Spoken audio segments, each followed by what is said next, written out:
BDO Open. Today, 4 Egyptian players in action, 5 players from South Africa, 3 Nigerians, the 1 Namibian still in the tournament, as you've heard already, Diekmann. And the rest are the players, 1 from Zimbabwe, 1 from the Netherlands, 1 German. Let's get ready for the action now.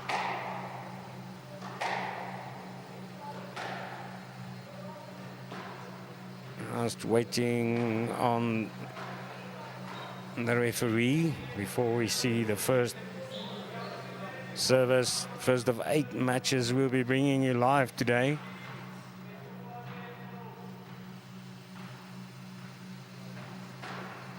And we are off. Nasser displaying his surname on his back on the right, quite easy to see. Just filling each other out. They might have played a lot of practice matches against each other. Squash is one of the top sports in Egypt. Elbeshouty, unranked, taking the lead there. 1 up. Players all driving, sticking more or less to the tee. Backhand, then front and both players right-handed in this match.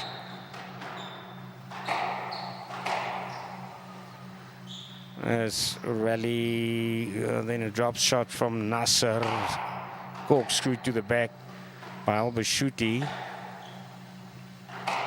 Back to the drive.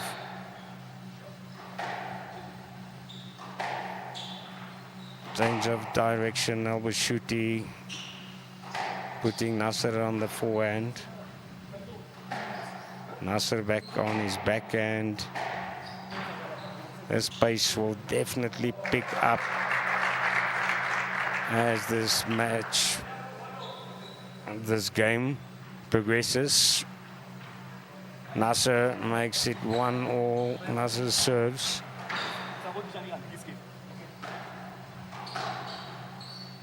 We'll see if he start asking questions shortly. Elbeshouty with a drop shot in the corner, trying to nick it.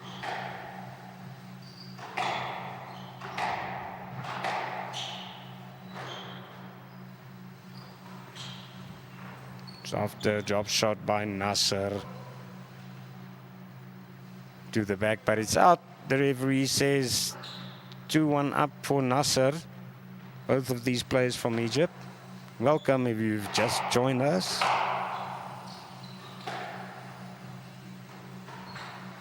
All action like yesterday on the BDO court at the Vintukwanyo squash courts.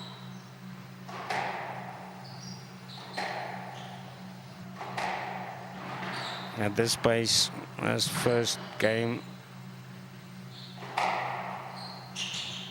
can turn out to last a bit of time. Nasser is there every step of the way. Elbeshouty trying to find that gap, to find Nasser the top seed unawares. To the left, to the right, and then softer shot.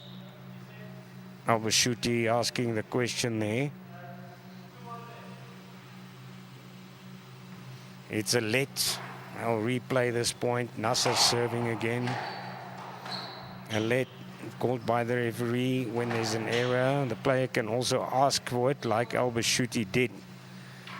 Seems he asked again. It stays at 2-1.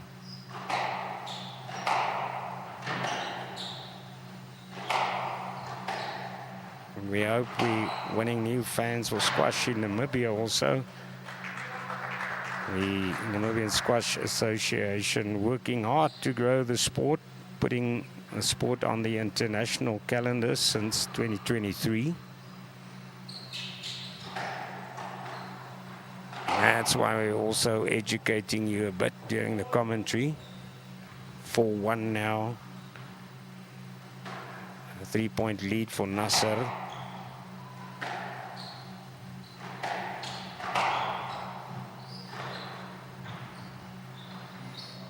yesterday we saw a lot of players playing on the backhand to the left for quite some time. These two continuously chasing each other in the opposite direction. Both coming back to the tee. The tee is literally what you see there. And the cross, horizontal and vertical red lines. And that drop shot.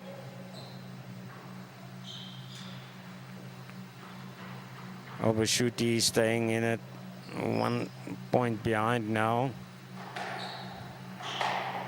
Drop shot not making it for Nasser in the previous play.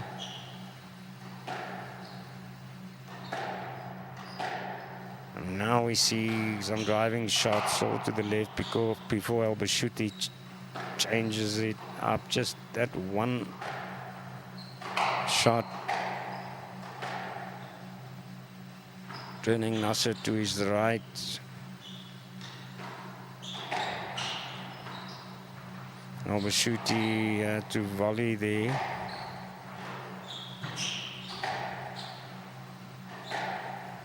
Already the pace turning up a bit. Applause from the small crowd here. 5-3 back with Nasser with the serve.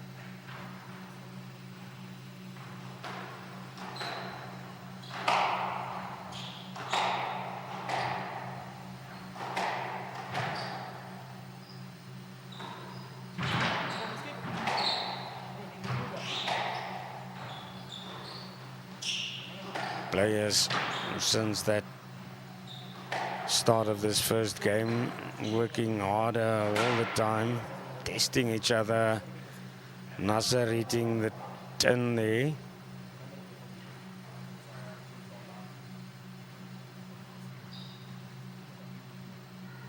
Service with Elbeshouty.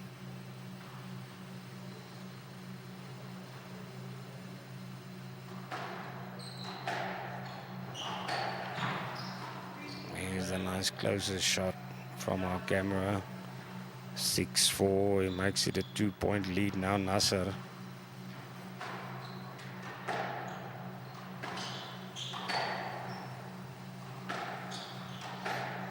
Closest game we've seen yesterday was 13-11 between Abel and Njala, Nigerian and Namibian players.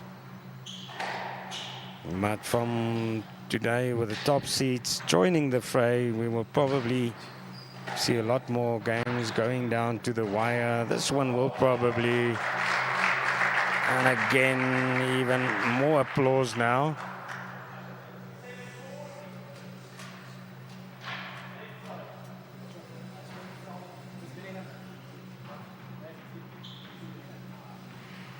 Seven for the lead now for Nasser.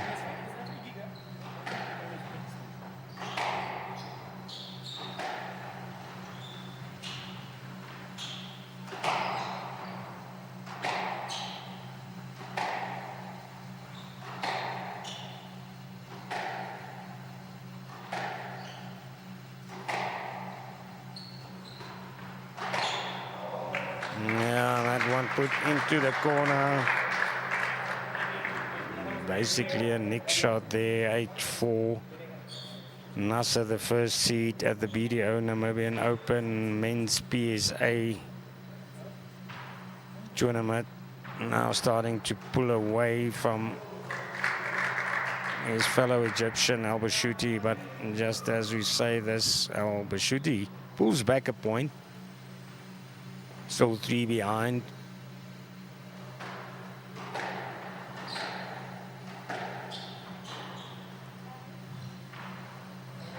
Drop shot, no answer by Elbeshouty there. Nasser wins back the serve, 9-5.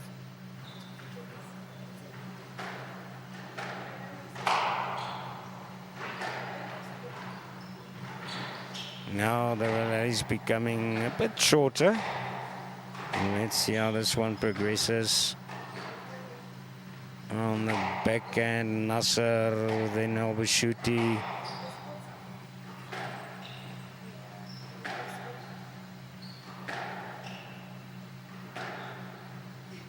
It is Nasser. He put back Elbeshouty on his backhand, testing his opponent, keeping him to the left wall. Now Nasser on the forehand again. Back and then a drop shot into the corner by Elbeshouty, but Nasser is there quickly. Half a job by him. Game ball, 10-5. Nasser can make the first game his. And almost immediately, Elbeshouty hitting the tin, making it 11-5 for Nasser in the first game. First game of today at the BDO Namibian Open Men's PSA Tour Challenge chapter. After this, stay tuned. You'll be seeing Sulaimon playing Damian Groenewald of South Africa.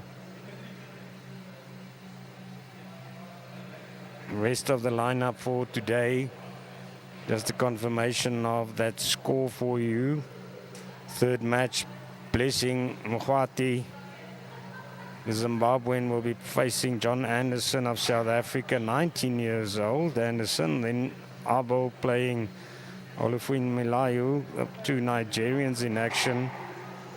And then one player from the Netherlands, Sam Gerrits, taking on the 18-year-old German competitor, Koch. Koch beating Callum Lawton, also of Zimbabwe, 3-0 yesterday. And then after that, we'll be seeing Yusuf El Sharif of Egypt playing Ruan Olivier, South African. After that, Abdullah Hafez, Egypt. Another South African then, Tristan Wirth. And the last match of this evening, tune back if you want to see that, because that's the only Namibian still in the fray in this PSA event. Arno Diekmann taking on the second seed in this tournament, Dewald van Niekerk, a 27-year-old South African. Almost ready for the second game now.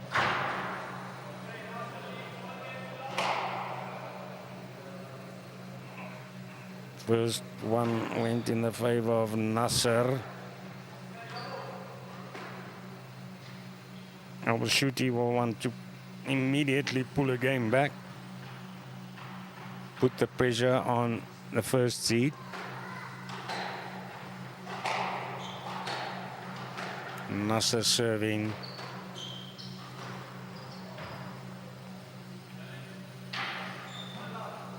No let, says the referee after Elbeshouty asking. It's one up.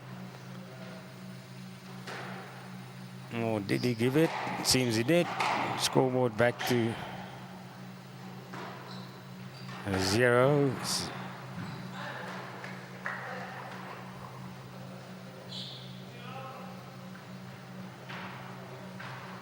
Well, last year we saw some lovely action in this tournament. Will definitely be the same heading towards the finals on Saturday. Nasser, yes, that let wasn't given, so he's up to love. Again, applause for these two Egyptian players. Nasser staying in the lead. Elbeshouty looking to get on the board.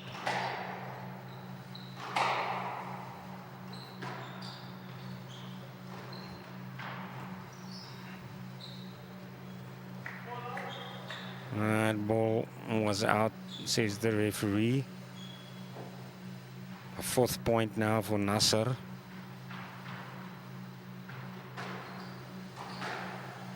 Elbeshouty must stay in this. In this rally, that one ending there. too close to the wall there for Elbeshouty to reach. Score moves on to 5 for Nasser.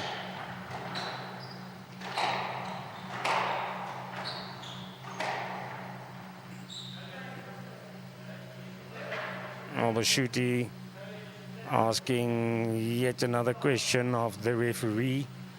The referee's answer is simply, you must play. You could play that ball, therefore he awards the point to Nasser. 6 points without answer. And this time he calls the let.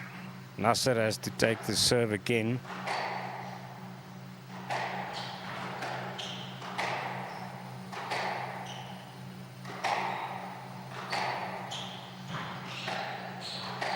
Both of these players, especially Nasser, makes it look easy. We're definitely not seeing him at full speed yet.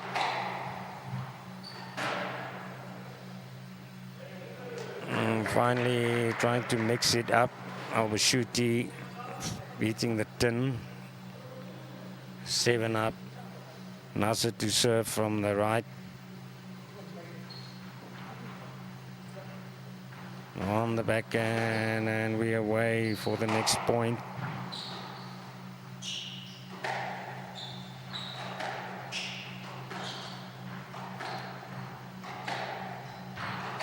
Nasser just keeping that ball halfway in the court. Chasing Elbeshouty to his left and his right the whole time. And that takes a toll. And then this time, Nasser with a little mistake there. First point in the second game for Ahmed Elbeshouty.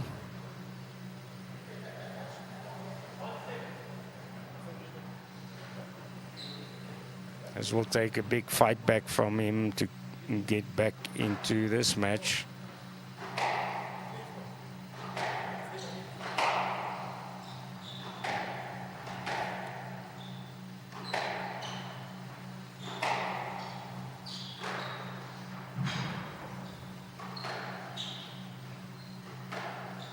The difference between these two players, Nasser 88th in the world, playing Elbeshouty 606th. Huge difference. So probably Nasser is not going all the way out. Elbeshouty is definitely putting it all in there with a dive. Not able to reach the ball. It's 8-1. There's 3 more points needed by Nasser to clinch the second game. Drop shot by Elbeshouty. 2-8. Elbeshouty pulling back yet another point. 6 points the difference.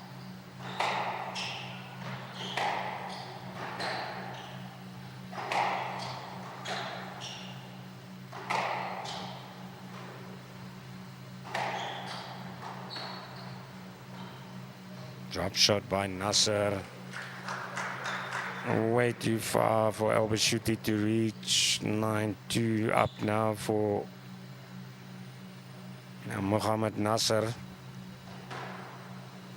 He serves. Can Elbeshouty still put up a fight in the second game? 10-2.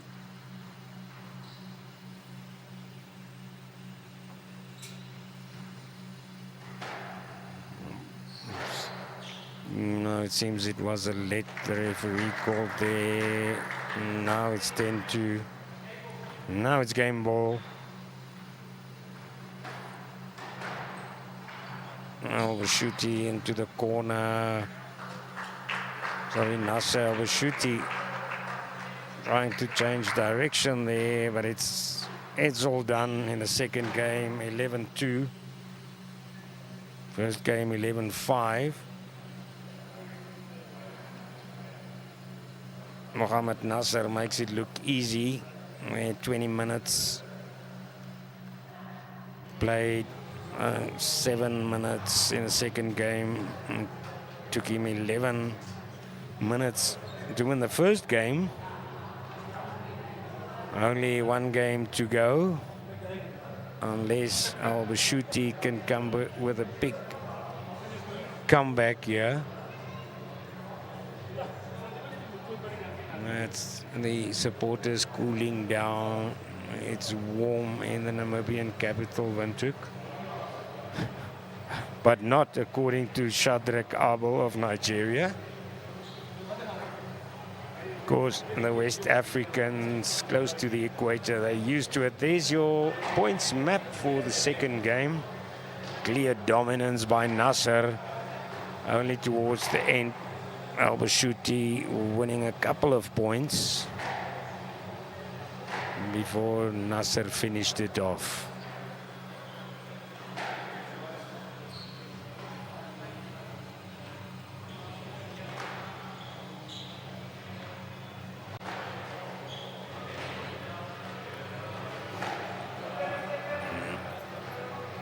Do not go anywhere. Still another 7 matches in stall after this.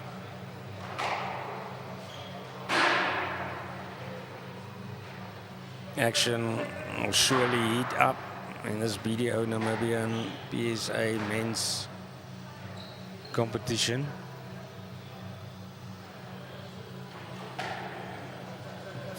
Mohamed Nasser currently in action. He's the first seed for this tournament.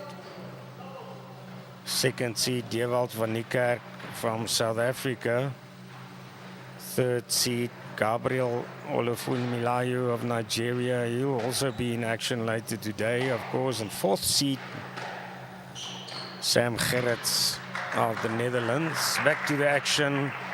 Elbeshouty, like in the first game, again taking the first point.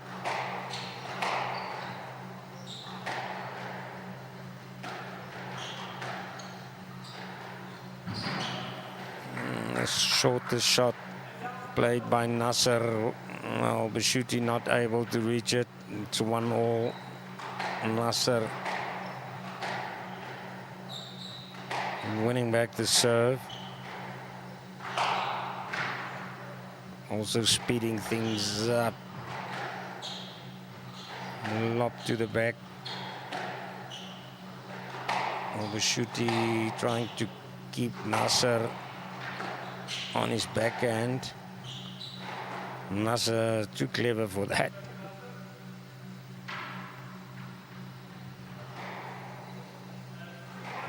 It's 2-1. Referee gives him the point. Elbeshouty looking towards the referee many times already in this match.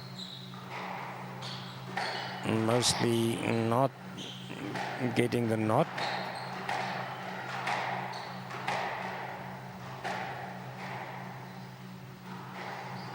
Longer rallies also in the first of the 2 previous games. Dampened applause there. Seems the supporters also think this is a done deal. Elbeshouty will definitely try to prove them wrong. Nasser serving once again, trying to open up the gap further. Drop shot, making it 4-1 for Nasser.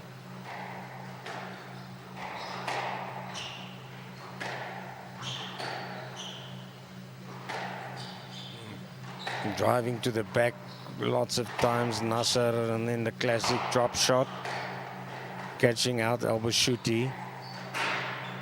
And then the first seed, he hits the tin, making it 2-4 for Elbeshouty.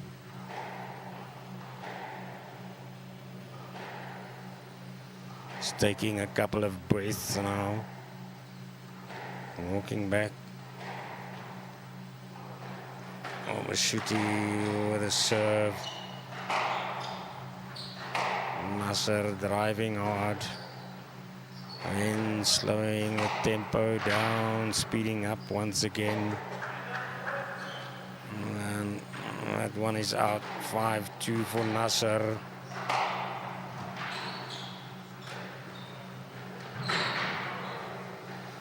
And for the second time now in this match, Elbeshouty hitting the ground.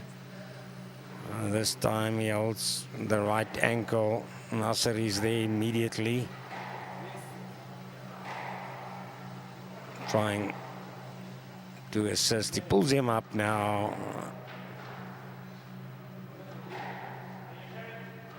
Referee asking Elbeshouty if he can continue this match.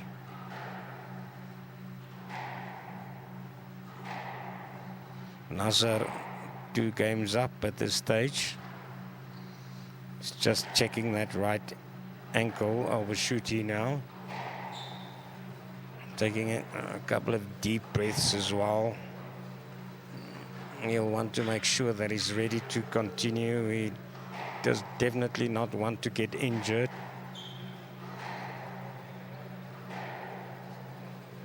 That will be a pity.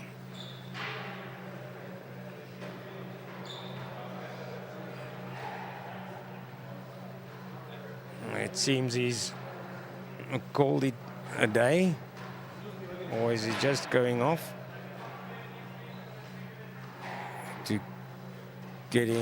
get some attention? Seems so. His racket's still on court.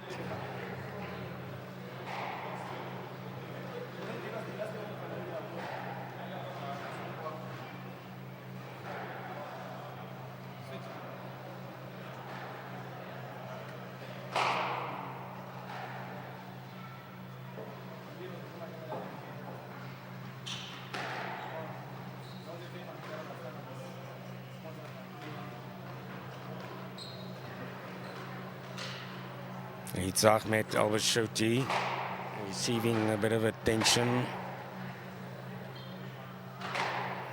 to the right of the picture you currently have there.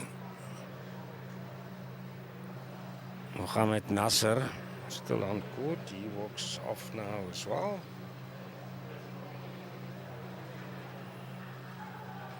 Not quite sure the referee has called this yet.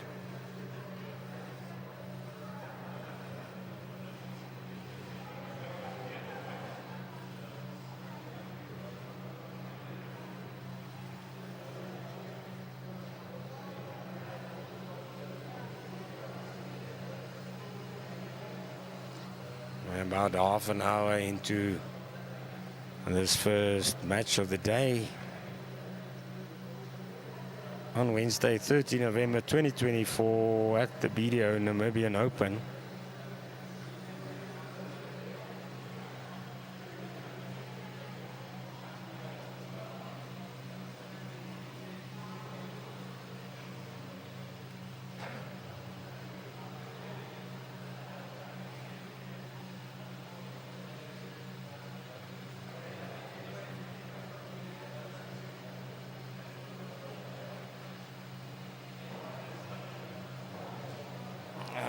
Referee has walked down, also in discussion with Nasser.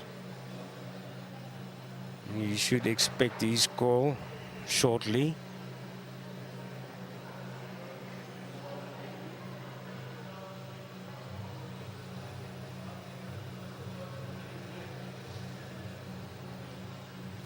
Bit of a hold up. In total at this tournament, strongest contingent. Apart from the Namibians, South Africa with 6 players. Namibia also with 6 players. One of them left in the second round. 5 of the South Africans progressing to today's competition.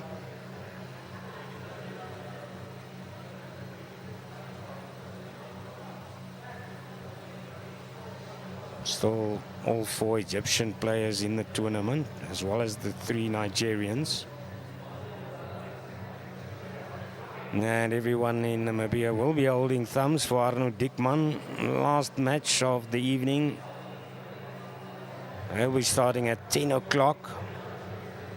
Diekmann ranked 401st in the world, playing van Niekerk, the South African, second seed for this tournament and 118 in the world. Best ranked player after Egyptians, Mohamed Nasser. Now applause, and they are continuing. A bit of a high five there. Elbeshouty back on court, making sure that he didn't injure that right ankle. And they'll warm up again. Nasser in front there to your left. Elbeshouty having a bit of a jog. 5-2 up in the third game for Nasser. Referee confirming the score also to the two players and the crowd. Nasser restarts after the timeout, making it 6-2 almost immediately. And let's see if Elbeshouty can keep his concentration after that injury break. Nasser still looking clearly in control. Elbeshouty doing his best. Again, though, going down. Helped on his feet by his opponent. 7-2 now.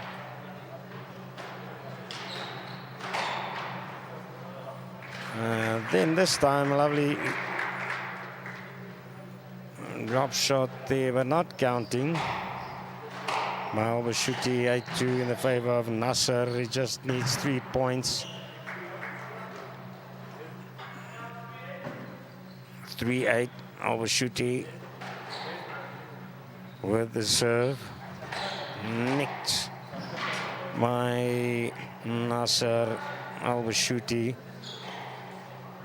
stretching all the way there. 9-3, he still loses the point. Nasser on the verge of match point.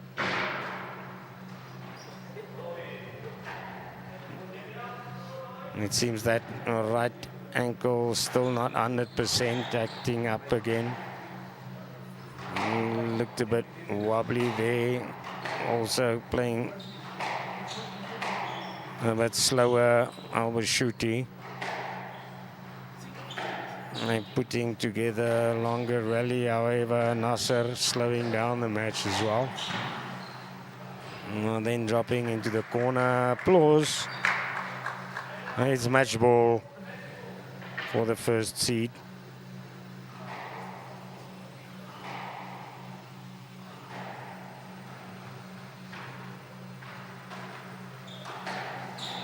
This could be the final serve of the match. Holding a lead. Again, Nasser with a serve. On the backhand, changing direction. Nasser, the drop shot into the corner. 10-4. Remains 10-4, still match ball.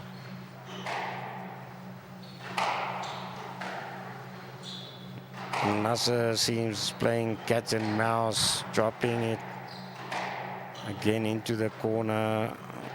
Elbeshouty sticking to the tee.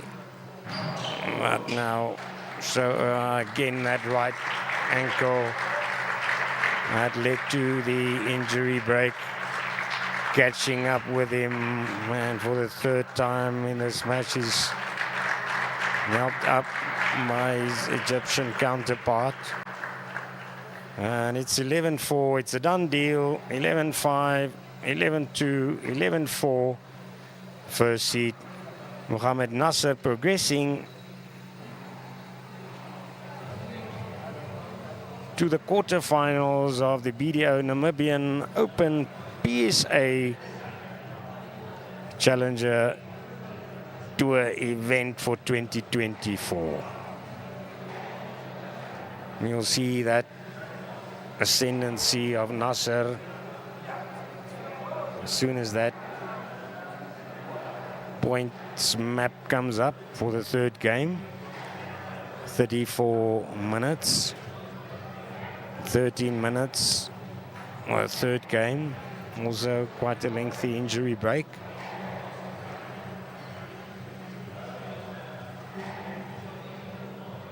And there we go. Elbeshouty winning. Like in the first set, I think he also won the first point. But in the third game, Nasser even sooner getting into the driving seat. Mohamed Nasser, the first seed, he'll be playing the winner of the next match tomorrow. So he will either face Farouk Sulaimon or Damian Groenewald, the South African and Nigerian players. Up next, 6:15. Just a couple of minutes.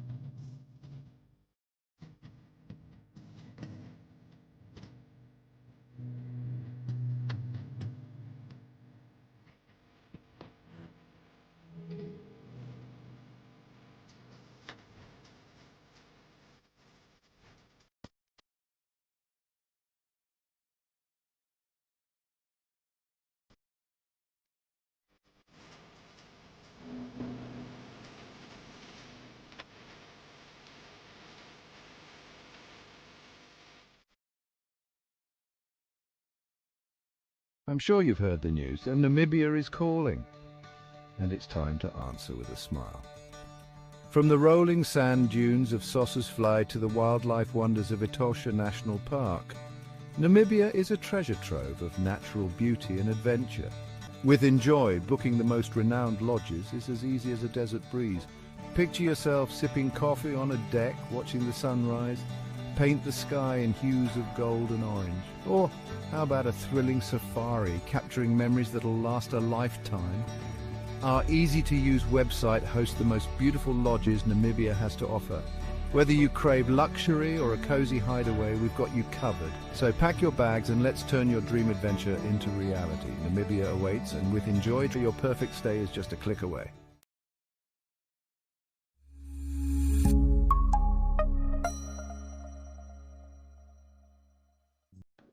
Meet Christine, an office snacker with a craving for treats, but a budget to stick to. Fortunately, the Synergy chatbot has her covered. With just a few taps, Christine can find the latest specials on snacks, satisfying her cravings without breaking the bank. And then there's Brian, who's out on a date with the most beautiful girl in Vincent. But even romance can't distract Brian from his love of sports updates. Luckily, the Synergy chatbot keeps him in the loop so he can stay connected while enjoying his evening. Finally, there's Henriette, who loves to stay informed with the latest news. Unlike the other boomers, Henriette knows that she can conveniently access daily newspapers via the Synergy chatbot. Whether it's snacks, sports, or news, the Synergy chatbot has something for everyone.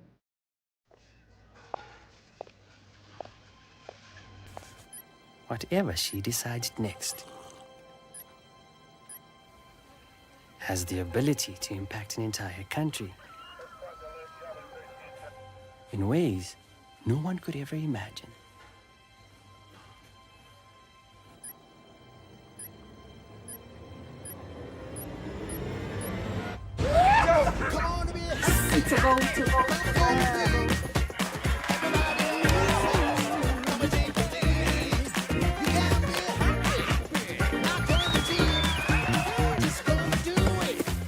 Buying Team Namibian is a choice you make for us, not just for you. Join the 2.5 million strong team that grows stronger with every single Team Namibia purchase. Team Namibia. Together, our future is brighter.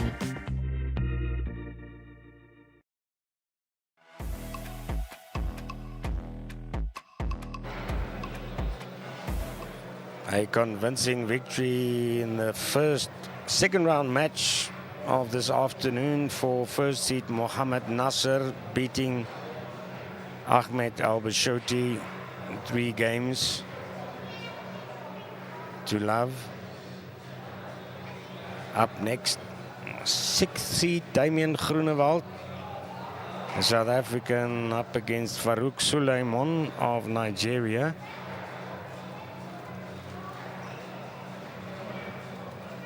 Groenewald, he had a bye in the first round. Farouk Sulaimon yesterday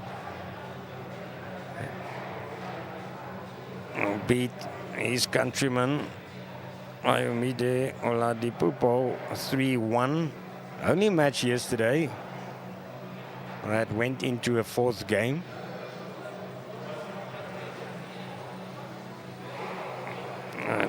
We'll definitely see a new champion at this PSA event this year. Last year's winner was Adigoke Onabimipu of Nigeria. But the other finalists, Groenewald, Damian Groenewald, he's here from South Africa.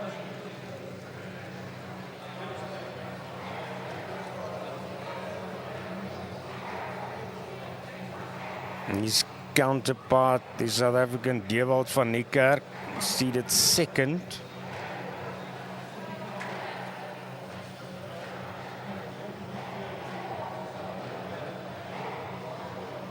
And once again, like in 2023, a lovely spectacle put on by the Namibia Squash Association at the BDO Namibian Open. And we're coming to you live from the Windhoek Wanderers squash courts.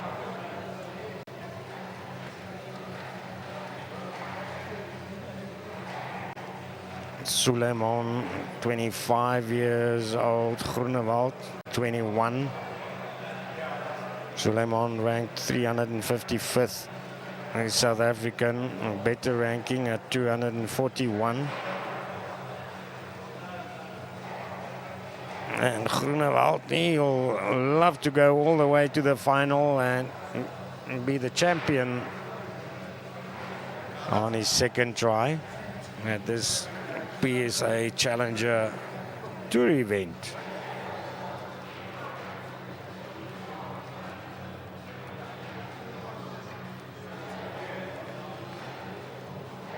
It's Groenewald ready to go. Just to my left, also pointing towards his match.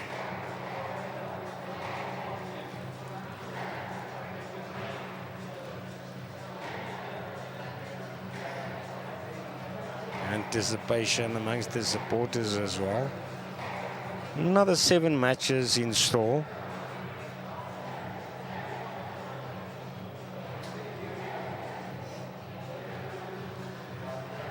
Team Lagos is one of the t-shirts.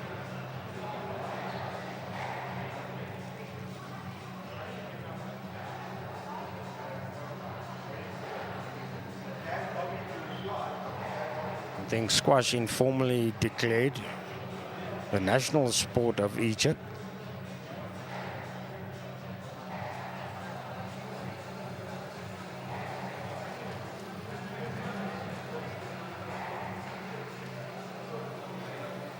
Four of their players competing this year.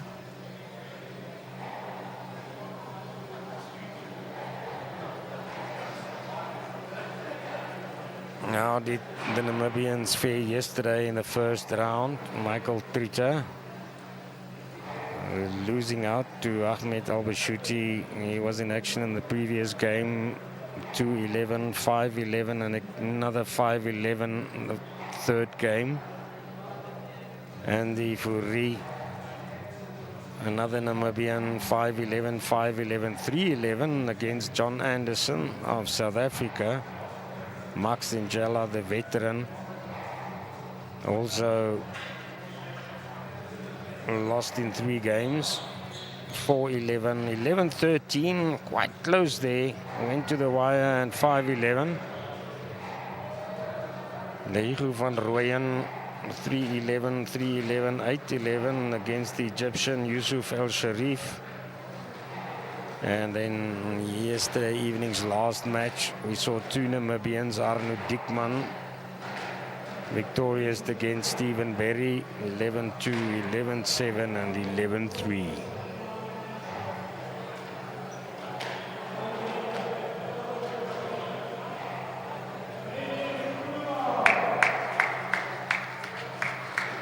The announcer now announcing the players entering the court.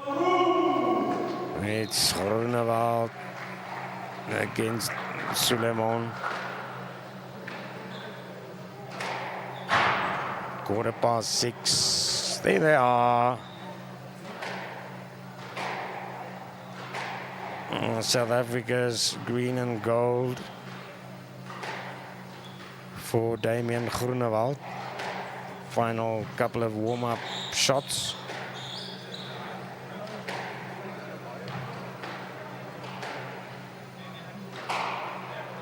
Four years, the difference. Well, that tiny difference count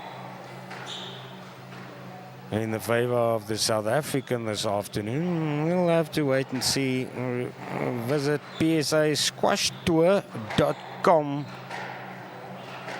for a lot of interesting news. You can also find the schedule and results for the BDO Namibian Open on that website, and head-to-head information for the players.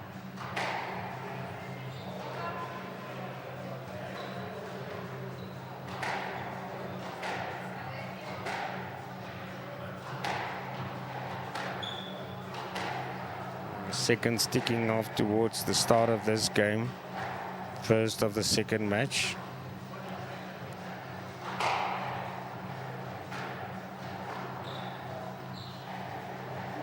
And players exchanging a couple of shots.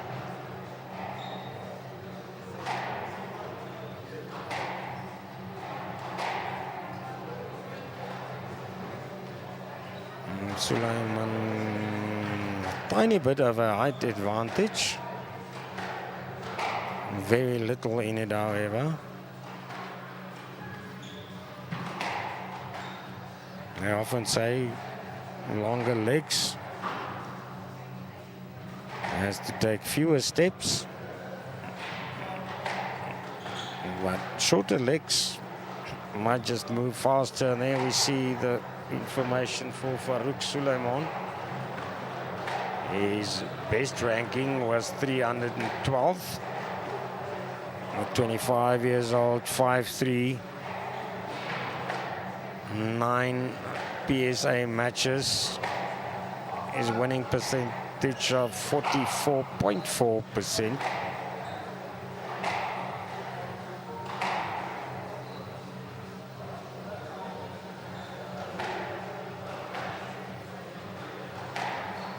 Now Damian Groenewald, actually according to this, he's the taller player, 5'7", 18 career matches, a better winning margin, 72. 2 finals, one of them was the Namibian Open last year, 1 title behind his name.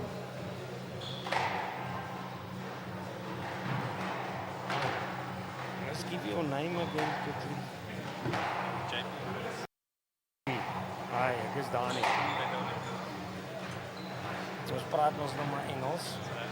So ek sal net vir jou introduce en dan jy kan meeste van die praatwerk doen. Ek het nou al baie deur al die matches en die stats verloop en alles en laas jaar se wenner en so. Dis ons live. Ja, Dit is maar hy is ver genoeg. Hy sal nie vir jou optel nie, man. Kom ons begin. So it's JP Brits.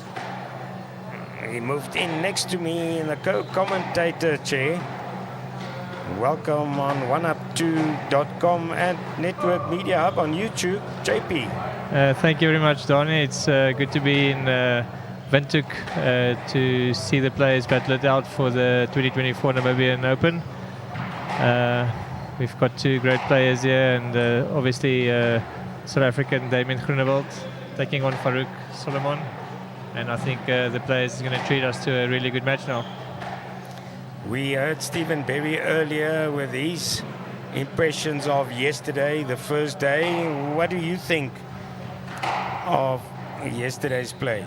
Yes, it seems like there wasn't many upsets. I think the matches were mostly straightforward, and I think the most important thing was that it was good to see the Namibian local players get some exposure against some of the, higher-ranked PSA players from around the world. So that's great for the community and the growth of the game in Namibia. And now we can sort of get to the more serious part of the tournament, and I think the matches will start to get a lot more intense as we go on.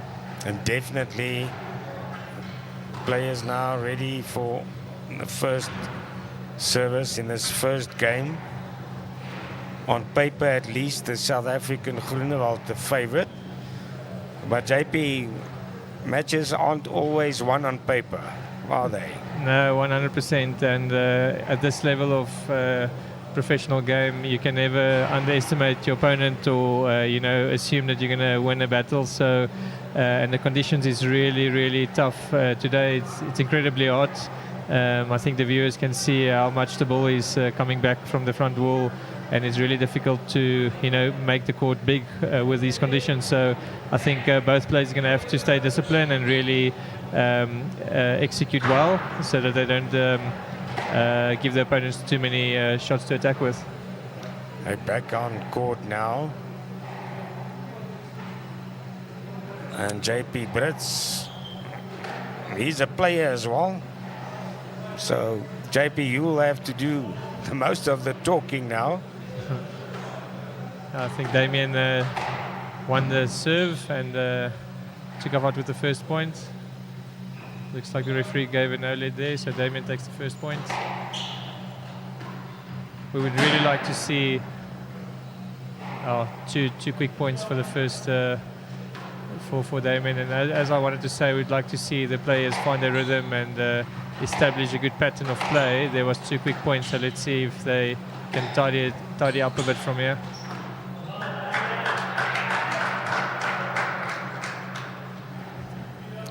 JP, we've seen some longer rallies in the previous matches, but I mean, sometimes it's different. Sometimes the players start with the longer rallies, just attacking, and although I think Farouk not very happy with the movement there, but with these hot conditions, the ball is coming back from the side wall or the front wall so much, so if you're a little bit inaccurate with your length, it can seem that the ball is very loose. But I think the referee wants the players to make all the effort to play the ball, and they're going to have to adapt to his discretion.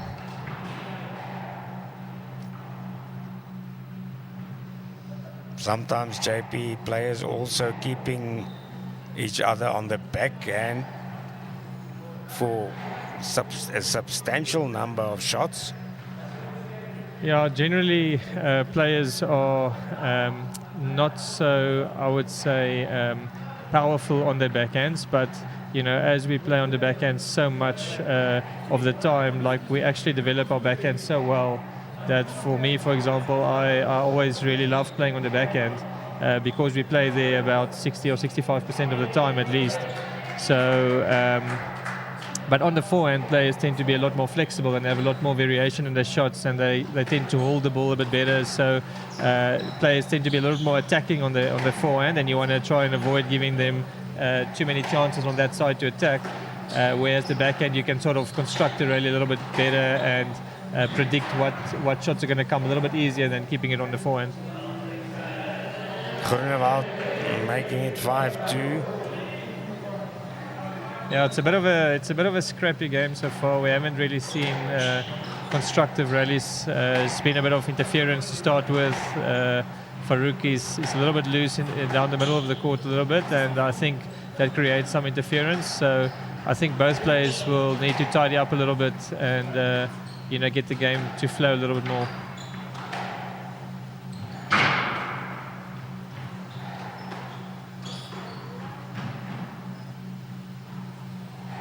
I've earlier told people the oldest player in the second round is 30 years old.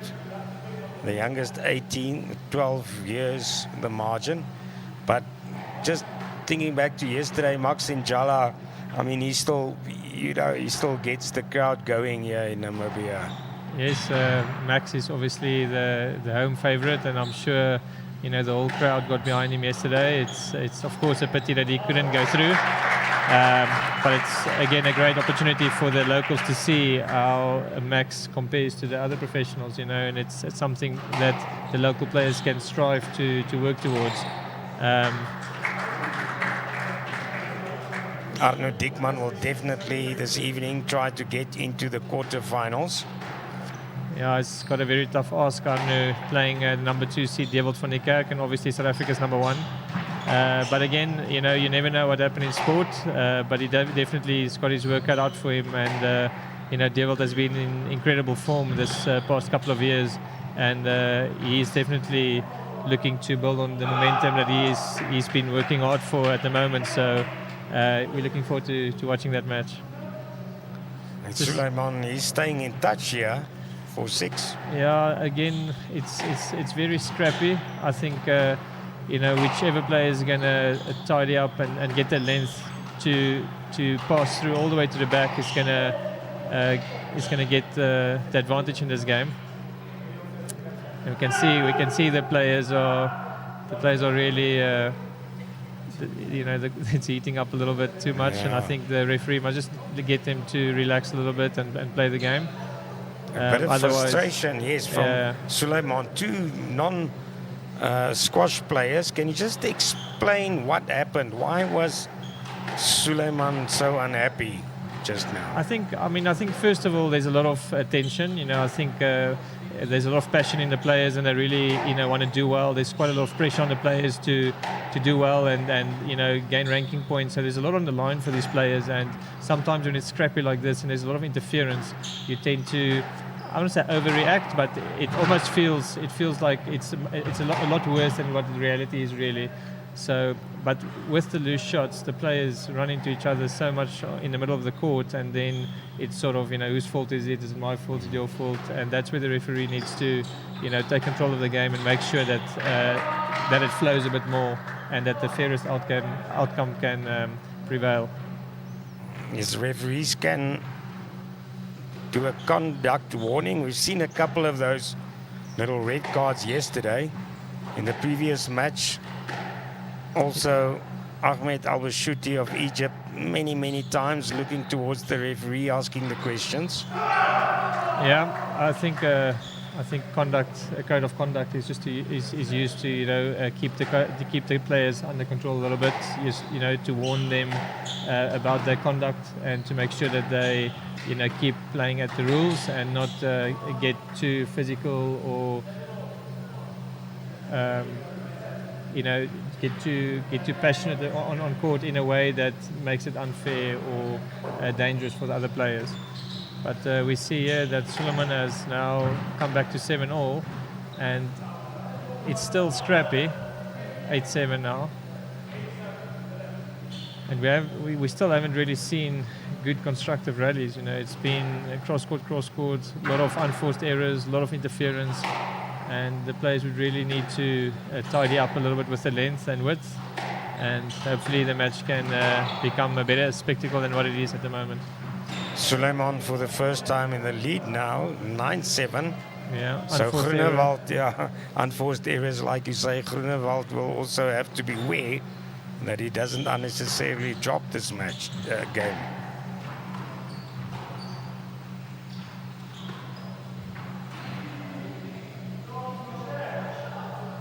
Yeah, we see Sulaimon pushing Damien before he could actually play a shot there. And these are the type of things that the referee should actually look at, so that it doesn't become a push and a shoving sort of encounter. And that's been the highlight or the low light of this game so far. So, but again, if you're tidying up, if you're playing the ball to a good length deep into the corners, there won't be any interference. So it's up to the player to take responsibility and play a little bit better so that they avoid interference. We saw another unforced area there by Damien. So I also think with the tension and the pressure that the players feel, that's when you have to especially calm yourself down and just go back to basics a little bit and not wanting to finish points early. Suddenly game ball. Yeah, and he took that one 11-8. Yeah, 11-8. A big L there from Sulaimon. He's very happy. Like we said earlier, on paper, Groenewald the favor, and exactly the opposite happened. And I think it seems like Farouk's very fired up, and he obviously sees that it puts Damien off a little bit, in terms of his mental state. And I think Damien must take a few deep breaths and really try to get his focus on what his game plan is. How does he want to play? What's his best strategy that he can execute to take control back of this game and get himself back in winning ways. So important 2 minutes. That's it for both players, and let's see what they bring for us in the next game. Yeah, as South Africa's #1 player, I'm sure we're going to see that temperament kicking in the game after this.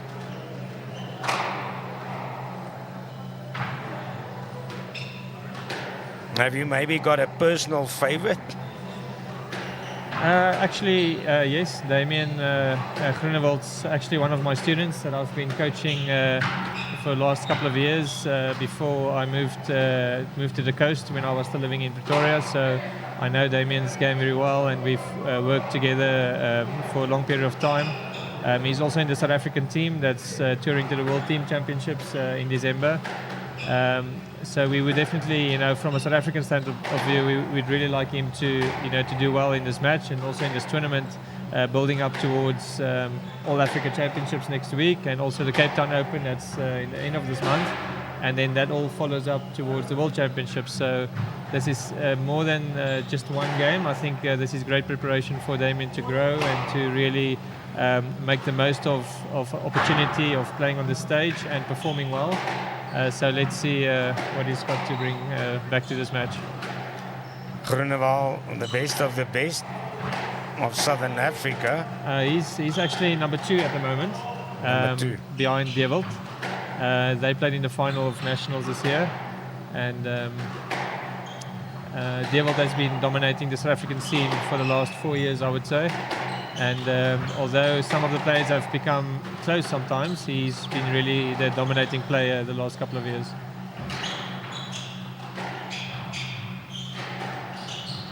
Already a longer rally right at the start of the second game.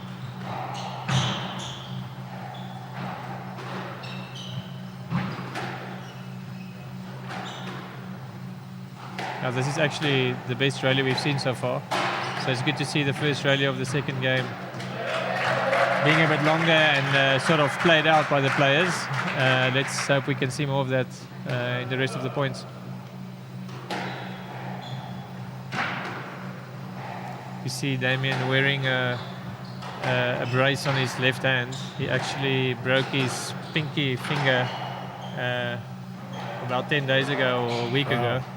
And I think he's just a bit cautious for hurting the finger a little bit further, and I think it must be a little bit uncomfortable playing with a brace like that, but hopefully it doesn't bother him too much. But obviously taking a little something for the pain. Or is that not allowed? No. Are you allowed to take anything if you've got a broken pinky, for example? I mean, it can only harm yourself, right? So there's nothing that's against the rules or that can benefit you in wearing something like that. So I think it's just a precaution of protecting yourself a little bit more. But I don't think it's against the rules. It's almost like wearing a brace around your ankle or something like that when you've got a bit of an injury. So Damien going up 3-1 again in this game, and as he had the lead in the first game, he just needs to, stay focused and make sure he, don't relax or give some easy points away. So far, we've seen Sulaimon quite feisty and willing to, fight and compete quite hard for the points. And I think that's what, if I was Damien, that's what I would, allow him to do. I would let him work hard. I would let him, dig a little bit deeper to earn his points instead of trying to, get a few easy points. Like Damien just made another unforced errors, from a shot that wasn't really necessary to play. So, I would prefer Damien to be a little bit more patient and then choose his timing carefully for when he's going to attack. While at the same time tiring out his opponent. One can already see there Sulaimon bending down a bit, not hands on the knees. Yeah, this is actually, the referee should keep control of this, because the players are not, supposed to come off the court. They're supposed to play on, accept the call that has been made and play on. So he's really, but I think he's trying, tactics to rest a little bit. He's trying to get into Damien's head, but Diekmann should just see this as an indication that he's not comfortable. He should keep on doing the same thing, and hopefully he will get the reward from that. Do you think the referee is a tiny bit lenient so far in this match? I think it was quite contentious calls to start with in the first game, but in the second game so far, I think he's been making a couple of good calls and really been strict enough to let the players understand he wants them to take the correct lines to the ball and play the ball. But the first game was a bit scrappy. That was a great shot from Damien. And again, it was a more lengthy rally, and then the winner came at the end. So he needs to stretch it out a little bit more and be patient for that winner to come at the right time. JP, is it also important for South African players to have this additional PSA event in Windhoek that creates that extra tournament for them as well? Absolutely. No, we are very fortunate for Namibia Squash, for BDO as a sponsor, Powerline Africa for putting this tournament up, and giving our players the opportunity to further compete on the world tour and gain valuable ranking points. So I think we can definitely continue this partnership, and same with the Namibian players that can come to South Africa and play in our tournaments. So and hopefully we can grow that in Southern Africa with the years to come as well. Soon after this, if I'm correct, there will also be a tournament with Namibia, South Africa, and I think Zimbabwe. 2 South African teams, if I am correct. Yeah. Getting some further practice in. Yeah, and next week we see the All Africa Championships. That's also a regional PSA tournament. So players will be able to gain PSA ranking points on that. And again, it's a great opportunity for all the African players to really compete against each other for the African Championship, a regional championship, and also further climb on the world rankings. So it's a great opportunity for the players.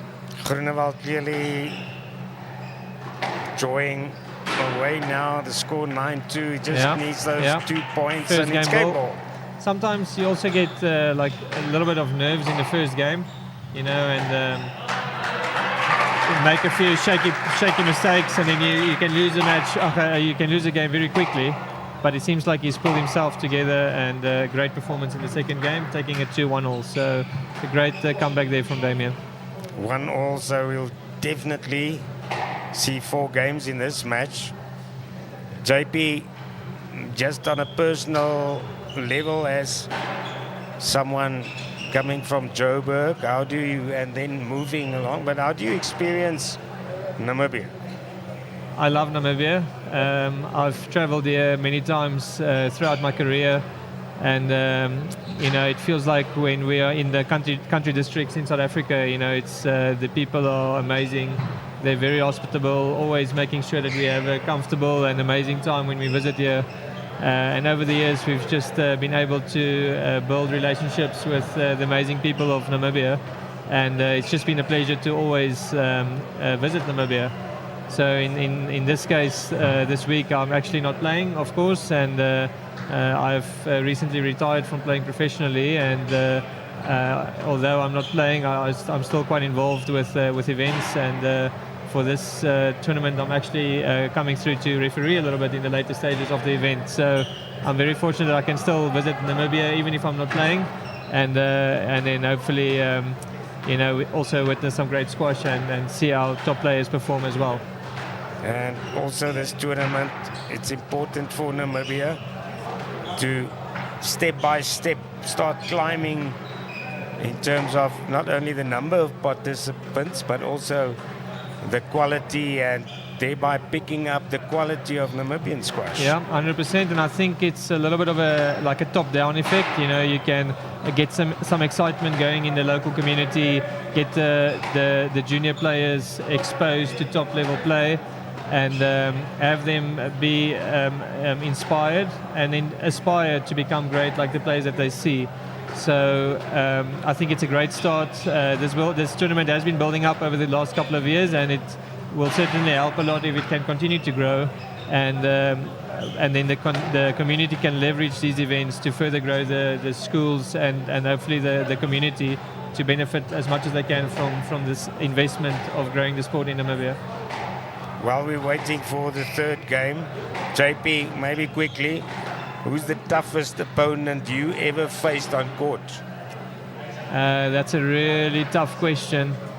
I've been privileged to play in the World Team Championships a couple of times, and there I played a couple of the top 10 players in the world. And although it's a privilege to play those players and really try your best to compete on that level, you really feel the difference in how good those players are. That's top 10 or top 5 in the world. So. As even though South Africa is quite a bit, let's say, bigger in squash than Namibia is, there are other countries like England and Egypt, that's much bigger than what we are, and that's where we have to also learn and get again that experience, for our players and to further develop.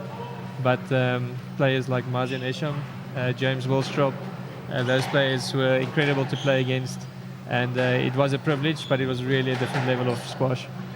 India also big in squash, and the first seed for this tournament, Mohammed Nasser from Egypt, is 88th in the world. I think that just tells the story, sketches the picture. Groenewald, I think JP, he will try to put down the foot now. Yeah, definitely. Good start again for the third game for Damien again. He made Sulaimon work for that point, and it was a rather lengthy point. And I think that's where his success will be for the remaining of this match. To really play out the points, be patient in his attack, and for example, make sure those shots are wider, that doesn't get into the range of Sulaimon. But a great shot by Sulaimon in that case. He's really stepping up, got his racket up early, and put that ball away and made it look very easy. I would just really like to see this match continue being, nice and clean and evenly contested. And that's a good example of the conditions being so hot, and Damien just missing his target there, but not giving his opponent direct access to the ball, and the referee awarding a stroke to Sulaimon. I don't know if you've heard that the Nigerian player Shedrack Abel says it's, according to him, it's not that hot. It's quite cool, yeah. But that's West Africa. It's probably what they are used to when they're in Nigeria. Yeah. But I think if you're getting close to 40 degrees, it must be hot everywhere in the world. Yes. And I had a little heat with one of my friends earlier today, and it certainly was hot on court.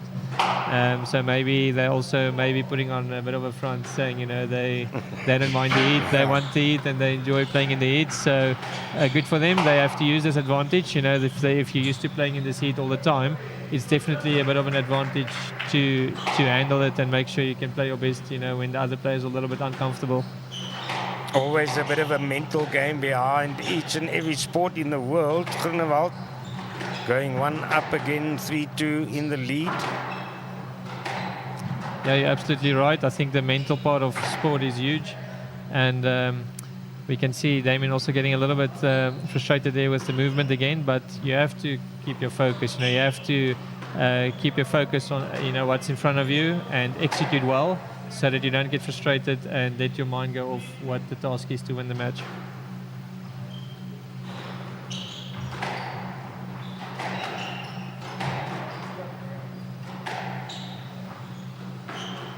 The interesting thing about, well, if I can talk in the sense of squash is, a lot of players are very good players and mentally very strong until you can get them to fatigue a little bit, and then you can really see when the players are really mentally strong and up for the challenge to, keep their mental intensity.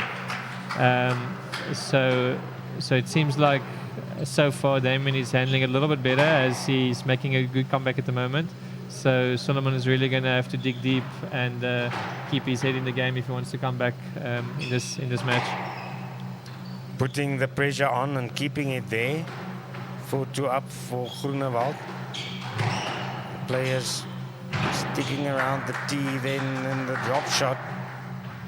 Seem they're cringing a bit for his fingers. So Damien must be a little bit uncomfortable with his finger and with the brace, but he's going to have to, and that's part of the mental toughness he's going to have to show. He's going to have to make sure he plays better and not let those sort of situations come in play to add in the frustration. So it's 4-all, and Sulaimon has really done well to get himself back on equal points for this game. Sulaimon also a loud player. You sometimes hear him, yelling out. Yep. Also part of the mental game, I suppose. Yeah, and I think that's also a way of him lifting his spirit up a little bit, making sure he keeps his intensity high and, throwing a little bit of passion in there. And it will definitely fire him up a little bit. And we see he's really playing well and he's shifted into another gear now. So it's up to Damien to give a response. The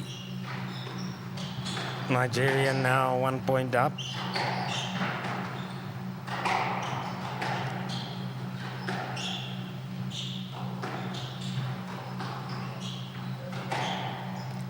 Is it because of the heat that players maybe stick more to the center court?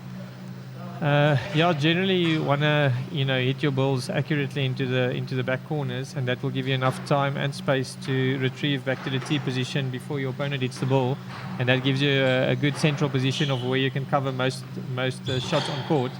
But if you fail to be accurate, then you need to change your position slightly, and then it makes your life a lot more harder for the next shot. So it's all about tactic, but then it's all about execution as well.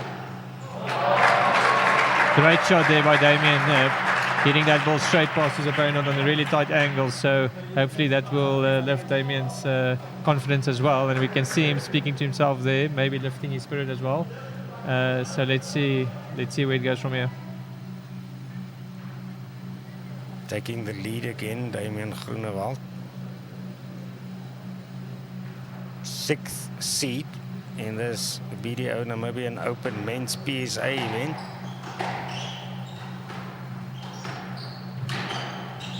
But Sulaimon is definitely not going to give an edge, JP. No, definitely. And this match, this game is really crucial for the match. And I think both players knows that. And you can see they are both really working hard. And there's the next crack. And that should build a lot of confidence for Damien, because we can see Sulaimon really, trying hard to fight and stay in this game. But this should be an indication for Damien to really stay disciplined now and not wanting to win easy points, because if he can win a next point or two, I think we will see a bit of a decline in the mental state of Sulaimon as well. It's already an indication of a loss of focus a little bit. He should have taken that ball early.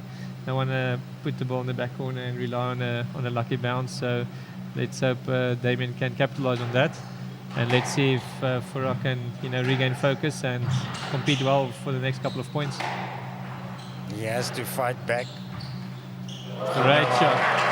That's a position where Damien's really dangerous in, and you know, if you give him so much time on the ball with so many options to choose from, he's really going to be accurate and consistent in those positions.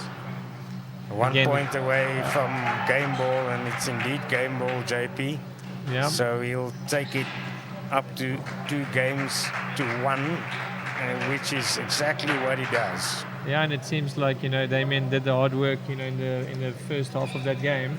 Really, you know, worked hard and stayed disciplined, and then the last couple of points came quite easy because seems like the wheels have been coming off for Farouk in the last couple of points. So 2 minutes break. I'm sure that will be plenty for the players to recover well, and we'll definitely see, at least we'll see Farouk really pushing hard in the beginning of the 4th game, and let's see if Damien's up to that to finish this match in the next game.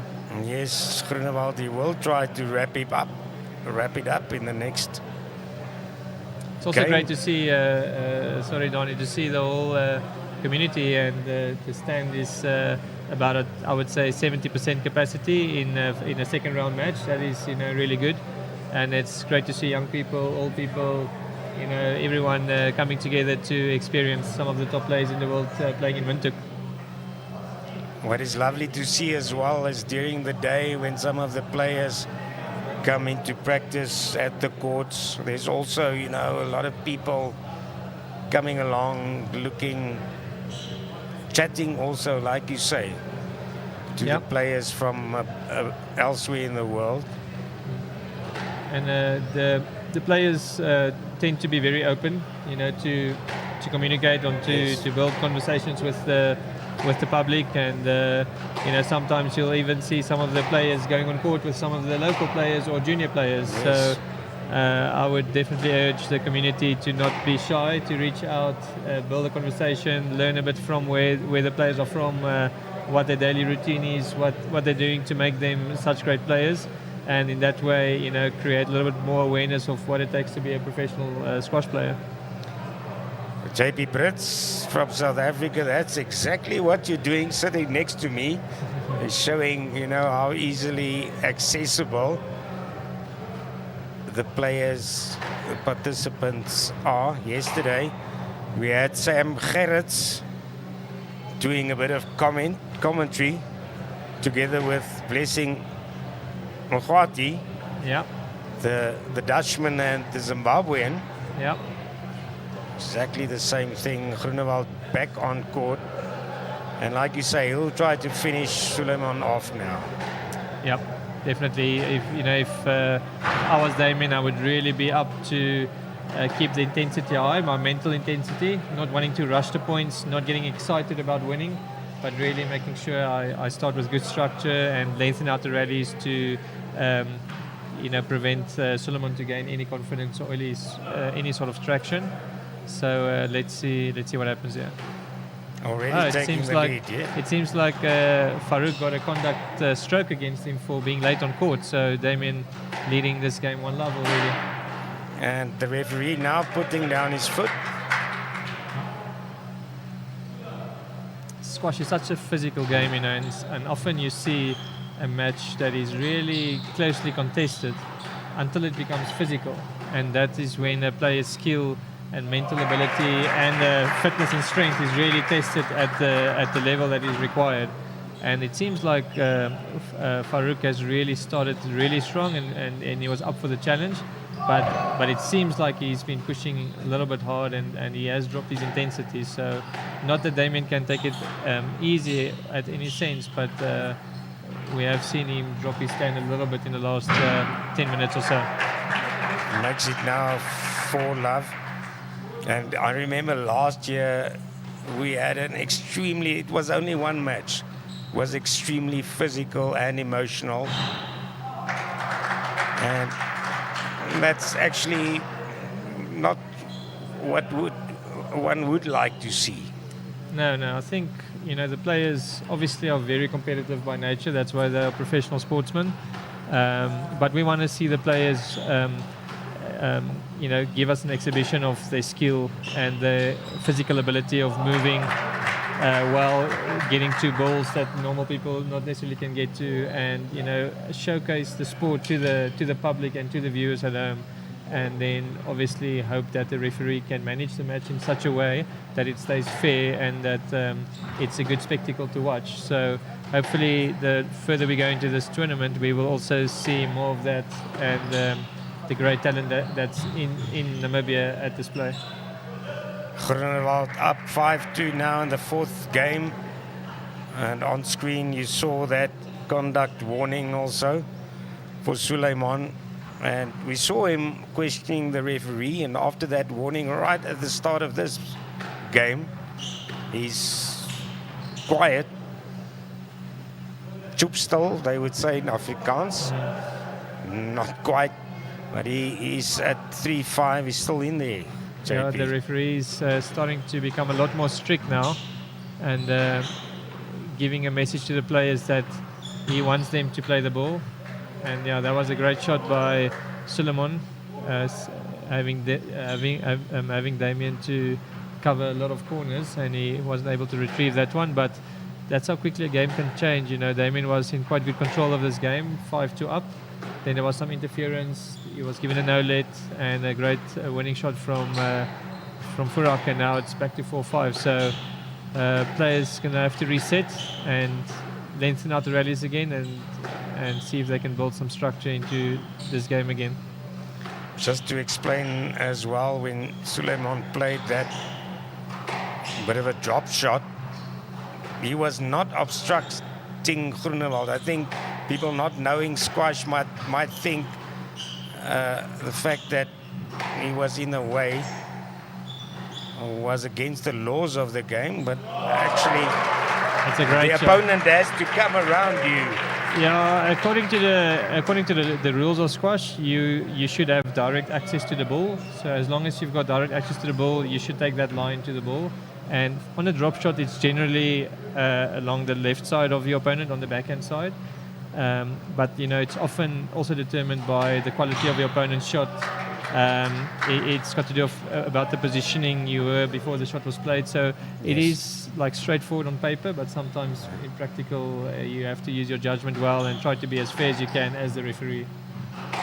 Sulaimon still in it, 5-6, trying to claw his way back and make it 2 games each. Now this is a crucial moment for both players. See a bit scrappy again in the middle, and the referee awarding a late. But Damien, obviously, you can almost see the finish line, and that is something he has to control mentally, because this match can certainly still go any way. But he doesn't want to get excited or think about the end of this match for now. He just want to be focused on this point and make sure that he follows the plan he wants to play to win this point and then the next point. Not get frustrated like he is getting right now. Referee awarding a no-let again, and that's it. We're back at 6-all, and this is going to be a crucial last few points of this game. Exactly what we spoke about earlier there. This time it was a let. Now that's one of Damien's strongest positions on court. He's really, really good in shaping for that ball and having multiple options of what he wants to play. And that specific straight keel is one of his favorite shots. So he must be very happy that it worked out well for him. But it's back at 7-6, and let's see if he can string a few more good points together. That's a great shot. There's an opportunity again. He's making Farouk work very well, and there comes the mistake. So good work into Sulaimon's legs and some confidence in his shot playing. So 8-6, and let's see what the reply is from Farouk. Oh, great winning shot off the serve. But again, if I was Damien, I wouldn't be too much disheartened by that. It's a sign of he doesn't want to work hard. He wants to go for quick winners. So Damien must just make sure he keeps it really, tight and structured for Sulaimon not to be able to hit those type of shots at this stage of the game. It's a 6th seed South African, almost at the finishing line. Second match for the day, BDO Namibian Open PSA squash. Again, both looking to the referee, JP. Yeah, that was quite a tough call made by the referee there, giving the point to Farouk, even though it wasn't a really good effort made by Sulaimon, but that's the referee's discretion, and it's back to 8-all. And again, this is where the match have turned a little bit now. Diekmann has just had some momentum in his favour, and now it's back to 8-all, so it's going a bit up and down. So they definitely want to clinch it now. Yeah. And, you know, for that he needs 3 unanswered points.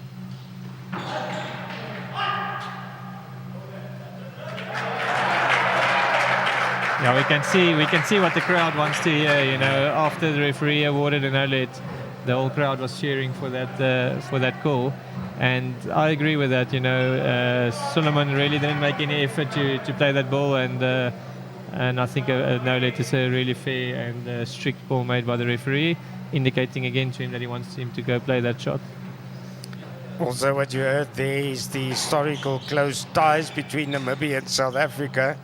I think if either country is in action, supporters will mostly support their neighbour. Match ball for Damian Groenewald.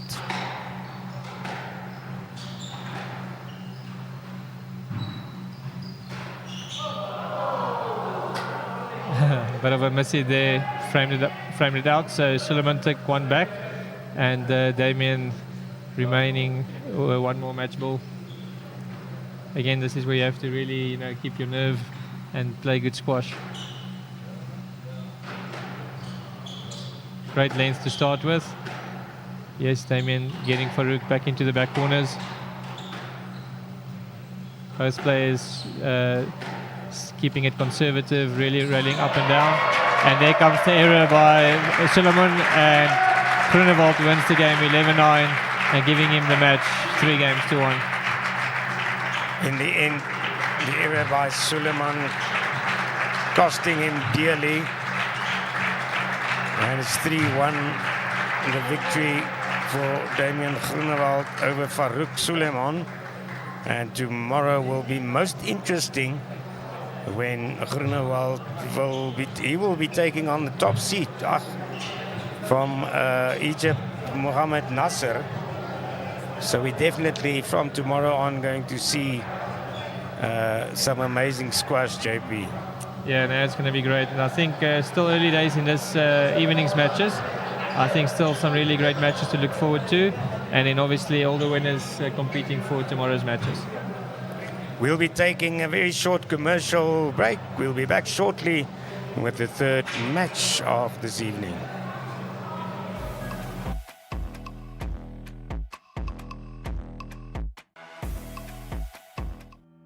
Neo Paints is proud to call Namibia home. For more than 70 years, Neo Paints has been inspired by this country's natural colors and beauty to produce the wide variety of trusted quality paints we have become known for. Proudly Namibian by nature, Neo Paints has over the years involved itself in several key projects across the nation, bringing lasting beauty, premium paints to liven up both indoor and outdoor environments. As durable as the Namib Desert, Neo Paints has stood the test of time through all weather conditions, leaving a lasting impression on the hearts and the minds of all Namibians. Neo Paints Namibia, a coat of excellence. Experience the best of freedom and flexibility with Flex. Parata's Flex bundles now offer you even more freedom of choice so that you can enjoy quality internet on the go or at home. Choose between fiber with mobile LTE or Sky-Fi with mobile LTE packages, starting from as little as 650 Namibian dollars per month, excluding VAT. You get more for less with Flex. Visit paratus.africa/Namibia, all our branches nationwide. Always prepared. Paratus. It all starts with a vision to create campaigns that connect and inspire. At Synergy, we blend creativity with strategy, crafting marketing solutions that resonate deeply with local audiences and beyond. From social media to media buying, our tailored approaches ensure your brand reaches the right people at the right time. We go beyond business, fostering connections, empowering communities, and driving real impact. Whether it's a local event or a national campaign, our work brings brands closer to the heart of Namibia. Our partnerships with leading platforms like Network Media Hub, NTV, and Print Media Hub ensure your brand has access to premium visibility across all channels. With Synergy's innovative tools from Network Innovation Hub, such as AfriWallet, e-ticket, and the WhatsApp chatbot, we streamline customer engagement and transactions, making every interaction effortless. Together, we drive results and foster real connections. We are Synergy, more than marketing, more than strategy. Together, we build brands that inspire, connect, and create a lasting impact. So much more than just campaigns. Synergy, creativity that connects. I'm sure you've heard the news, and Namibia is calling. And it's time to answer with a smile. From the rolling sand dunes of Sossusvlei to the wildlife wonders of Etosha National Park, Namibia is a treasure trove of natural beauty and adventure. With Enjoy, booking the most renowned lodges is as easy as a desert breeze. Picture yourself sipping coffee on a deck, watching the sunrise. Paint the sky in hues of gold and orange. Or how about a thrilling safari, capturing memories that'll last a lifetime? Our easy-to-use website hosts the most beautiful lodges Namibia has to offer. Whether you crave luxury or a cozy hideaway, we've got you covered. So pack your bags and let's turn your dream adventure into reality. Namibia awaits, and with Enjoy, your perfect stay is just a click away.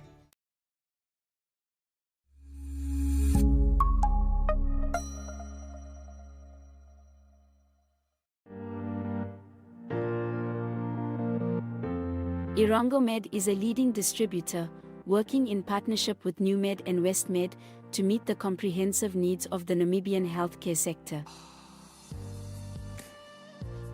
As a partner pursuing sustainable global healthcare, we offer industry-leading medical solutions through our key focus areas, which include pharmaceuticals, orthopedics, ophthalmology, surgical devices and capital equipment, as well as a well-established scientific laboratory division.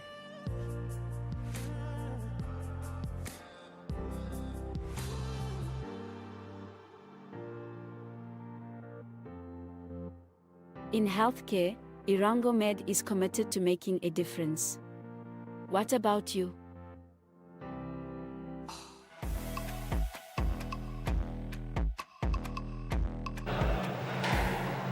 Welcome back from oneup2.com and Network Media Hub on YouTube. Players warming up for the third match of this evening's action at the PSA BDO Namibian Open. Men in action since yesterday.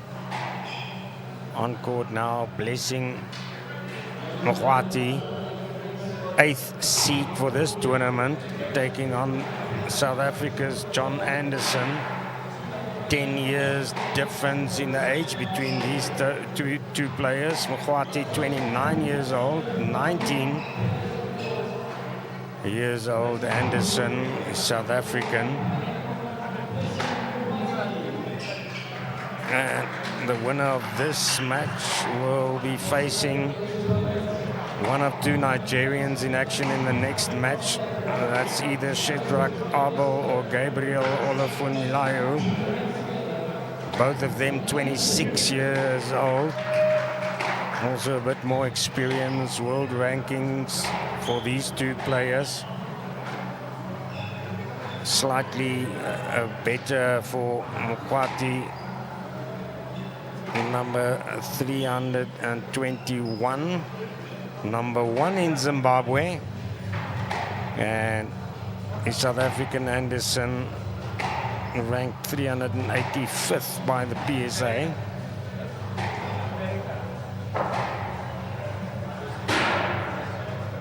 If you just joined us, results from earlier today. First seed, Mohammed Nasser of Egypt, winning in straight games, 3-love against his counterpart, his countryman Ahmed Elbeshouty.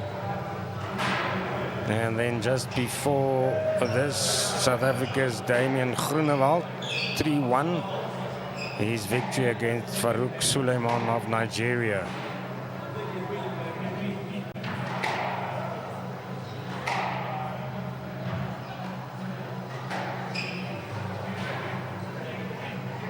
Remember to join us again tomorrow for the quarterfinals of this PSA event.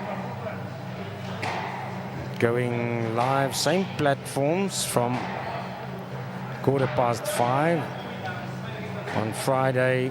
Semi-finals, we'll also be bringing that live to you from 5:45, and Saturday, the climax of these 5 days of squash from 6:30 onward, the finals of the PSA Challenge.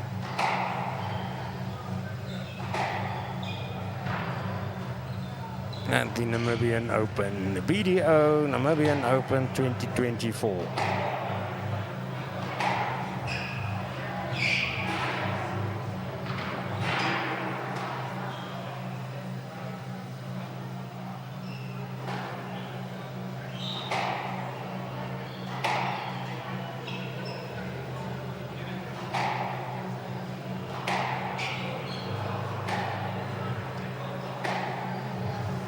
Players still warming up.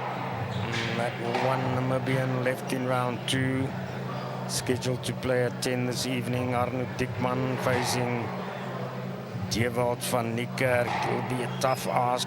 Van Niekerk, second seed in this event and ranked 118th in the world.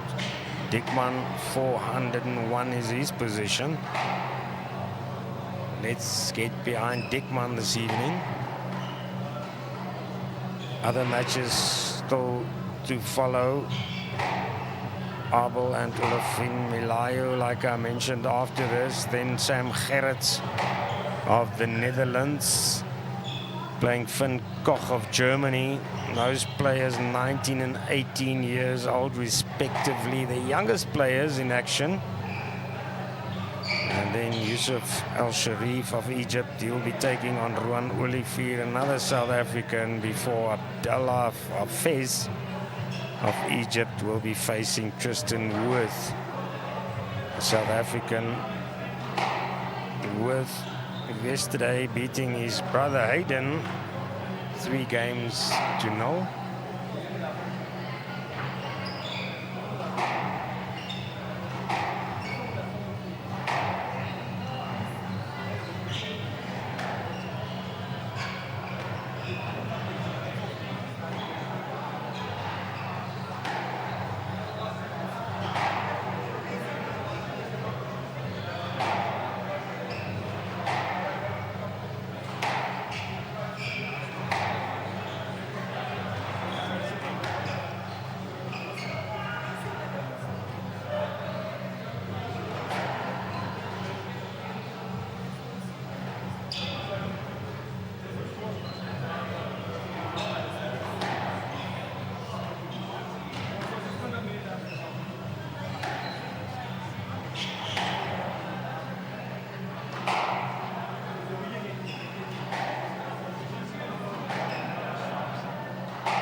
Waiting now for this match to start between Blessing Muwati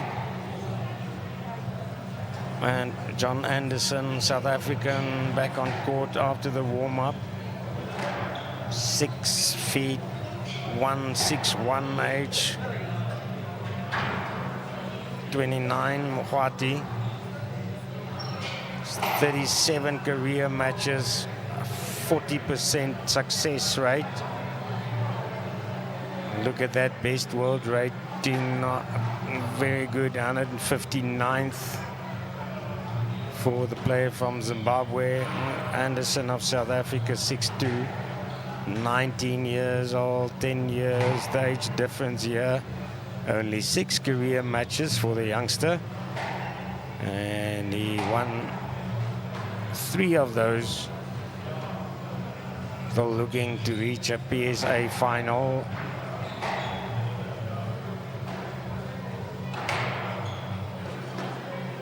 World BDO Namibian Open 2024 be his chance, but a huge gap between him and the top seed, 88th in the world, Nasser. He was in action in the first game this afternoon. This is the 3rd match of the 2nd round.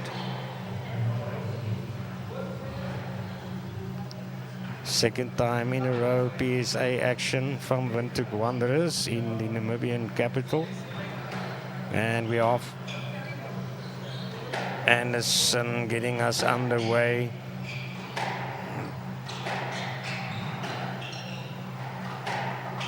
Players testing each other, both on the backhand and the front hand.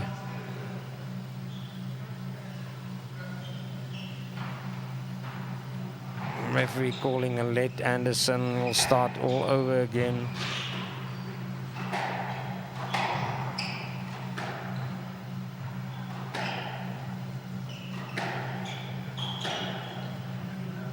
Not a lot of difference in the world rankings between Muwati and Anderson.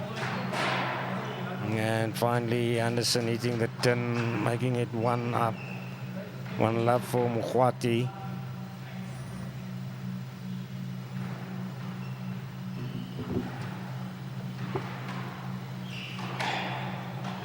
And a welcome back also to JP Brits. JP, I think we're in for another interesting one. Muwati taking the early lead. Yes, no, definitely. Obviously, Blessing is not a stranger to the South Africans. He lived and played in South Africa for many years. He also studied at the University of Johannesburg. We played many times during league matches and tournaments, so a very familiar face to see, and it's good to see him back in Africa.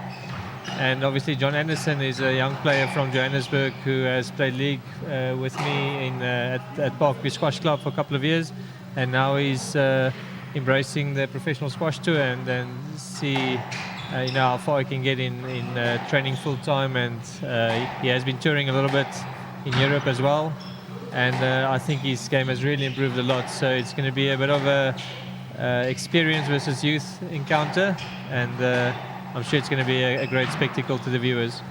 Like I said already, a decade, the age difference, 10 years.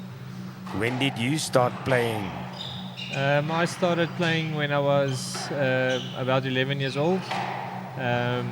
South Africa has very good junior structures where you can play in a team format and IPTs from under 11 all the way to under 19. So we're very lucky to be able to get those opportunities and play from an early stage. And from there on, I never stopped. So it's really a great sport where you can play, for your entire life, as long as you can stay healthy and physically strong. So, and these players would have come through the same ranks as I did as well. Anderson staying in the picture. 4-2. Muwati getting that point, and an exhibition event like this also of course important for the NSA to pull in younger players at school level already. I know they're working very hard to get schools involved in squash in Namibia. Yeah, I think there's always a lot of potential for an organization, you know, if they can get juniors and schools more involved. But it's not an easy task because usually squash is a small sport at a school. So, and in a small town or a small city, you need to try and get the schools to buy in, you know, to take up a squash program. And then you have to get the kids to sort of choose between, you know, rugby and cricket and squash. So it is tough, but we have seen a lot of success of that in South Africa, where people have done it privately or through the schools or through the clubs. And then where they can put that work in, we really see the sport flourish. So just start small, start with 5 kids and try to make it grow with 5 kids every year. And then you can build a good program. Applause for Muwati. Takes another point, 5-2 in the lead now. Teach them young, the old saying goes. And of course, also infrastructure-wise, it's quite a big investment that's required in squash. But Anderson, the rallies, the previous one, a longish rally, JP. Yeah, so far it looks like Blessing is quite comfortable on court. He's definitely controlling most of the rallies. As you can see there, he immediately puts in a good lift after he was under pressure, not giving John anything to work from, you know, from the previous attacking shot. So this is a great rally, and this is what John would want to see more. Get Blessing to twist and turn a little bit more and stretch his legs, because Blessing is quite a big guy, and if you can let him move and cover the court a bit more, then the game starts to change a little bit. Oh, a little bit scrappy again. But that was better by Anderson, and I think if you can string more rallies like that and maybe be a bit more clinical with his execution, then it will be game on for him to get into this game. 7-2 in the lead, Muwati. Great shot by Anderson. That's more like it, and more rallies like this is going to get Anderson's confidence up and really make a good contest of this match.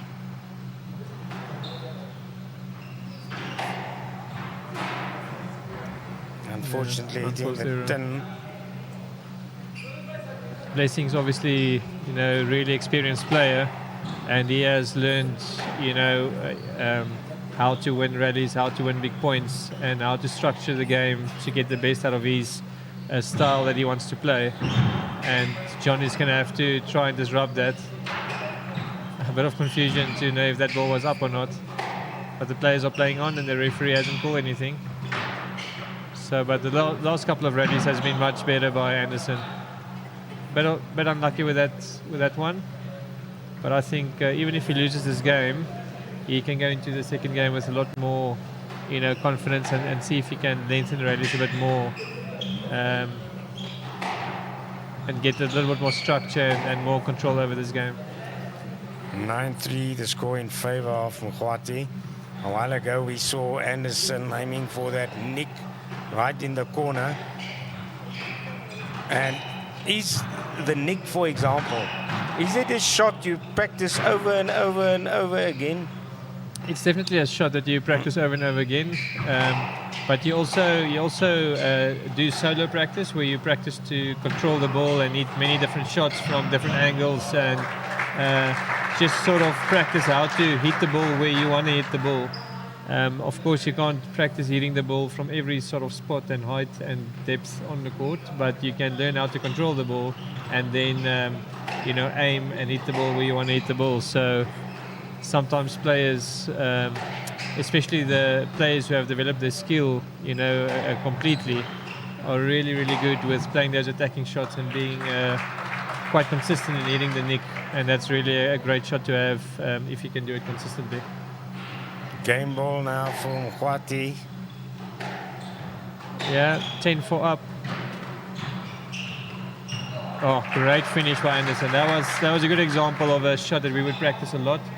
Cutting it in on the backhand, and he sort of got enough spin on that ball to go more towards the nick, and it was just no chance that that Muwati would be able to get that shot. So, and a great hold there by Anderson, pushing it down the backhand wall, and Blessing expecting it to go cross court. So some good signs there from Anderson. We'll see if he can be able to come back from this saving all these game balls, but Blessing would definitely want to finish his game strong, and make sure he gets that first game in the bag.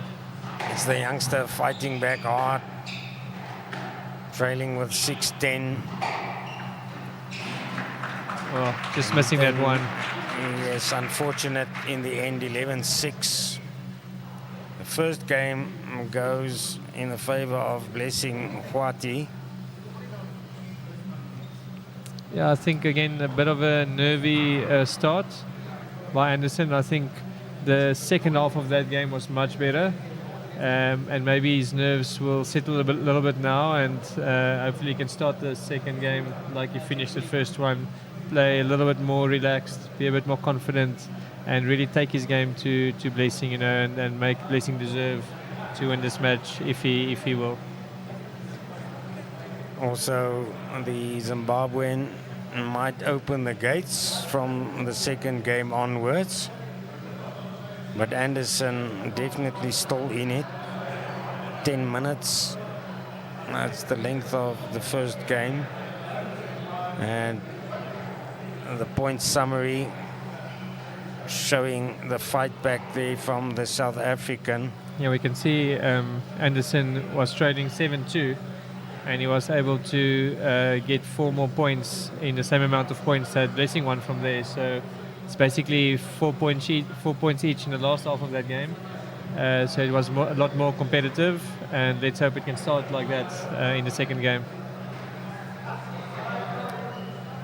So statistically won the second half, but you need in every sport, you need to win the first half as well. Yeah, and you need to win the last one, the last point. That's the only one that counts. But sometimes you can gain some momentum. So even though you're losing the game, you can sort of turn the momentum a little bit, get some confidence in how you feel, especially in the first game when a youngster like John would be quite nervy. It's a big stage for him, and he's quite new in playing on the PSA World Tour. This might be his first time playing a $9,000 challenger event. So it's a lot on the line. He would really want to do well, and I think he believes that he can actually do well in this match. And then if you don't start that well, you sort of get a bit of a slump. But if you can finish that game well, even losing it, you can build on that momentum, and then play better in the next games. That is $9,000 up for grabs. And quick arithmetic, that's 180,000 Namibian dollars, or rand. A bit less at the moment. Great length there by Blessing. So that was a better rally. Some good width and length by both players, but we can see Blessing still a little bit ahead on the tee, keeping John behind him and getting onto the volley a bit early. And he's taking a 2-love lead already in the second game. And we can see he's pushing the pace. He's picking the ball up quickly, trying to go for the serve as quickly as he can, because he knows John will be under pressure. But that's a great reply. That's what we want to see more of.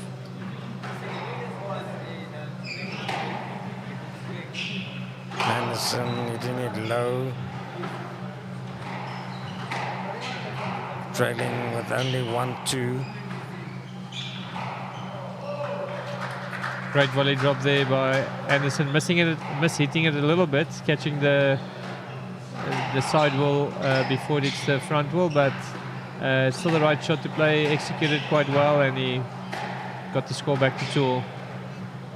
We're definitely seeing the pace picking up a little bit. That's a pity. He really worked hard to get that position, and I think it was the right shot to play, but maybe his mindset was just a bit too much, wanting to finish the point there. So much better squash from both players. The way this is going, the second game might go to sudden death at 2 points difference. 2 points margin required.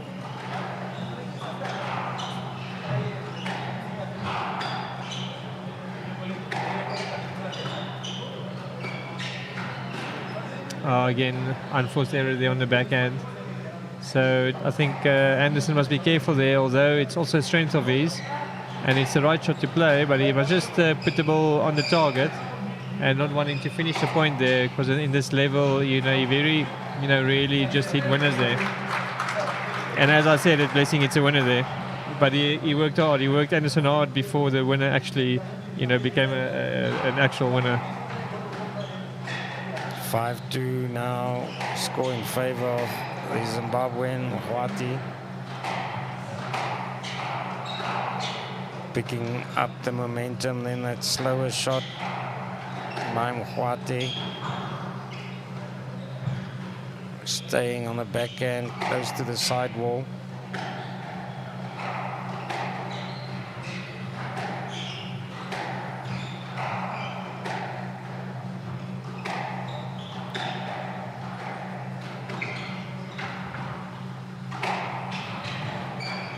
Yeah, we're seeing a really good rally here from both players. Moving each other. Ooh, that's probably going to be a stroke. Yep. And that also just shows the heat of the ball on the court. Usually that ball won't come out that much, but the conditions is really grueling on court, and it's really hot. And we can see how the ball is flying around the court. The referee saying that ball was out. Anderson did well to get this game back to 4-5. And again, I think it's about consistency. If he can just refrain from hitting unforced errors, he's staying in the game. So just has to keep his head and stay positive. I think that's what Blessing has been doing so far in this match. He's just been really disciplined, and he makes John work for the points and deserve the points. He hasn't given him easy success, and on the other hand, John has been making some unforced errors, so that's been the difference so far. 6-4 in the second game. Anderson of South Africa trailing with 2 points. And then the difference becomes 3 points. No, even though the ball is really hot and bouncy, the players haven't really been able to get the ball consistently all the way to the front corners. It's been mostly played in the mid-court of the court, halfway up the length. And I think the players can really pay a bit more attention of getting the ball, all the way through, and giving themselves more time and more opportunity to create space from there. Of course, the temperature will cool down a bit later in the evening, and then JP will tell us if that translates into a difference in play. Yeah, it's going to be interesting to see how much it cools down and what the effect is on the players. But there we saw a great finish by Blessing. But again, a lot of half-court balls from both players. And we can see they're a little bit in each other's way, moving across the mid-court of the half-court line. And I just want to tidy up a little bit more with the width and length. Pace definitely picked up as well, as a result of hitting it a bit short and low.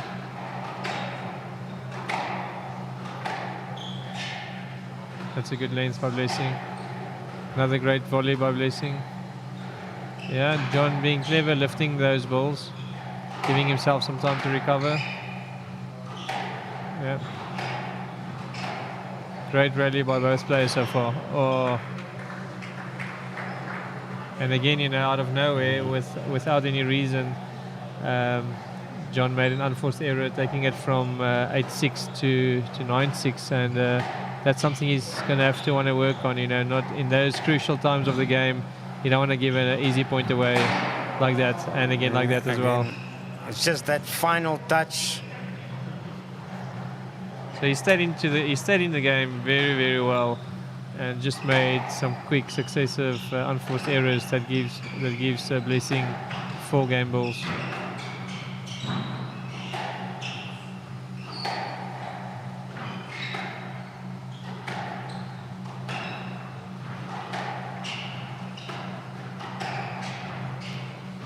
The Zimbabwean showing patience as well. Muwati, calculated tactics. You know, did all the hard work there, and with the easy shot, just wanting to do too much and putting it into the tin. So good lessons for John against a more experienced player, but I think he's going to have to, you know, understand that you're not going to hit winners, you know, on demand. You're going to have to, you know, outplay your opponent by strategically making decisions that makes your opponent work hard, limit them in the options of how they can attack, and then create space enough times where it's going to just become too much for your opponent to handle the pressure, and then you have to repeat that. After 20 minutes of play, 11-6, 11-6. Blessing Muwati up 2 games.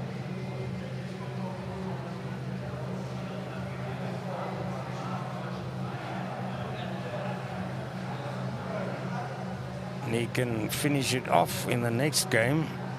JP, we've only seen 2 matches going into a 4th game so far.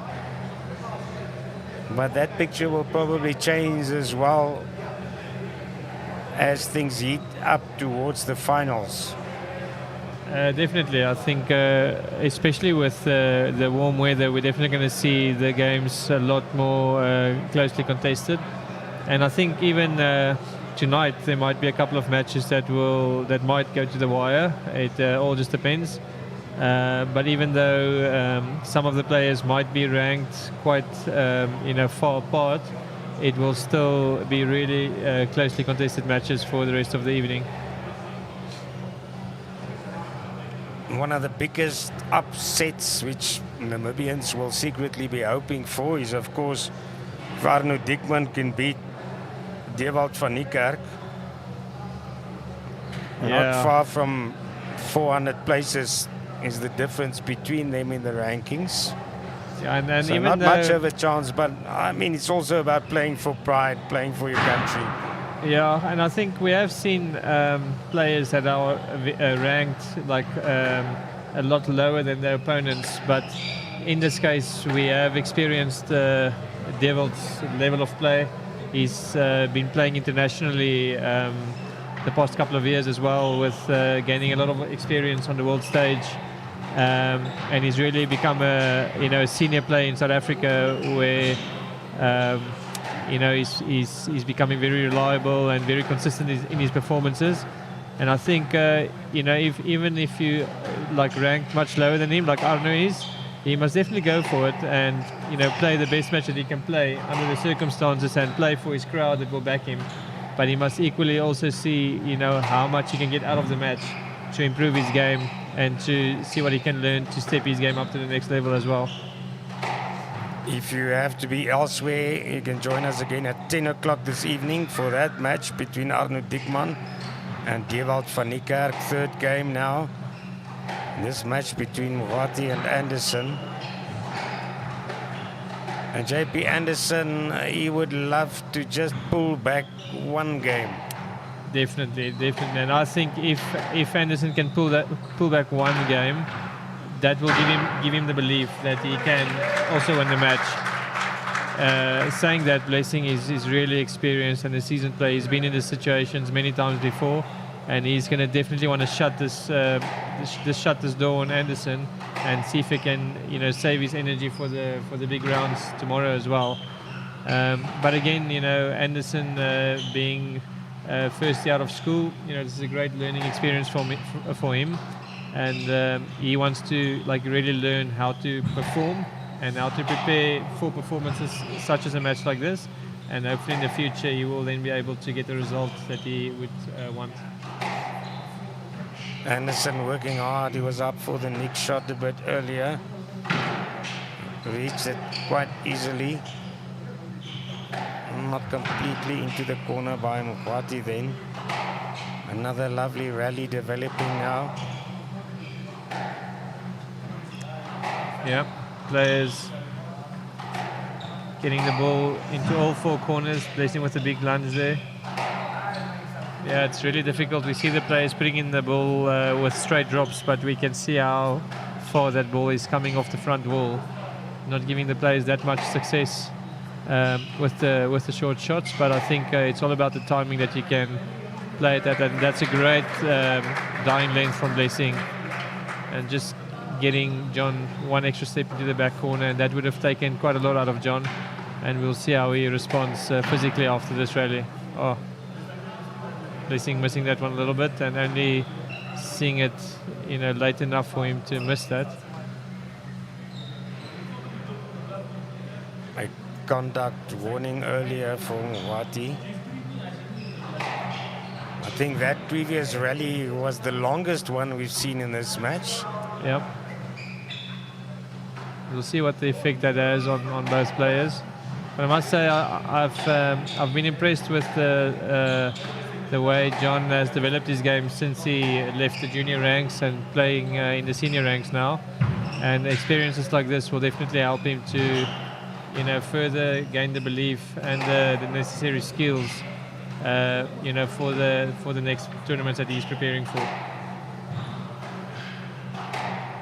Almost looks like the energy of the youth is starting to show a bit in his third game as well. Yep, he's holding himself really well. I think Blessing is trying to push up the pace. He's volleying a lot, but John is really holding himself well, and he must again just prevent from going for too much. We see 3 boasts in a row there from Anderson, and see if he can.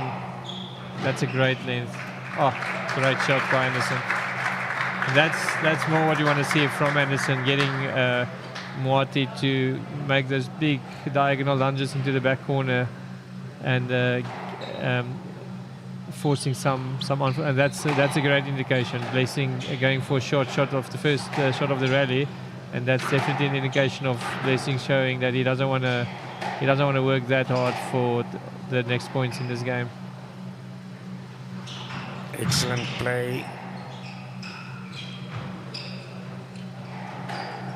This is good play by Blessing. That's a great get by Anderson. Another lob. Oh, we can see both players are really getting a bit tired here. Anderson working really hard, but he's really young. Sometimes I feel like these youngsters can run for days and days. And there we see a bit of a crack from Blessing. We can see, you know, the players' movement back to the tee is becoming a little bit slower, and that was a bit of a sign of fatigue. But these players' fitness levels are also really good sometimes. Sometimes you'll see a rally like that, and then they can just step it up with the next rally again. So let's see what Blessing's reply is. Oh, it's an error. So Anderson, I think, I don't know if he has led in this match before, but he's leading this game 4-3. And if he can get some long rallies in again, I think it will really build some belief that he can go all the way. I think they've been level in previous games, but I also think it's the first time he's actually in the lead now. Oh, great length there by Blessing. Great reply to the pressure has been feeling the last couple of points, and that takes us 4-all. Both players being a little bit loose in the front corners. Here's a good opportunity for Blessing. Yeah. Yeah.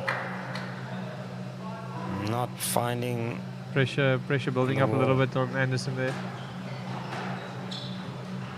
5-4, the South African player has to stay in touch now.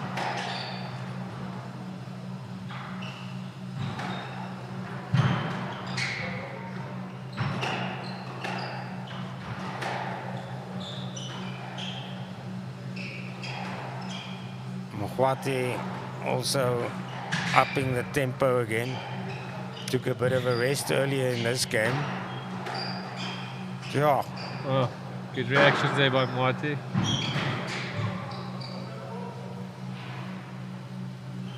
Yeah, Blessing just slipping a little bit there, which threw him off balance and not giving Anderson direct access to the ball, and resulting into a stroke to Anderson. And back at 5-all, and this game is showing to be quite tough. I think both players obviously wants to stay strong here. Oh, and as I say that, Anderson makes another unforced error. This is where he, I think, maybe lacks a little bit of experience. He just needed to punch that ball down the wall and get Blessing just to move a little bit more each step, each shot that he plays. And that's great shot by Blessing. Firm and quick.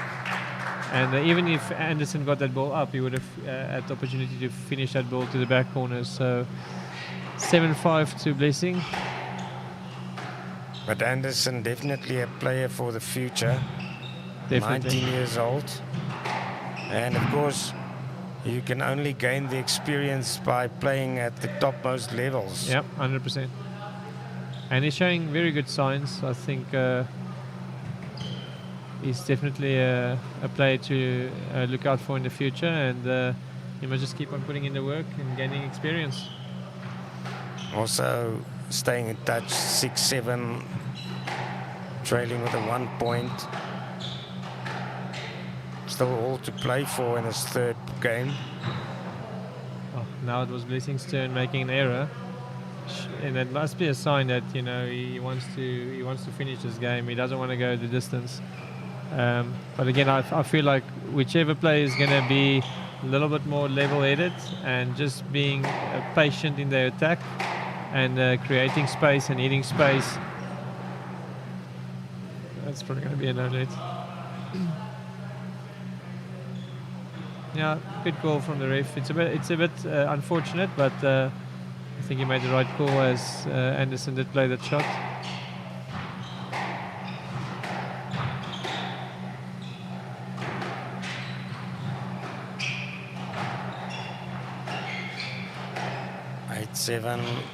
Muwati looking to finish the match,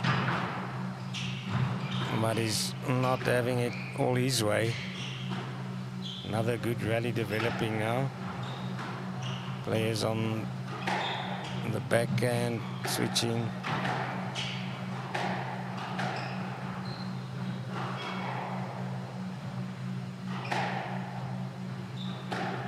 Yeah, this is a good rally.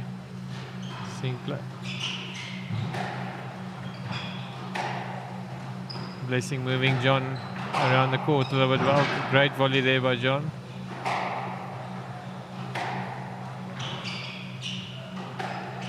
One of the better rallies we've seen so far. One thing that's difficult to see on the screen for our viewers back home is how unbelievably quick this ball is moving, and it feels like sometimes the players can get onto the balls a bit quicker, and we can see the accuracy is lacking a little bit, but the ball is reacting really, really quick off the front wall, and it's extremely bouncy.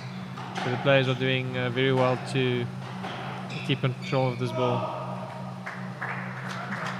One of the fastest sports in the world. I think most of you squash players will say it's the fastest sport in the world, if you're not counting F1. 8 all level. Big point coming up for both players. I mean, I definitely think if Anderson can sneak this game, it will change a lot. Oh, that was a great. Oh, it went out. So that was a great hold and flick by Blessing. Just using that shot at the right time. Muwati needs to win 2 straight points. Oh, and he got the bounce at the back corner, giving him 2 match balls.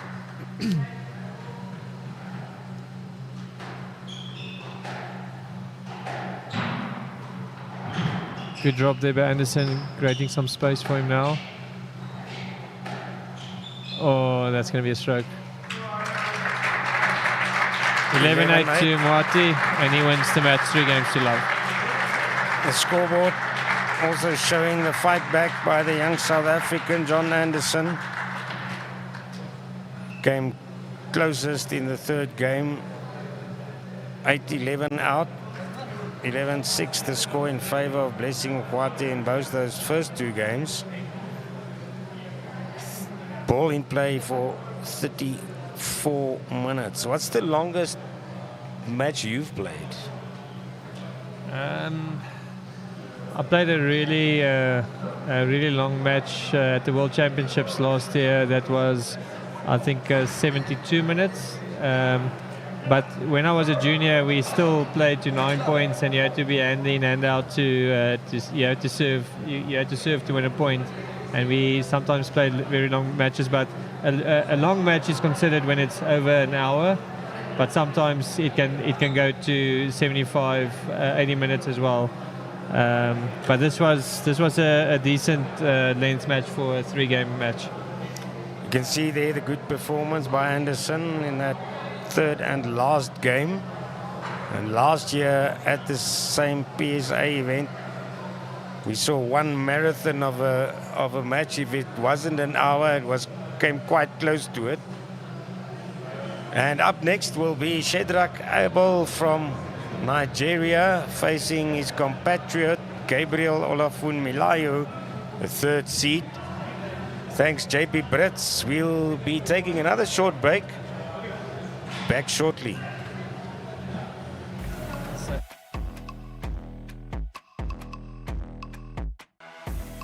It all began with ink on paper, a small but powerful voice that reached the homes of Namibians, sharing their stories, their triumphs, their struggles. As the world evolved, so did we. From the presses to your screens, keeping you connected to the news that matters, wherever you are. We didn't stop at digital.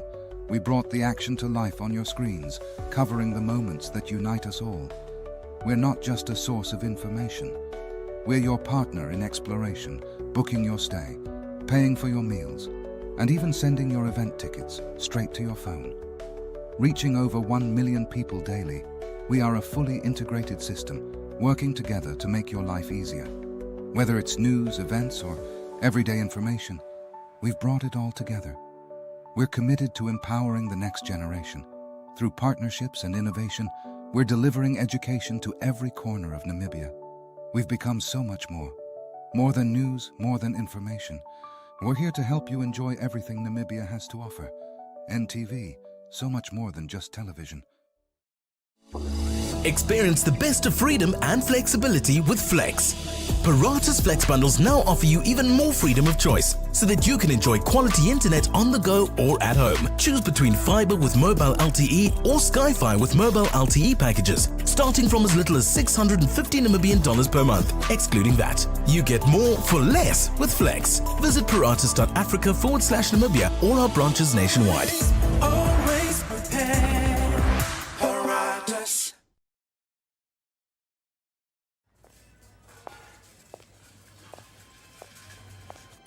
Whatever she decides next has the ability to impact an entire country in ways no one could ever imagine.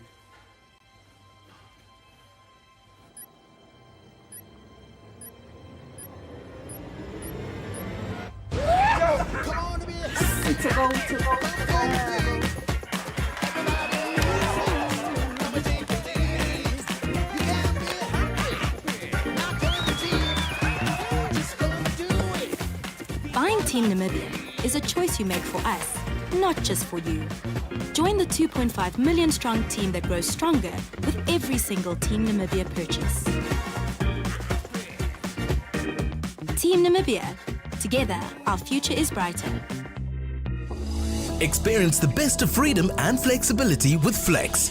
Parata's Flex bundles now offer you even more freedom of choice so that you can enjoy quality internet on the go or at home. Choose between fiber with mobile LTE or Sky-Fi with mobile LTE packages, starting from as little as 650 Namibian dollars per month, excluding that. You get more for less with Flex. Visit paratus.africa/Namibia, all our branches nationwide. Always prepared. Paratus. Neo Paints is proud to call Namibia home. For more than 70 years, Neo Paints has been inspired by this country's natural colors and beauty. to produce the wide variety of trusted quality paints we have become known for. Proudly Namibian by nature, Neo Paints has over the years involved itself in several key projects across the nation, bringing lasting beauty, premium paints to liven up both indoor and outdoor environments. As durable as the Namib Desert, Neo Paints has stood the test of time through all weather conditions, leaving a lasting impression on the hearts and the minds of all Namibians. Neo Paints Namibia, a coat of excellence.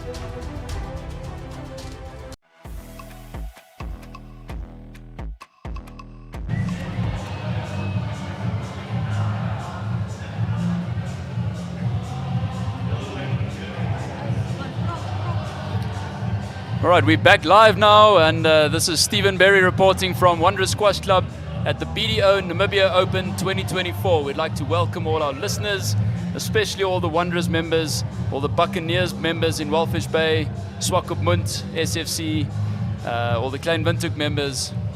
Shout out to all of you, and we hope you guys are enjoying the tournament so far. I'm here with the lovely Fasti Olofsson from Wanderers Squash Club, originally from Potchefstroom. Fasti, welcome. Evening, how are you doing? Stephen. I'm well, thank you very much.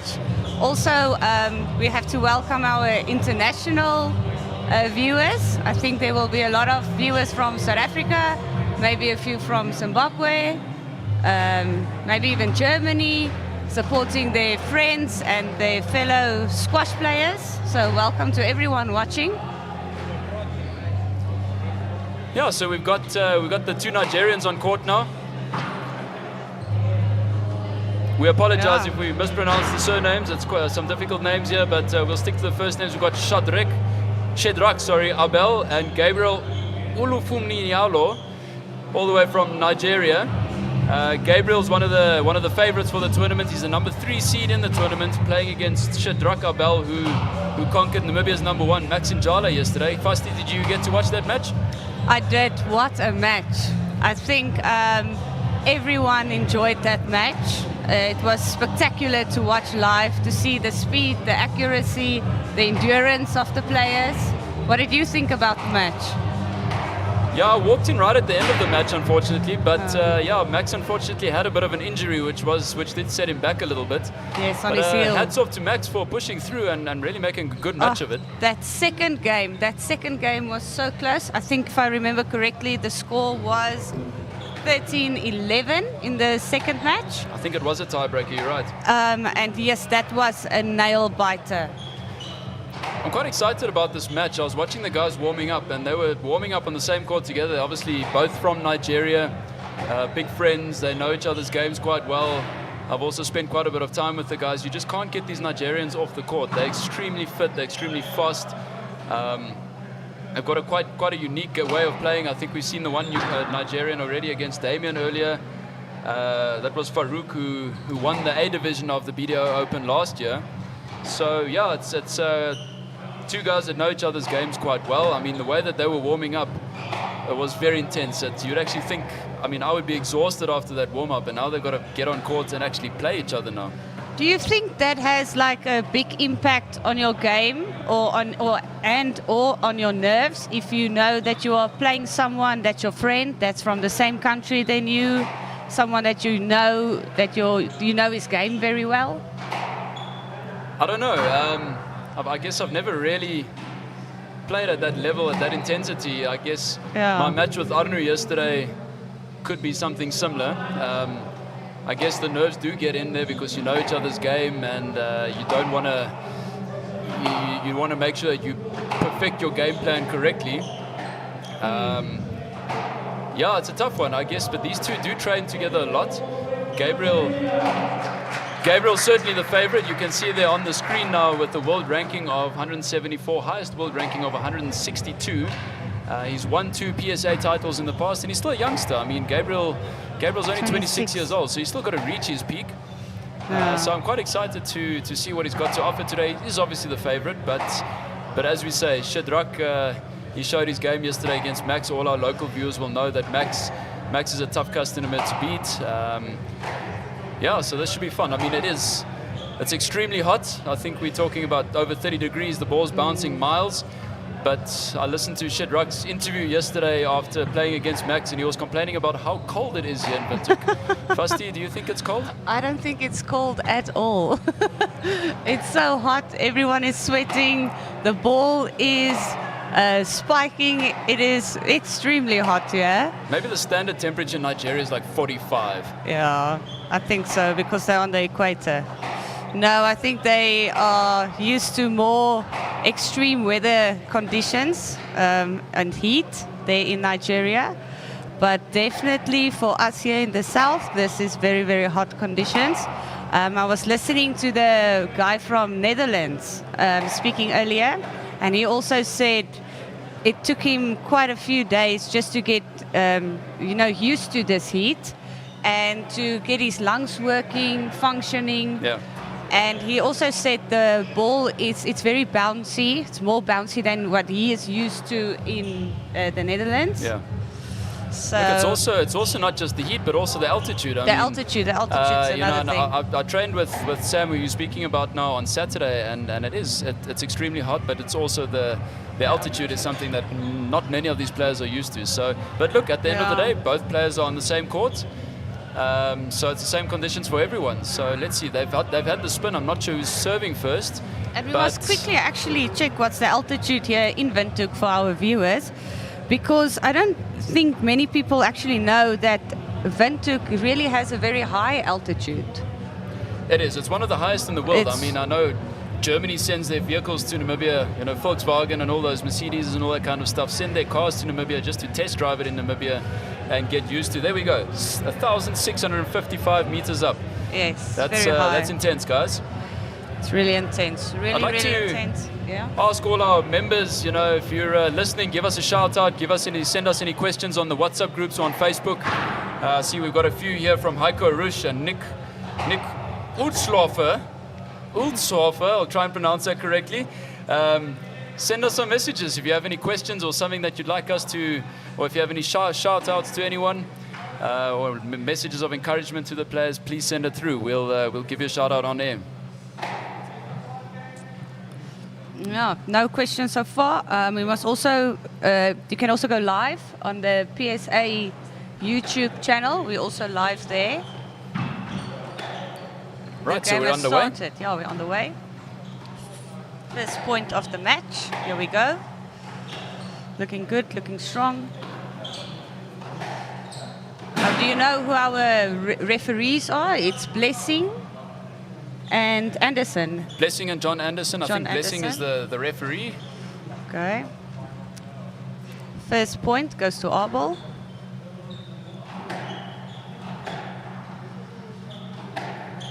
Do you think these guys had to adjust their techniques a little bit to come and play in these high heated conditions, to maybe take it slower, maybe hit it lower? I think the general players probably would have to. You know, especially if you're coming from, you know, there's a couple of guys here from Cape Town, Hermanus, the Zimbabweans, for example. The Egyptians are quite close to sea level. I'm not sure what the altitude is in Nigeria, but I think with the heat that they've got there, the ball must absolutely fly. So I think that they don't seem to be struggling with the pace of the ball. No. Judging by the way that they've been training and approaching the game on court. Although they do say it's colder, so. Oh, that is quite interesting to hear. That's what's a 10. That's a second tin we've seen. I wonder if that's down to a bit of nerves from the players. But I think once they get settled in and they get used to the pace of the bounce, then yeah, I mean it's already been some quite fiery, flary rallies. No. Obviously, we haven't seen Gabriel on court yet because, you know, he was a number 3 seeded player in the tournament, which meant he had a bye in the first round. But some of us might remember him from last year. He lost in the semi-finals of the PSA division last year to Damian Groenewald. So the fact that he reached the semis last year in such a strong tournament tells us that we can really be excited to see the level of squash that he's going to offer us for this tournament. See what he has to offer. That was another tin. A lot of tins in this game.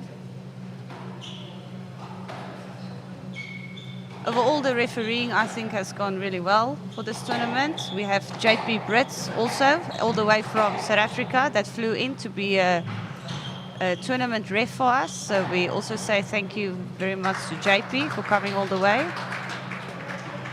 Big shout out to him. There he is. Oh, he's the ref. I saw him now.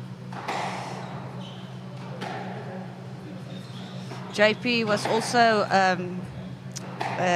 he is a South African national champ, and he played for a little while on the PSA tour as well. I'm not sure what was his highest ranking. JP's actually retired now from high-level squash. He's actually just been appointed as the national coach of South African squash. Yes, that's what I wanted to say now, is that he retired this year. He also moved down from Pretoria. He moved down to Mossel Bay. He's living in Hartenbos now, coaching in Mossel Bay, Hartenbos, George area. I see JP's also received a few compliments on air or online about his commentating skills as well. But yeah, he's like, as you say, he's moved down to Mossel Bay. From what I see on social media and word of mouth is that he's made an absolute massive difference to the development of squash in that area. And look, I think, Fusty, you and I both know JP. His commitment towards squash and the growth of squash is phenomenal. And he's also played quite a big role in getting the Namibian Open together, you know, and very influential in getting players to enter the tournament and helping us with great ideas and great suggestions. So, yeah, JP's just a phenomenal person in terms of, in all factors of how he grows the sport and how passionate he is about squash. Yes, I think if you say the word squash, it equalizes JP Brits. So, no, absolutely lives for the sport. And he's always willing to help where he can, if it's with someone's coaching, with giving you advice, just overall, any way he can, he will. So back to the match, obviously. We see the scores now 3-6. Abel just got away there. Gabriel had a good chance at a good drop, put that into the tin. Normally he would put that away, so he wouldn't be happy with that shot. But the lengths have been quite good. The pace has been intense. I would say the lines have been a little bit looser than I would have thought. Not many balls getting to the back. But, yeah, great level of squash off. Oh, that's probably a stroke, I would think. Yeah. Stroke ball. Yes, stroke ball. Just came out into the middle there. See, while we're sitting here, the crowd's coming in. It looks like the pavilion's starting to fill up. A lot of people excited about a few of the upcoming matches. Fusty, any matches upcoming that you're looking forward to? You know, they asked me today in an interview as well, what match am I looking forward to? And not just today, like what game should people come watch, and just any pinpointers I would give. And I told them there's nothing I can pinpoint. Like, every game is just, it's so amazing to watch, and all these players bring something unique to the game. I mean, just look at the game between Blessing and Anderson just now. It was an incredible match. That endurance they showed, the shots they had, and Anderson's skill of picking up every ball. Like, you think that ball is gone, it's dead, it's over, and they're just retrieving every ball. So I think all matches, it's just on another level. So if you don't know squash, this is 100%. How to get into squash, to know how it can expand and to what level it can go. So the moral of the story is get to Wanderers and come and watch and learn from these guys. I was chatting to John Anderson. He had an interview yesterday, and obviously didn't want to give away his game plan, but I mean, he lost his match now, so I guess we can spill the beans.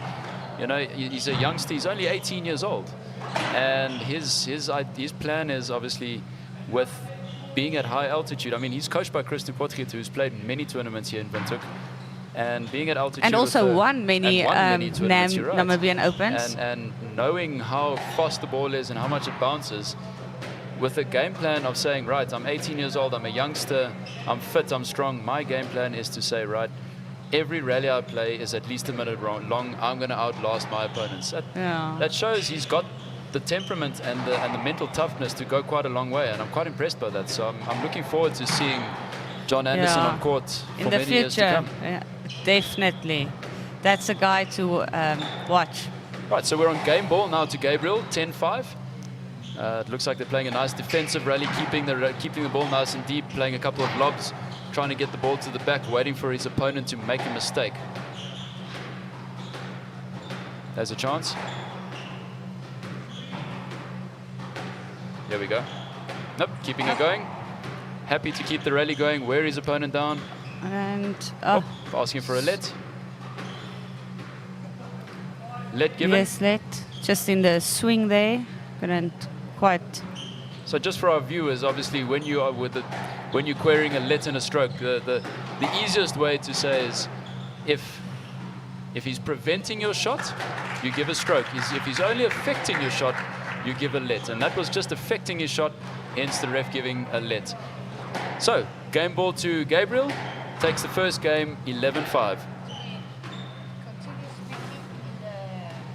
In the break, or is it?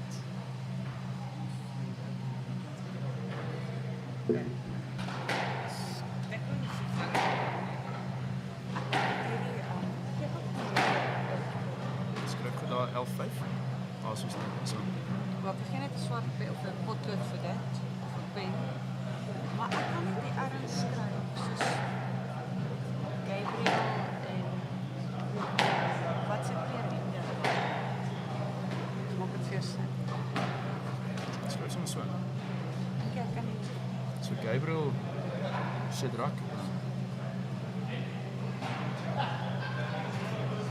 Ek weet nie wat se kleur het.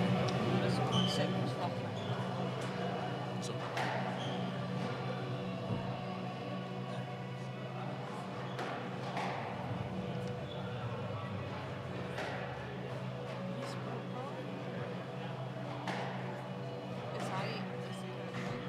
Gabriel pass.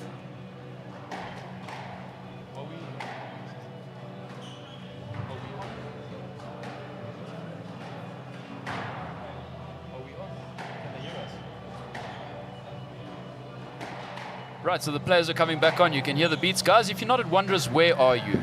The beats are up, the music's going, the Gears is here, the beer's ice cold. If you're not here, I hope you guys are going to be here tomorrow. Tomorrow is quite a bit of good squash, because everyone else isn't in the PSA. Will be taking part in the men's B division, the men's A division, as well as the ladies division. Fusty, Yes, you're ladies going to be on court for division. the first time. How are you feeling? Yeah, a bit nervous, not knowing all the players, but very excited to getting on court. You know, when you watch these guys playing in the PSA, it's so motivating. You also just want to get on court. They make it look so easy, don't they? They make it look so easy. Right, so Gabriel's off to a fly. He's on 2-love up. Yeah, so ladies starting tomorrow. There's also, I know, a few Zambian and Nigerian. Zimbabwean. Zimbabwean. Yeah. Zimbabwean. Two Zimbabwean ladies. Coming in, flying in. Polite and Natasha, I think their names are. Oh, Yeah, unlucky there. so that's also going to be very nice to get to play against them. Yeah. So Gabriel won't be happy with that. I mean, he's had quite a clean game so far. Obviously, you want to be cutting out those basic mistakes when you get those opportunities. You want to capitalize on those shots. Obviously, Abel is really putting it in and giving it his all. That's a great shot. Yes. Nice attacking cross court there. Scores are 2-all. So just in case you're not sure, Abel is wearing the black and Gabriel in the purple. Going for the corkscrew. no. Oh, we missed that one. Close. So Abel's in the lead. Do you think let's see if he can capitalize on this? Yeah, let's see if they can make it 1-1. Always difficult to play a shot in the air that you're not expecting. Right, so we're just There we go. gonna read a few of our online comments. A couple of our members commenting on the beautiful condition of the court. Big thank you to BDO, our head sponsor of the tournament. Hence the naming rights, and just complimenting the stunning condition of the BDO court. We've also got Nick commenting on all the competitors bringing their A games. A big thank you to the sponsors, especially the staff and the organizers at Wanderers for this event. you can only imagine that it's required a lot of hard work and good organization from your end. And thank you for all your efforts. And finally, Dwayne from Pretoria. He's not a General Wanderers member, and he's saying you can see that the commentator is very good at talking, and he's the commentator's #1 fan. Thanks, Dwayne. Really appreciate it. Yeah, so thank you to you too, Stephen. You're a big part of this organizing team. What was a lot of hard work. Gonna catch up on a lot of sleep after this. Definitely. After this, we still got the All Africa Championships, but yeah, it's when you're passionate about something, it makes it quite easy. So Yeah, Gabriel's taken a definitely. 5-3 lead.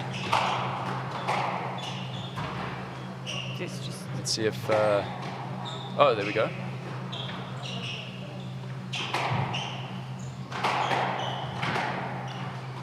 Abel needing to work hard here to get back. So if he loses this game, the pressure is going to be on from his side.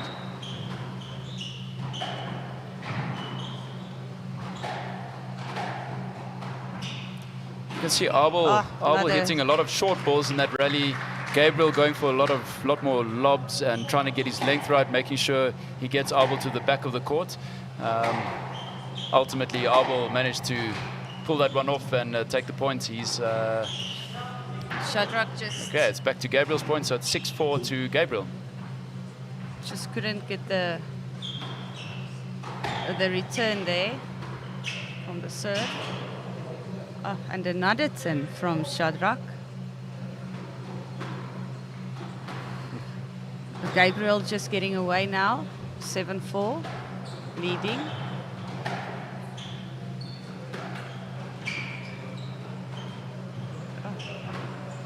Good volley there from Shadrach, putting Gabriel a bit on the... Needed to work there to get that one back. That's right. So Fasti, you're someone that's played a lot of Namibian Opens as a South African from Koch back in the day. Now you're a full-time Namibian. Oh, that's a stroke. Unfortunately, coming out of the nick of the front wall. Now you're living here full-time. You're working for the University of Namibia. Fasti, enjoying your time living permanently in Namibia at this stage? Yes, love it. Absolutely. The people are friendly. The weather conditions are nice. Always hot. Lots of sunshine? Lots of sunshine, less winter. Yeah. No, the people are really friendly. You know, just the quality of life here, I've really been enjoying that.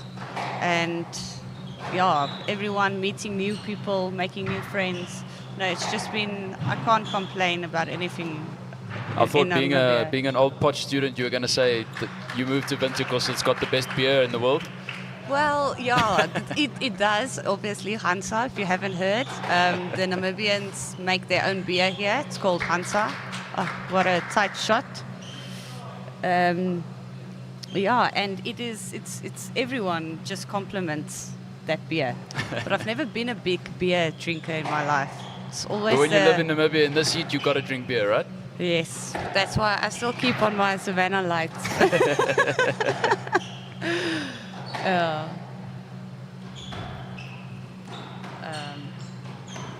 Shadrach Oh, now. it's a great shot there from Gabriel. You can hear the crowd appreciating that. Loose shot there from Abel. Gabriel capitalizing it, putting it straight into the front neck in the backhand corner.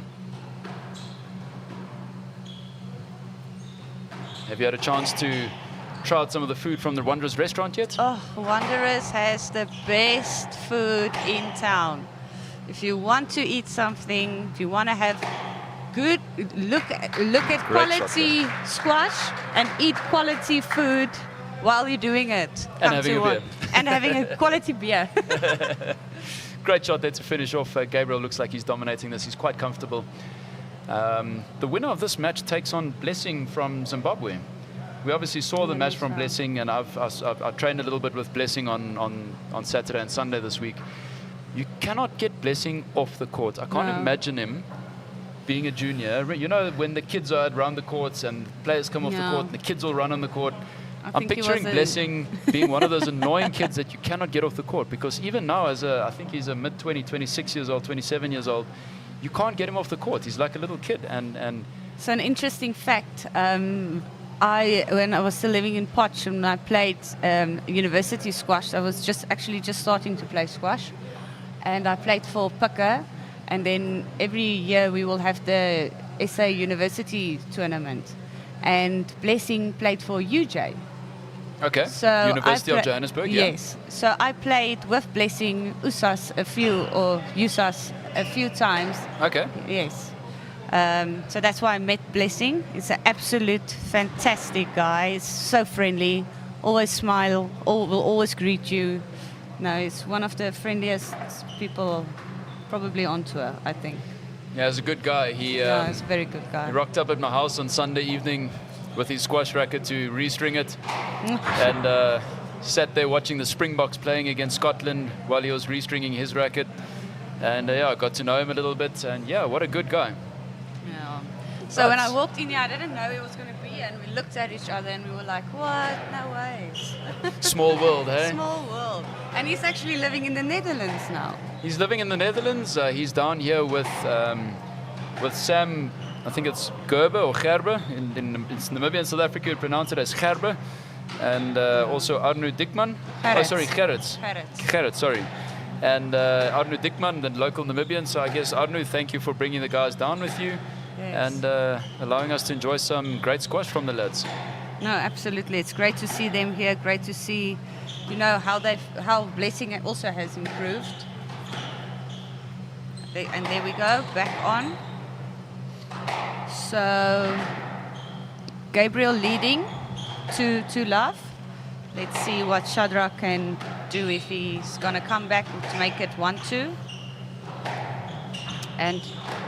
Or if Gabriel is going to take this in 3 sets. What do you think? At this stage, you can see Shadrach Abel's come out all guns blazing. He's got nothing to lose. We know he's going to give it everything he's got now. Not that he hasn't been doing in the previous sets, but I think he's going to go with everything he's got. But at this stage, I think Gabriel's just got too much for him. He's looking in control. He's looking comfortable. So he plays a tight shot there, and that's a shot that you'd expect Abel to pick up at this level anyway. No, that was a very nice and tight shot. Nice length, good length. That's also a very good length. Second one there on the backhand. Backhand length looking really good, really tight. And Shadrach struggling to get them back. Gabriel's got the early lead yet at 3 love. I'm quite sure that Abel's going to go. He's going to be going for all the shots now. He's going to be going high risk squash. He's got nothing to lose now. So I think when the opportunity's there, we're going to see some fun shots. But yeah, another great shot. Gabriel's at this stage has just got a little bit too much for him. Yeah, and also the confidence is now growing for Gabriel. He's also now getting that confidence, getting to, feel comfortable, also taking the risk for a shot. Yeah. So we just got a shout out from one of our favorites that took part in the tournament last year, all the way from Kenya. Unfortunately, unable to take part this year. James Dalidi. James, great to hear from you, champ. Pity you can't be here, but yeah, James just sending a message and sending regards to everyone. Is there live commenting on this? Kan mens hier sien as iemand hier iets vra? Nee. Okay. So Gabriel leading now 5-2, and Shadrach there asking for late getting. Did he get a stroke now? Once again, as I mentioned earlier, Gabriel preventing Abel from playing the shot. And if you can't play a shot, you're going to get a stroke against you, or stroke to you at least. Oh, good volley there from Gabriel. Nice length. Abel making Gabriel work in this rally. Yeah, so we're fortunate enough to have a full-time biokineticist at the tournament. I think some of the guys are really making use of him. Stretches for before the match, stretches after the match. He's also got a compression suit, if you want to call it, that he straps around your legs and gets the blood flowing. So the guys are really making use of it. I think these guys are going to really enjoy that after the match. Yeah, I've heard some really good feedback from him as well. Yeah, the guys are really enjoying it, really. So and that's also very necessary for these guys playing at this pace. and you know they already have so much conditioning to do to prepare for a tournament like this, and I think the recovery is just as important as the conditioning for a PSA tournament. Yeah, yeah. You know, to get that recovery, to get that muscle soreness away. All right, so Gabriel runs up to 7-3 lead. I think right now it's just a matter of time. Obviously Abel's trying to do everything that he can, but at this stage, Gabriel's just got an answer for everything. The lengths haven't been bad. But when the ball's flying like it is, bouncing like it is, oh, unfortunately, tinning that, he won't be happy. You can see the reaction there. It's a basic shot, and that's at the end of the day, that's been the difference, really. I think Gabriel has controlled a lot of the match, but if you look at the basic mistakes of shots that where you're not unforced errors, where you're not under pressure, I think I'd love to see the stats on that, but Abel has definitely been the one that's made more mistakes off the basic shot. Definitely. Been hitting a lot of tins, like we said at the beginning of this game.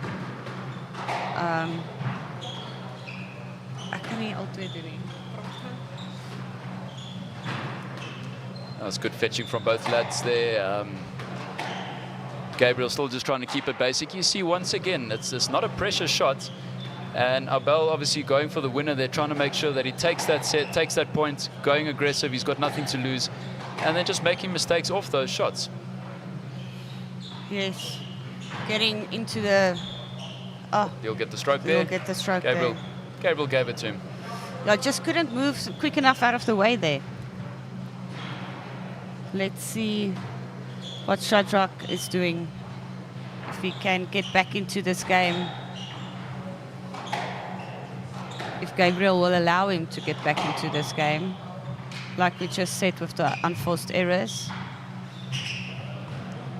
Gabriel seems to be enjoying himself now. His intensity has dropped a little bit. He's just taking it easy, trying to save the energy, keep the legs nice and rested for his big match tomorrow against Blessing. He's got match ball, 10-4, 6 match balls on the line.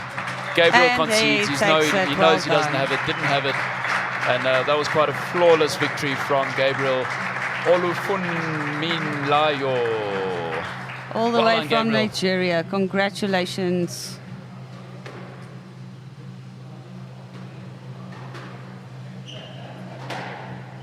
Okay. Ja, maar dit weet jy wat maak het.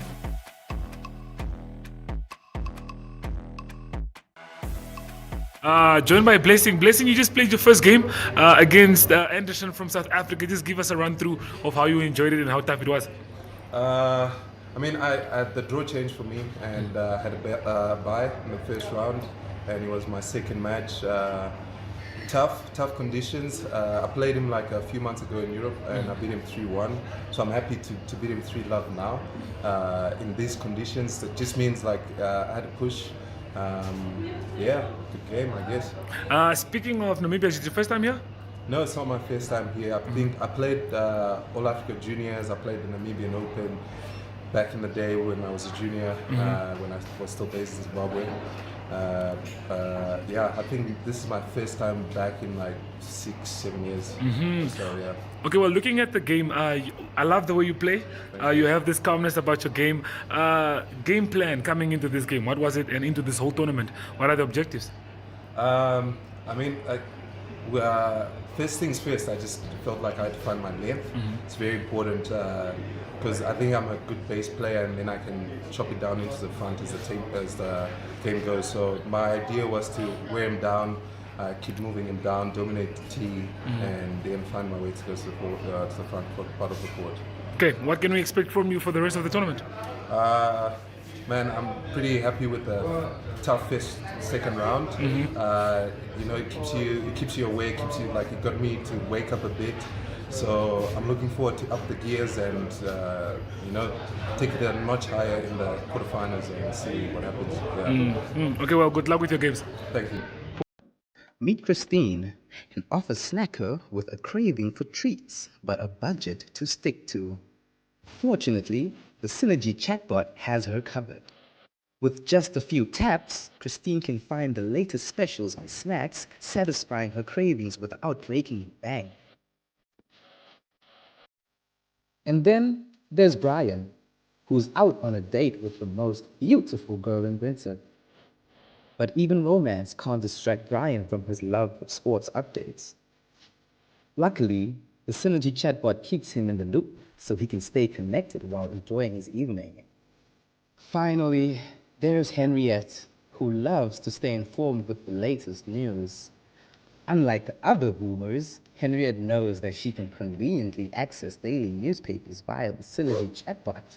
Whether it's snacks, sports, or news, the Synergy chatbot has something for everyone.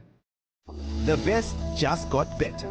Parata's fiber packages that give you unbeatable internet speeds at unbelievable prices. Enjoy speeds of up to 15 megabits per second, starting from just 500 Namibian dollars excluding VAT. Sign up now for these fiber packages that are pushing the boundaries of innovation so you can enjoy more connectivity, faster browsing at even more affordable prices. Visit your nearest Paratus offices to find out more or go to paratus.africa/Namibia to sign up online. Always prepared. Paratus.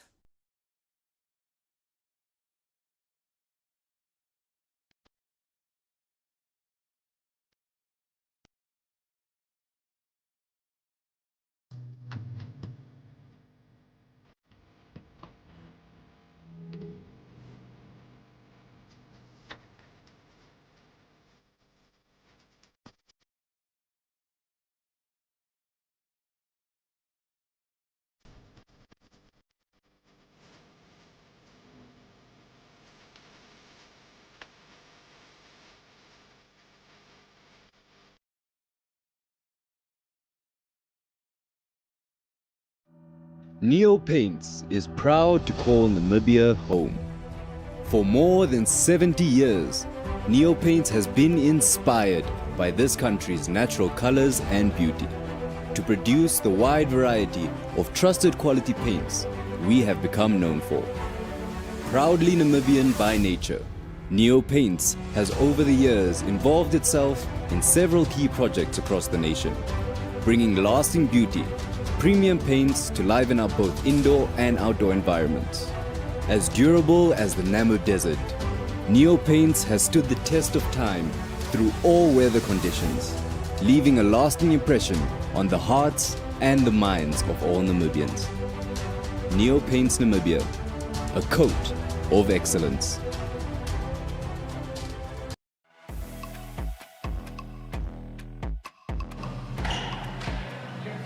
Okay, and welcome back to our next match of tonight. We have Sam Gerrits, all the way from the Netherlands, playing against Koch from Germany. So two international players here, going head to head. Sam Gerrits in the white shirt and Koch we have in the red shirt. So Sam, like I said earlier, Sam was the one telling me that he had to adapt his game a little bit because of the heat and the altitude. I was just saying that Sam said that he had to adapt his shot, especially he likes playing the drop shot. He's more of a drop shot kind of guy, and in the Netherlands with the colder temperature, his drop shots work more easier. Yeah, so when it's cooler temperatures and obviously closer to sea level, you know, you get a lot more reward for those kinds of shots, which you don't normally get here, and it's a lot tougher to play those shots at altitude, because if you are slightly off with a drop shot or a boast or a lob even, you're going to get punished. And so that's why you'll find that the guys are playing a lot more conservative squash. I was having a chat to Nasser, who's the #1 seed from Egypt earlier, and when his opponent had to come off the court for an injury, he said to me he would love to show us and entertain us with entertaining exhibition squash from Egyptian style squash. But he said to me they just can't do it here, because if you're slightly off target here at altitude with the ball flying like this, you're going to get punished. And so they all going back to the basic, easy safe, basic squash. And yeah, maybe that's why us Namibians play such boring squash, Fasti. We must do a lot more nick and target practicing for this altitude. No, you know what, Stephen, I also I did see in that game with Nasser that if they do hit the nick just a slight bit off, it really shoots out of the nick. It literally rolls. It literally rolls. And yeah, it makes me sad to think what I could have been if I'd if I decided to make squash my day job, right? Yeah. Well, you had to move to Egypt as well. Right, so on court here you'll see these are both youngsters. Finn Koch from Germany is only 18 years old with a world ranking of 356, highest world ranking of 340. Just before that they showed Sam's ranking, who's only 19 years old with a very similar ranking. So yeah, we don't know the players. Finn's got, Sam, sorry, he's got the number 4 seed for the tournament, so the conditions, they have been training a little bit. But yeah, we'll see who handles the conditions the best between them. Do you think we've ever had 2 Europeans playing each other in a Namibian squash tournament before? Like for this instance, Netherlands against Germany? Not according to my knowledge, so I guess we I can... also think this is the first one. We can relate this to a big soccer match. The Netherlands, football for our Europeans, Germany and Netherlands being ranked way up on the football pitch. But when it comes to the squash court, I don't think we've ever seen them, especially, well, definitely not in Namibia. Yeah, but not any, Namibia. I mean like any European. Not that I'm aware of. Look, remember, we've got to remember that this, what we're seeing now is the biggest squash tournament that Namibia has ever hosted. Yeah. We did host the World Junior Champs in 2014, so obviously there would have been Europeans playing against each other and different countries. But yeah, this is a 9K PSA tournament, so this is senior level. So yeah, I think this is definitely the highest level of squash we've seen. Very exciting in for Namibia. Just Finn Koch here kicking us off for the start of this match.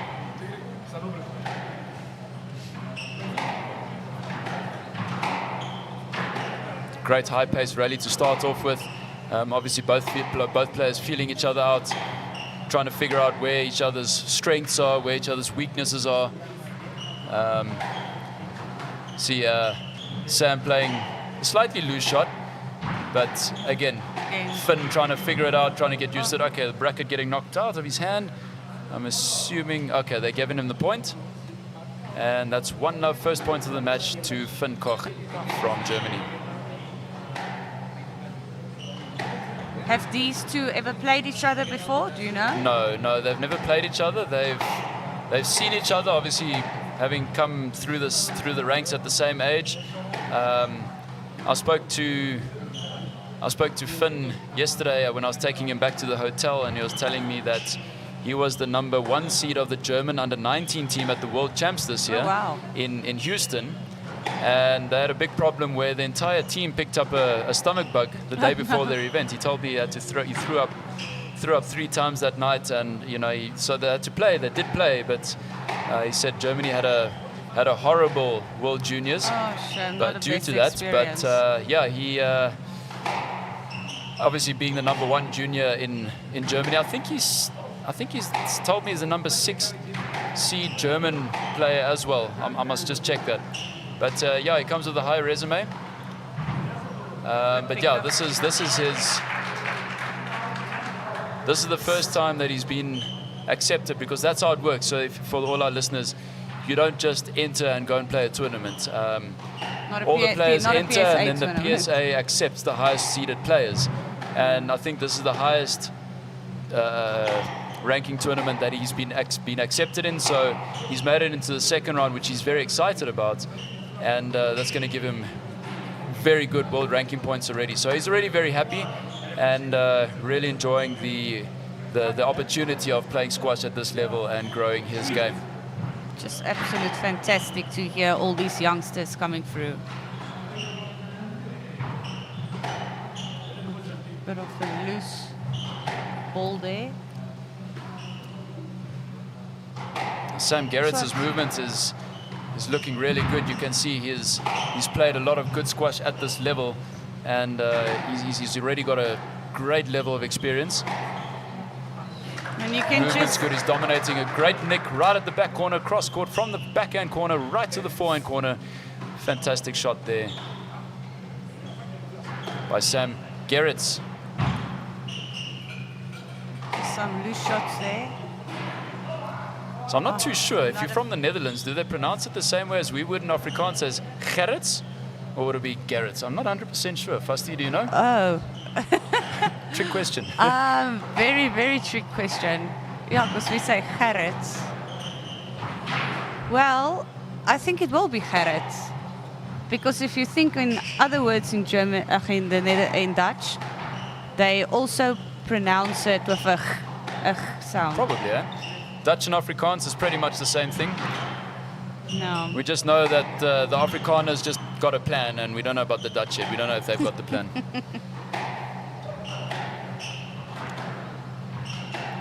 Also some short, you see the lengths are much shorter, playing much shorter lengths. Wonder if it's because of the heat or just not getting that length. It could be a bit of both. It could be a bit of nose, but you saw that previous shot that nearly went to the back, Yeah. where Finn left the ball and it nearly hit that ball at shoulder height. So the ball's bouncing a lot, and when the ball's bouncing that much, it makes it very difficult to control. Very. So Sam's got off to a good start yet, 5-1. Oh no, this ball is on fire. You can also, if you look at the lengths that do hit the glass at the back of the court, you can also see how far it comes off the glass, and that can also just be an indicator of how hot it is. It nearly comes off the back glass like a tennis ball does in paddle, eh? You just played your first few sessions of paddle the other day. Paddle. What's your preference, squash or paddle? No, definitely squash. I don't know, it's just more intense, it's more exciting, it's more skill. It's just better. I think the tournament slogan for this event was, funny enough, paddle along or get squashed. What an excellent, what did you say? What did you say? Slogan. Yeah, and I think you also described it that one day that we played paddle, and it was a very long day, and you said it's like a long day of doubles. Exactly, your body does get a bit lethargic, but you don't feel, to me, I don't feel like I get the same workout. I don't get my heart rate up. No, not at all. Not the same way squash does. Right, back to the game. The guys are pushing each other nice and hard. Finn's pushed himself back slightly there. He's still trailing 3-6 behind. You can see he's not happy with that shot. That's a pretty basic shot at this level, and he should be... Just make the error. Exactly. Just stick to the basics and just get the shot back and work your opponent, get his legs down, get those miles onto those legs. I remember doing that with a colleague of mine the other day from Pretoria, Dwayne. He came with quite a high resume, telling us about what a great squash player is. Great shot there from... Yeah, very good length there. Great shot there from Finn, ball dying in the back corner. But Dwayne telling me, he's a great squash player, high-level squash player. Should be, I think told me he was a first league player in Pretoria. But when we got on court, made sure that he struggled with the Windhoek high level, high altitude, and I made him run. I made him do a couple of circles around the court. And once you get those miles into the legs, then anyone gets tired. Everyone's human. Yeah, and exactly. after that, Dwayne wasn't a happy man. Oh, just another 10 there from Gerrits. And Sam won't be happy with that mistake. He's been quite flawless so far with the basics. Yeah, very, very little unforced errors there by Sam.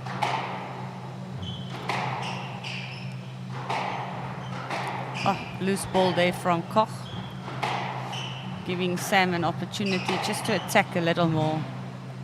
And then Koch that makes the unforced error again, giving Gerrits that 9-5 lead. So just a reminder to all our listeners, if you're still contemplating coming to the courts, our main game tonight, final game at 10 o'clock tonight. I know it's bedtime for some of the old people. I know Heiko Rush and the rest of the crowd has passed your bedtime. But if you're still awake, please get to Wanderers. Come and support our local boy, the last Namibian in the tournament, Arno Diekmann, taking on South Africa's #1, Diewald van Niekerk. Yeah, so that's, you asked me in the previous game what I'm looking forward to. So actually, the next 3 games is, every game has a South African in it. So that's also what I'm looking forward to, see the South Africans. I think when we talk about squash in Africa, we all know the Egyptians are the cherry on the cake. Yeah. I mean, they're the world leaders in squash. Oh gosh. Koch just slipped Finn there. slipping there. But yeah, as we were saying, Egypt being the world leaders on the squash court, but when it comes to Africa, South Africa is probably, well, not even probably, they're definitely the runners up there. They are behind Egypt, but they're definitely the leaders of the pack with the rest of the continent. And watching the South Africans and Egyptians taking part in this tournament is something that we're all looking forward to, and seeing how the top South Africans compete with the top Egyptians that are taking part. I mean, I think El Nasser, who's the #1 seed, is one of the players that's a global player, tours the world. So he doesn't have an Egyptian ranking, but the player that he beat today is the #6 ranked Egyptian player, local Egyptian player. So to think that he's only #6 in Egypt and he plays at that level makes us wonder what the level of squash is in Egypt. What so are we Gerrits is on doing game ball. 3 game balls, lost the previous game ball opportunity due to an error.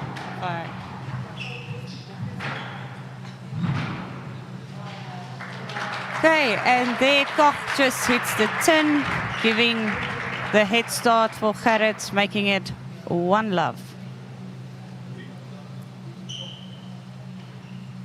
Heiko Rush sending us a message there telling us that he's really loving the cultures that sports brings together. Thanks, Heiko. He's also one of our local Germans. Fasti, do you know why Germans don't play cricket? No. Because if they put a helmet on their head, they start marching. My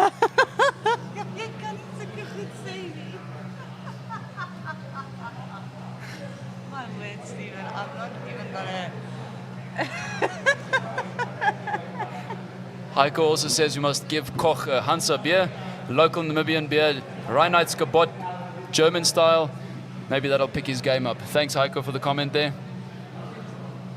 I wonder now, speaking of cricket, what South Africa's cricket score is. Can you check for us? Yeah, let's have a look. Let's have a look.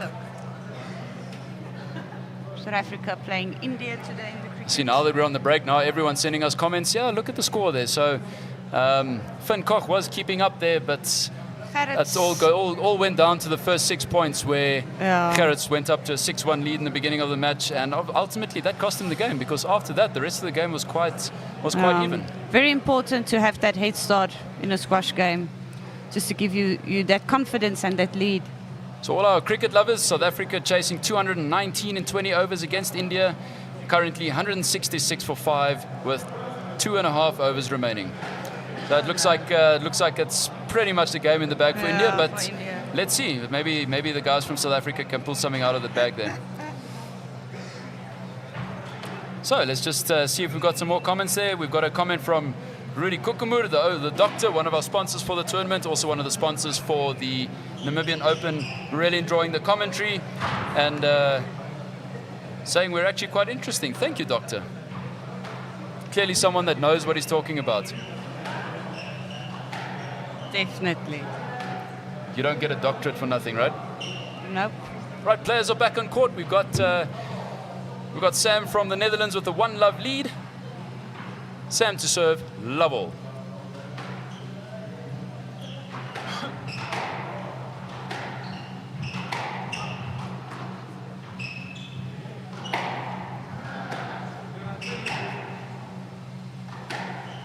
Just sticking on that backhand on the left side, challenging it out. Oh, Finn, presume that'll be a asking let. there for a let. Receiving the let. As we said earlier, so he didn't prevent the shot, he purely affected the shot. Oh, good fetch. Also for oh, what a shot. Maybe for some viewers that don't know how the scoring works. So if you win the point, you get a point. If you win the point, you get a point. In the old days, it used to be, they called it European scoring, where you had to win the point to serve, and after you'd serve, then you'd win the point if you won that point. Now it's American scoring, what they call it, and for every point you win, you get the point, and it's first to 11 and best out of 5. So in other words, first to 3 sets. You have to win by 2 points. So if it's 10 all, then you have to win 12-10, 30 or 13-11 or 14-12. Exactly. That's a great rally there. Great shot Excellent there by shot. Sam Gerrits, all the way from Netherlands.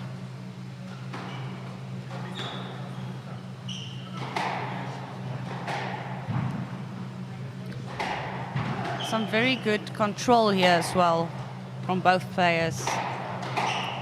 Oh, that was a very loose ball. Great shot what there. A shot. Great shot there. Playing that unexpected shot. That Koch hitting the nick. You hear the crowd enjoying that. And to play that, like I said, just from an unexpected shot on your body. Yeah. It's very good. Got a message here from Jock Fellow where he's saying, great commentary by Fusty. Fusty's #1 fan and he's enjoying the squash. Oh, we got a message from Ferdi Malherbe from Swakopmund. Thank you. So all of our listeners, Swakopmund is a very German town, saying he's laughing more at the commentary. Apparently Fusty's got a great sense of humor. Thanks, guys. Right, back to the squash. Yeah.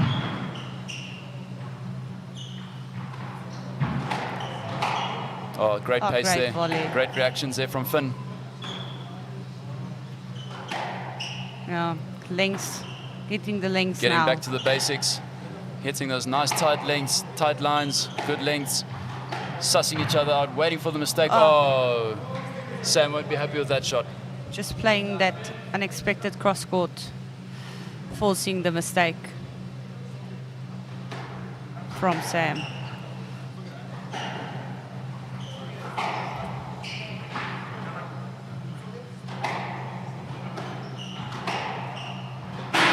Oh, no. Finn Koch, the German, won't be happy with that. Just maybe wanted to execute it maybe a little too much. Pushing it a little bit too tight there. Maybe getting a little bit impatient. Maybe losing a little bit of control due to the amount of bounce. Maybe feeling the nerves as well, getting behind now in the second set. Oh, Sam's really making a move Well all over running the show. there from Figure Koch. eights. Good running. Left, right. Oh, what a shot. Great shot there by Finn attacking Koch. shot. Sam Gerrits acknowledging him, saying, great, well played, great sportsmanship. Hitting that back loss with the second bounce, That's right. making it impossible to retrieve. Just stretching that calf there. Wonder if it's a. Don't hope it's a injury, but maybe a cramp. Do you think? I don't know, it looked more to me like he was just maybe wiping some sweat off on the bottom of his shoes. I actually learnt something interesting from Sam over the weekend when we were training together. He told me what he does is he sprays hairspray under his shoes because hairspray gets sticky, and that helps him keep his grip and not slip on the court. So if any one of you guys put hair gel in your hair, please put some spray under your shoes and tell us if it really not works. The gel, the spray. It's quite an interesting one there. So I'll have to go and buy some hairspray, cheap L'Oreal from Clicks or Checkers, and I'll see if that works, and I'll give you guys some feedback. Maybe just take your wife's. I don't know if she uses hairspray. Yeah, that's not the question. Okay, Gerrits now. I try not to go into the bathroom when she's in there. I'm married to a German. They get difficult, so I let her be. Okay, Gerrits leading now 6-3. Playing a great drop. Oh, great shot there. And I think, just putting that volley away at the back of the court. Finn Koch's running out of answers. Sam Gerrits, you could just showing his class and proving why he's seeded #4 in the tournament. We've got another German supporter here, Dieter Freulich, sending regards and telling us that he's enjoying the squash and the commentary. So obviously the German jokes are coming off and they're enjoying the sense of humor. Thanks, Dieter. Christoph Knute, Keita Knutse, saying, Fusty, jy is my hero. Thanks, Christoph. Oh, great lunge there, stretching those hip flexors.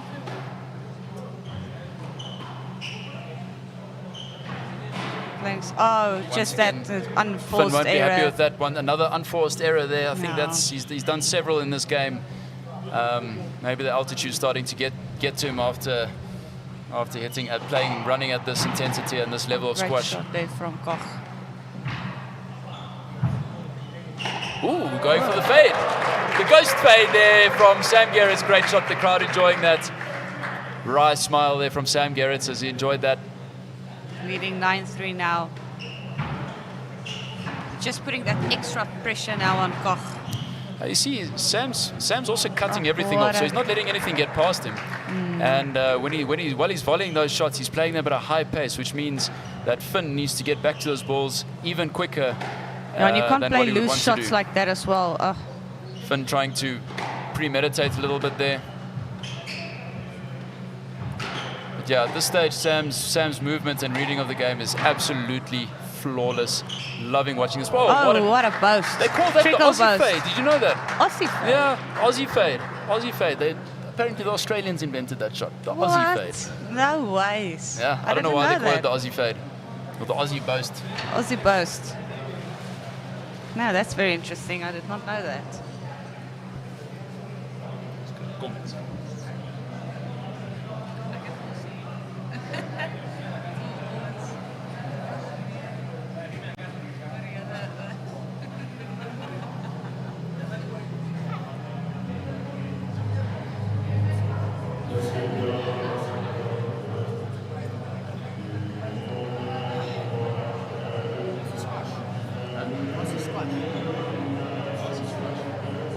Taking flight has never been easier.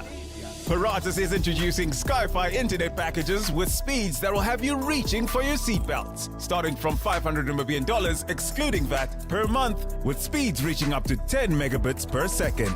There's even a prepaid option where you can top up your Sky-Fi internet for just $15 Namibian per gigabyte. No contracts, no fuss. Visit your nearest Paratus branch to find out more. Or go to paratus.africa/Namibia to sign up online. Always prepared. Paratus. I'm sure you've heard the news, and Namibia is calling. And it's time to answer with a smile. From the rolling sand dunes of Sossusvlei to the wildlife wonders of Etosha National Park, Namibia is a treasure trove of natural beauty and adventure. With Enjoy, booking the most renowned lodges is as easy as a desert breeze. Picture yourself sipping coffee on a deck, watching the sunrise. Paint the sky in hues of gold and orange. Or how about a thrilling safari, capturing memories that'll last a lifetime? Our easy-to-use website hosts the most beautiful lodges Namibia has to offer. Whether you crave luxury or a cozy hideaway, we've got you covered. So pack your bags and let's turn your dream adventure into reality. Namibia awaits, and with Enjoy, your perfect stay is just a click away.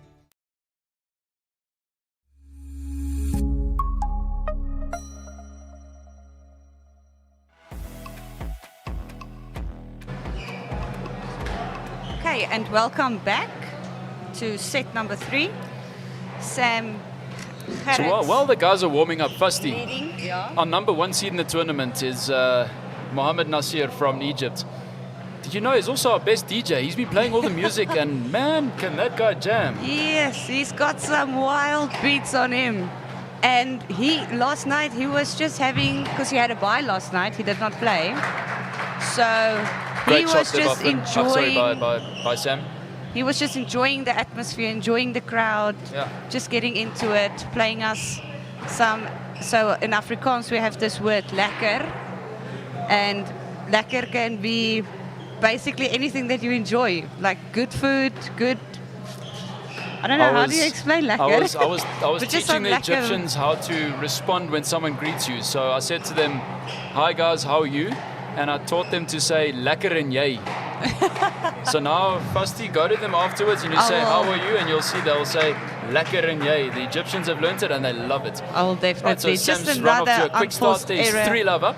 Yeah, another unforced error there from Koch, hitting the tin again. Let's see what happens in this third set.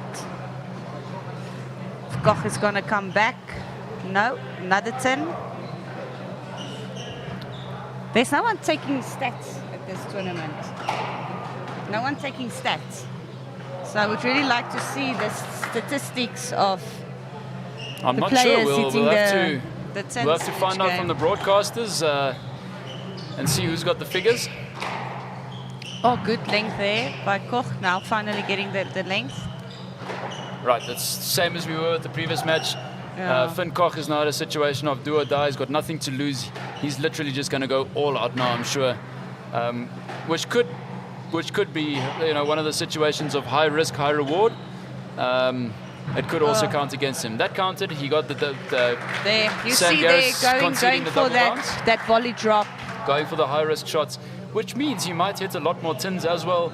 He might hit a lot more loose balls that come off the sidewall. He needs to go for the high risk shots now. I mean, he's 4 points behind. He's 2 sets down. He's got nothing to lose. He might as well get on court and just enjoy himself. Yeah, play those shots. Go for the attack. Like there you see a nice drop from the back. Oh, nice aggressive short ball there from and Finn, it stays in court. from Sam. Nice length there from Gerrits. Gerrit now pulling back out all the stops. All the shots, must I rather say shots. Oh, another unforced error. Finn's not happy there because someone in the crowd cheered something before the point was made. The rally was in the middle. He was in the middle of the rally, and that affected his concentration. That's something that you get with people that's also not experienced in watching squash. You think they're not gonna get to the ball, they're not gonna retrieve the ball, and then these players actually do, and then you scream something out.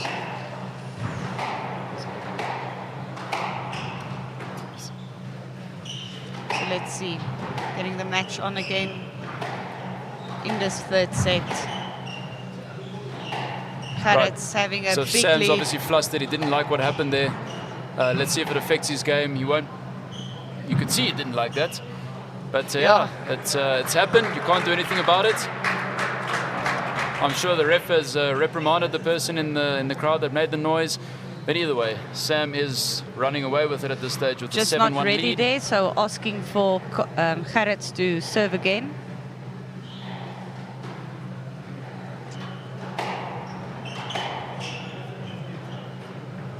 Again, nice volley drop there from Gerrits. Another lovely drop. Gerrits is, you can see there his dropping game. Like we said earlier, he told me that, dropping is his style, that's his game. And now you can definitely see it coming out. As we said, Finn trying to play the game too tight now, trying to make sure that he gets those winners in. But I mean, obviously, like I say, you want to go for 2 centimeters above the tin. You're either going to hit it and get the point, or you're going to hit the tin and lose the point. What a backhand volley! That was quite impressive, wasn't it? Volley, Sam Gerrits he's bringing out the style. He's got match ball, bit of exhibition squash there from Sam Gerrits. The Dutchman taking on the German. This looks like it's going to be. Looks like it's going to be a big win to the Dutchman. Oh no. 8 match balls. Oh, and there it is. Too tight to retrieve it. Doesn't Great reach match the there, front wall. Fusty. Thanks, Stephen. That was exciting. That was fun. We're going to hand over to the next commentators now. I believe we're going to have Diekmann. Doesn't like me calling him Wim. Thanks, Wim guys. Dani's back. Enjoy the squash. Wim Dani's back on Let's court. just He's giving me the cold shoulder now. quickly tell them three more games. He'll be back on after the break. Three and more he'll be games joined to come. by. And 3 more games to come. He'll for be the joined night. by Andrew Forrest, one of the tournament organizers, tournament director, former Namibian #1. So he'll be coming on court with a lot of squash knowledge. Obviously, Fusty and I, we've got the best squash knowledge, but absolutely. But we've also got the personality, Fusty. I really enjoyed the chat with you. We've got a few great matches to come up now. We've got another Egyptian coming up, the number 21 seed, El Sharif, taking on Olivier from South Africa. South Africa's number 4 seed, and the tournament's number 8 seed. That's up next. That's going to be a great match. I wish we could commentate that. I think we'd have a lot of fun there. Yes. But I can't wait to be sitting in the pavilion and talking and watching that game live. That's going to be followed by Abdallah Hafiz from Egypt against Tristan Worth. Tristan Worth, my word, what a player. What a worth. It's so worth worth. watching the game. It's worth watching the game. He made his brother look worthless yesterday, but it's gonna be worth watching the game. It's a great player with a lot of flair, taking on the number 5 seed in the tournament, Abdallah Hafiz. So that could be a great game to watch. In fact, it will be. Could be an upset as well. So let's wait and see what happens. And then finally, we've got Arno Diekmann from Namibia, the only Namibian left. Namibian, yeah. And he'll be playing against Diekmann van Niekerk from South Africa. Number 1 seed from South Africa against the only Namibian left. That'll be taking place at 10 o'clock. Going to be some Ladies great and gentlemen, squash. It's been a pleasure. To all the guys that have been sending their comments on the WhatsApp groups, thank you so much. We really appreciate it. We always enjoy the conversations with all of you. Fasti, it's been a pleasure. Thanks so much. Thanks, and we're going to Stephen. hand over to the next team. Good evening.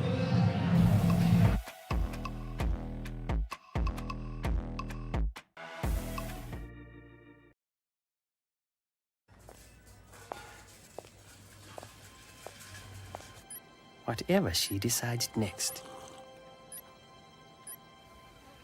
has the ability to impact an entire country in ways no one could ever imagine.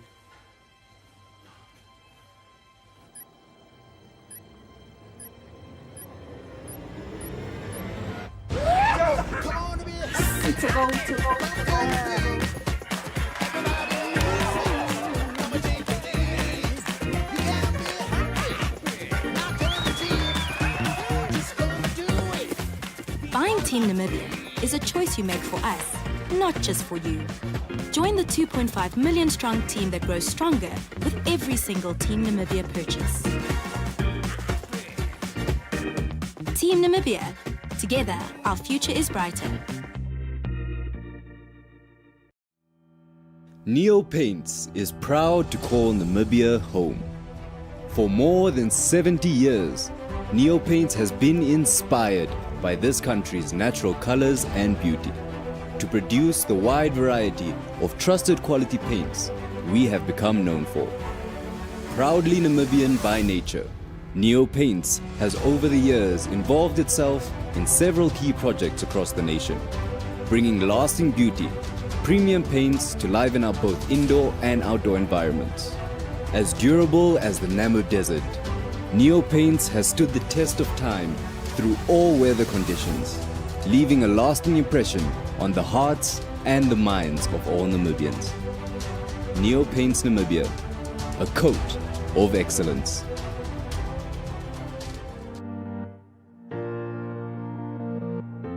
Irangomed is a leading distributor working in partnership with NewMed and WestMed to meet the comprehensive needs of the Namibian healthcare sector.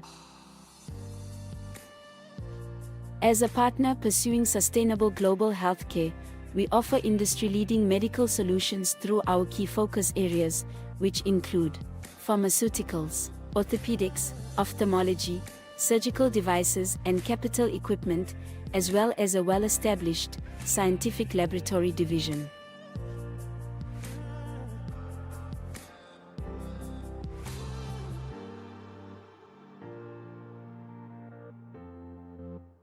In healthcare, Irangomed is committed to making a difference. What about you? It all began with ink on paper, a small but powerful voice that reached the homes of Namibians, sharing their stories, their triumphs, their struggles. As the world evolved, so did we. From the presses to your screens, keeping you connected to the news that matters, wherever you are. We didn't stop at digital. We brought the action to life on your screens, covering the moments that unite us all. We're not just a source of information.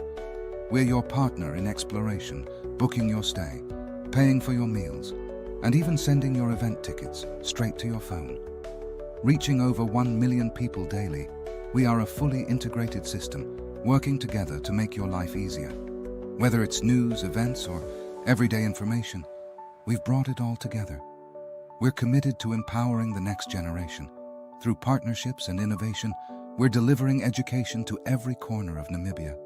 We've become so much more. More than news, more than information. We're here to help you enjoy everything Namibia has to offer. NTV. Taking flight has never been easier. Paratus is introducing Sky-Fi internet packages with speeds that will have you reaching for your seatbelts, starting from $500 Namibian excluding VAT per month, with speeds reaching up to 10 megabits per second. There's even a prepaid option where you can top up your Sky-Fi internet for just $15 Namibian per gigabyte. No contracts, no fuss. Visit your nearest Paratus branch to find out more, or go to paratus.africa/Namibia to sign up online. Always prepared. Paratus.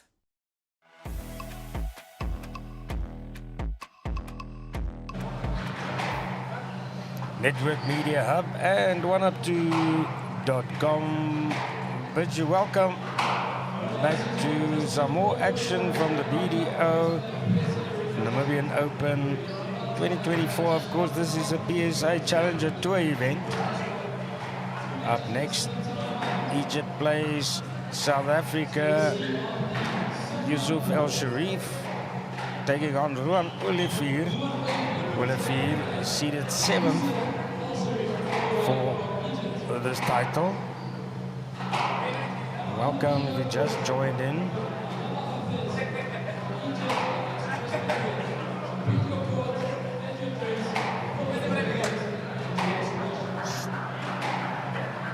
Action for today drawing to an end, but we'll be live with you for the next 3 days, late afternoon, early evening for the rest of the action.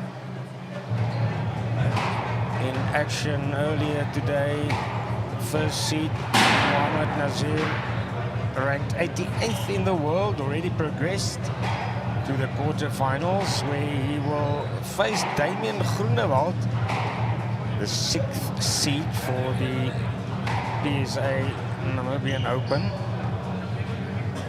And then in other action, Zimbabwe's Blessing Muwati, the 29-year-old, beat South Africa's youngster John Anderson, 19 years, also straight in 3 games. And then also earlier, Shadrach Abel from Nigeria beating, he lost out on that one against his higher ranked countryman Gabriel Olufunmilayo. Olufunmilayo ranked 175th, opposed to Abel's 347th, also 3 games to love that. Olufunmilayo beating Abel 11-6, 11-6, 11-4. And in that game just before this, the 2 youngsters, 18 and 19 years old, Germany's Finn Koch, fizzling out in the end against the Netherlands' Sam Gerrits. Gerrits winning 11-7, 11-3, 11-2 in the 3rd game.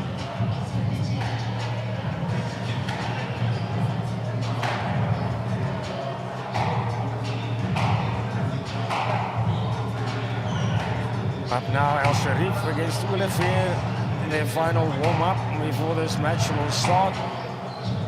As you see on screen, we'll read a lot more at PSA-SquashTour.com.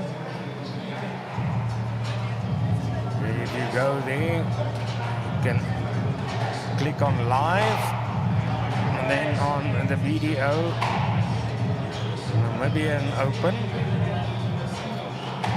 Just follow the scores as it's happening. And of course, all details on players and the PSA.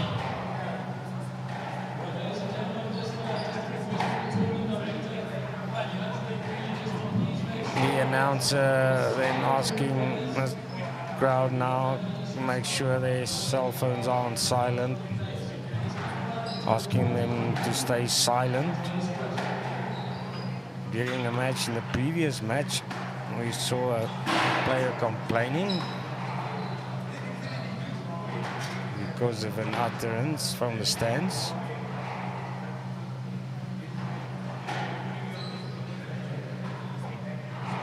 These players preserved complete silence when playing.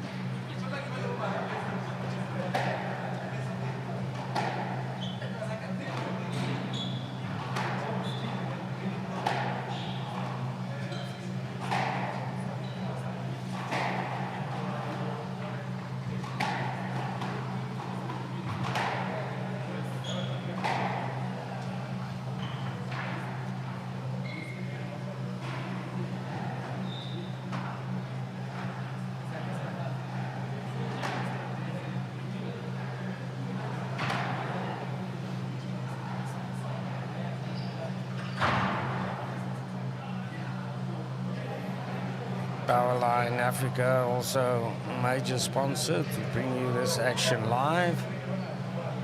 As we see the toss there between the two players, wishing each other well.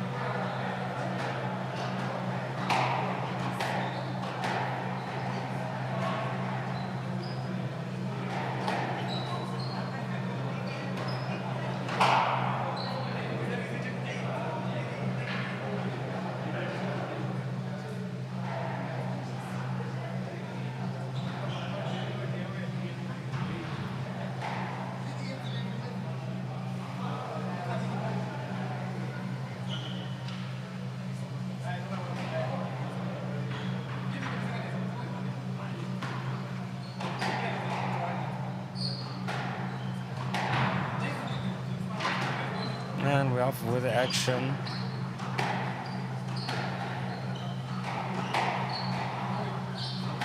Players testing each other out.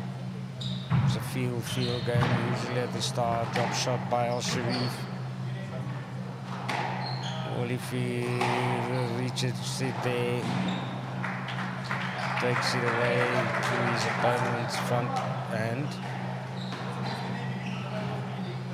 Olivier takes the lead. 1 up now. Quite a quick point there. We'll probably see longer rallies developing as this game progresses.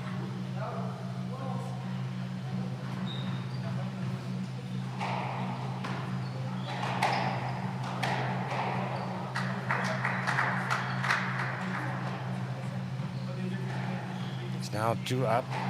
He's South African. Hitting it on the volley. Sharif has to work for it. Dropping it short and they're back to mid-court. Referee driving from the left wall. Better rally now.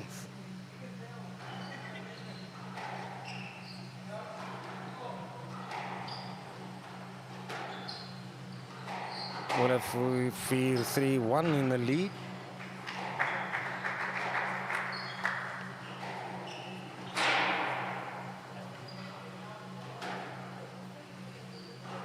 Stretching it to 4-1. Lobbing towards the back. Players driving on the front hand now, both of them right-handed. Testing the backhand now.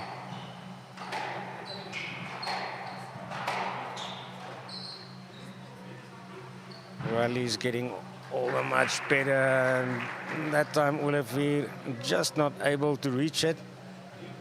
Successful drop shot for Sharif. Gives him the serve.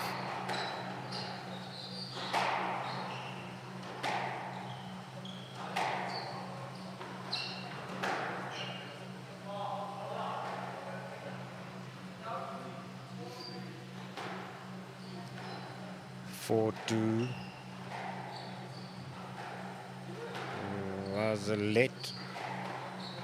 Replaying the point.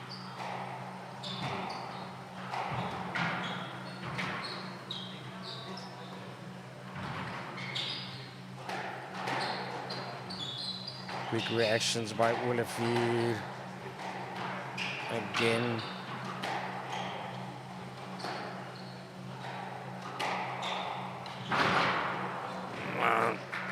almost right in the back corner.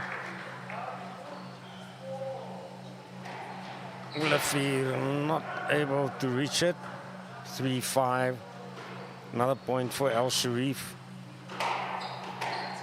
From Egypt, 21-year-old. Olivier, more experienced at 30 years. Will that make a difference or not? These two players ranked very closely together by the PSA. Olivier 344th, Al Sharif number 337.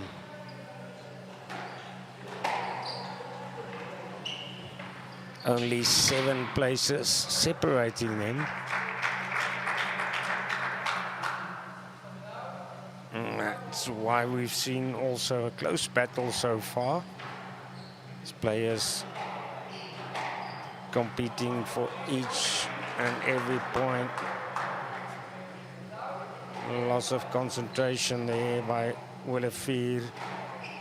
Al Sharif took that point.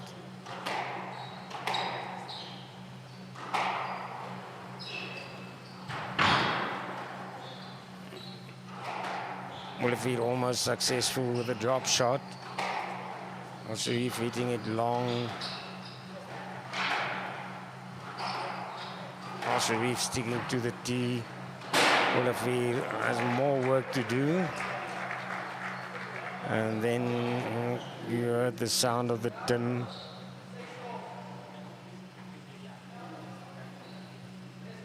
(6-4).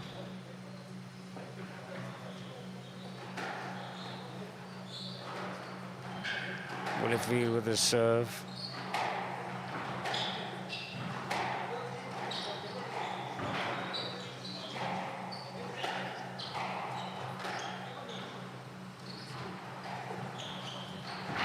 Into the corner by Al Sharif. Olivier is up for it. Well done. Good play by the South African.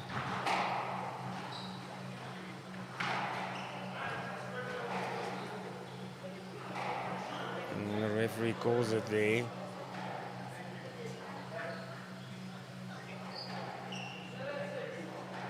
He calls it for South Africa's Olivier.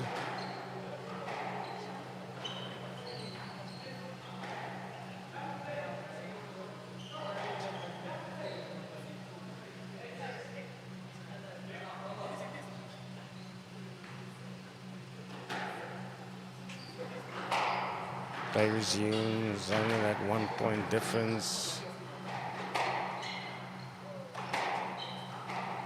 Both players driving the ball long. And then we see the drop shot by Al Sharif, another drop by Olivier. And they come towards the back of the court. A couple of shots on the backhand. Backhand, and then forehand. Same recipe there. And an excellent shot by Al Sharif.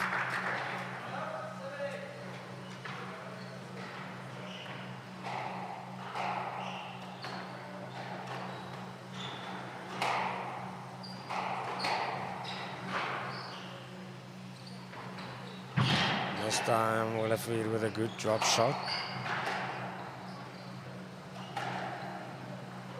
Looks like Al Sharif wants to keep him behind him at the back of the court.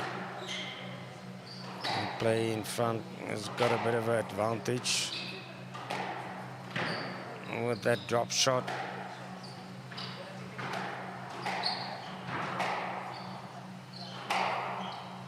Another longish rally now.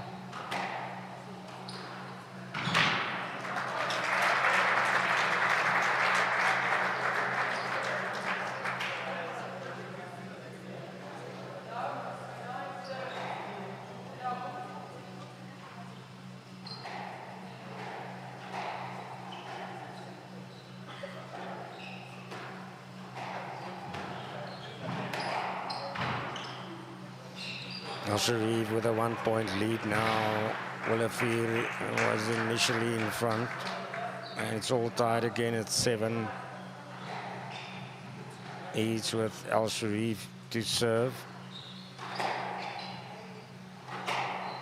He played 8 minutes in his first game.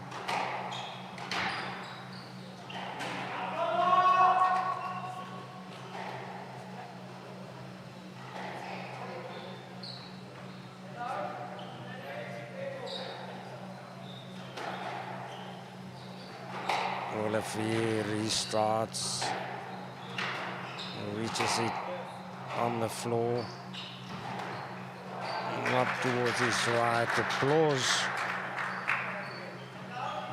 from a small group of supporters.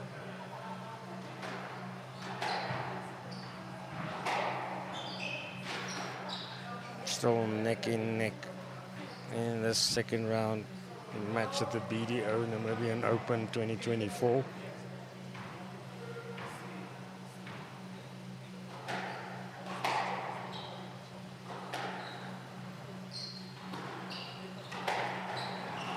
Al Sharif, the taller of the two players. Olivier very quick on his feet.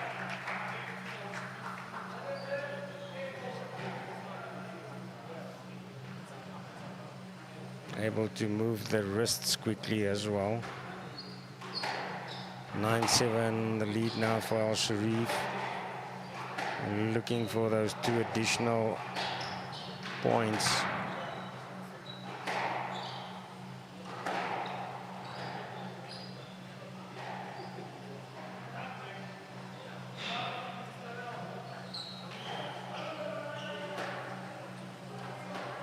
Olivier serving 9-8, winning back the point,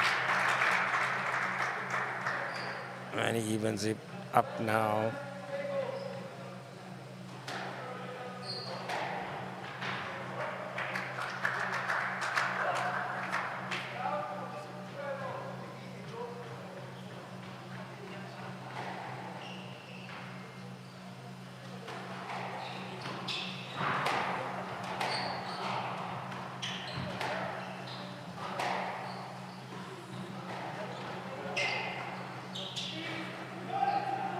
Very competitive match, both players asking questions. The referee, Al Sharif, speaking at length there.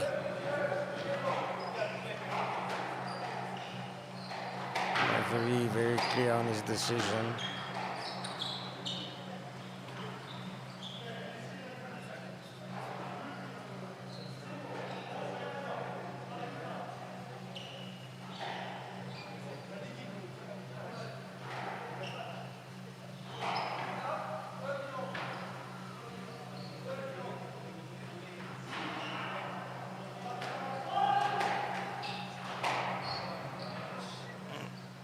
There's a bit of a delay, I think, once again in our scoreboard.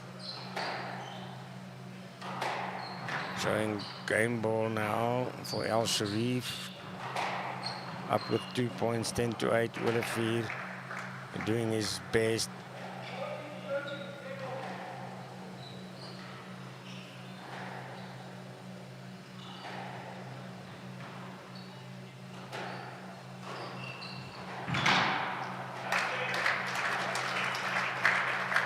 Applause now for Olivier.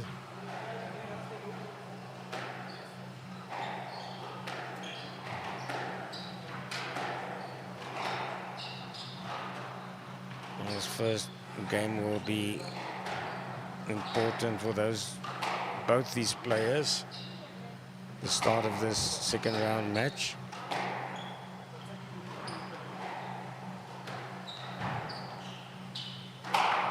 Into the corner by Olivier. Al Sharif sends him to the back, then plays a drop shot himself. Mixing up those shots.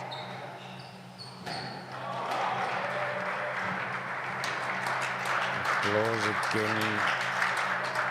Support is very appreciative.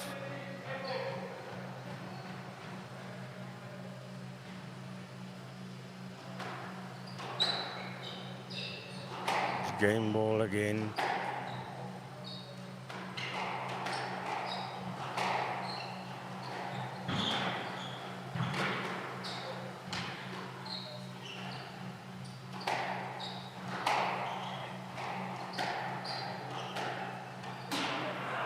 And then Olivier hits the tin, drops the racket. That's the first.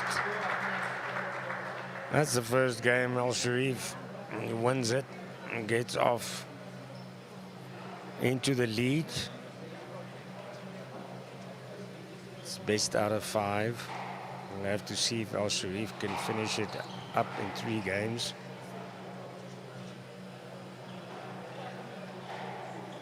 Only one match earlier today went into a 4th game.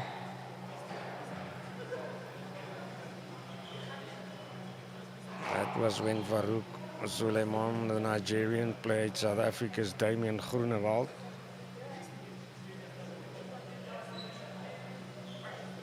Groenewald in the end pulling that one through after losing the first game 8-11.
Players about to start the second game now after being on the court for 16 minutes.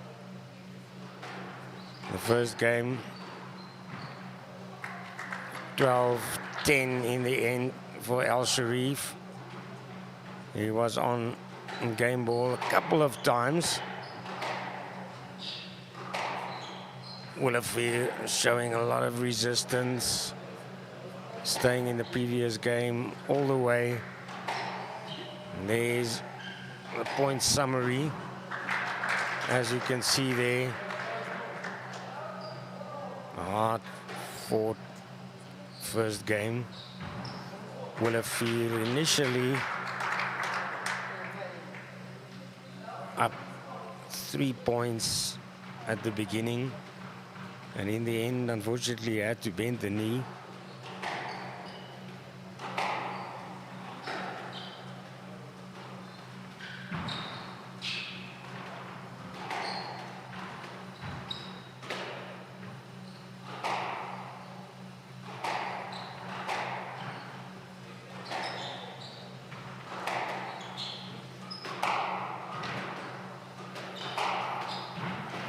Driving shots. It's a bit of a drop shot by Olivier. Plays it short again, and then it's the 10.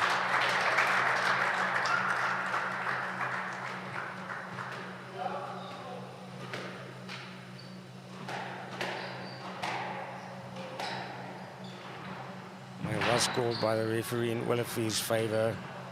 I had to step quickly to get out of the way there.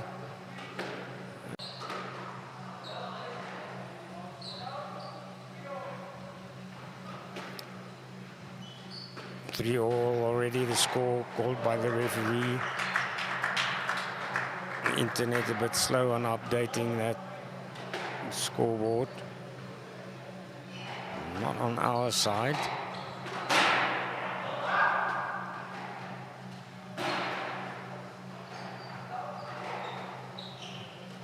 Olivier serves. Sharif returns on the backhand. Played long from the front by Olivier. A long reach for the ball by Al Sharif. He's keeping Olivier on the backhand. Exchanging shots on the left wall. A bit of a shorter shot. Still shorter by Al Sharif. He plays it out long then, and finally Olivier.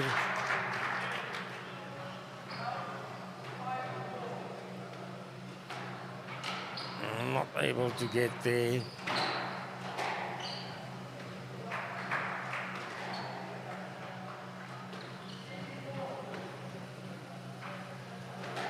Sharif serving from his own point. Bad return straight away by Olivier. He must keep his concentration. Sharif again to restart.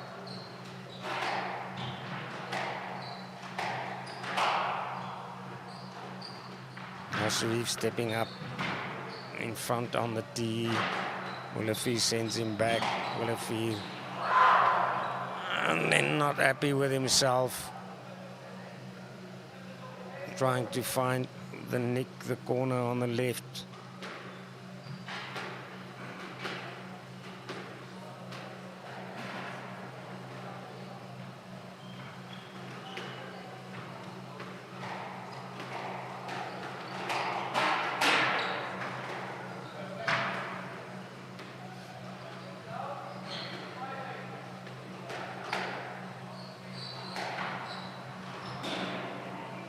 Trying to stay in it, yeah, Olivier.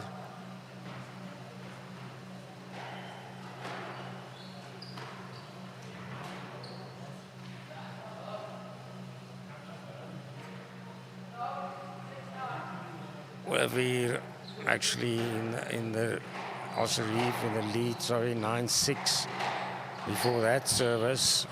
South African trailing with 3 points. Sorry again for the delay in the updating of that electronic scoreboard. A long shot to the back by Olivier. He keeps Al Sharif at the back. Sends him to the right. He turns it on the forehand. Then the drop shot. But Al Sharif is up to it. Also gets there to the left. And then finally, Olivier getting the better of him.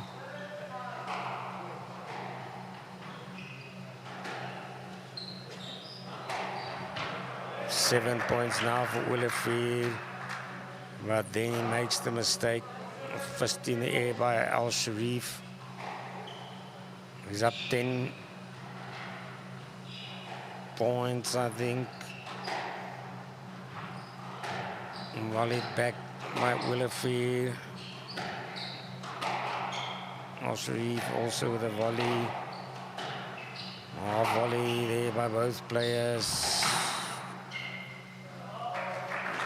And another first pump in the air by the Egyptian player Al Sharif. And he's made it 2 games in a row. Steadily heading towards the 3rd round of the BDO Namibian Open as PSA Challenger Tour event 2024.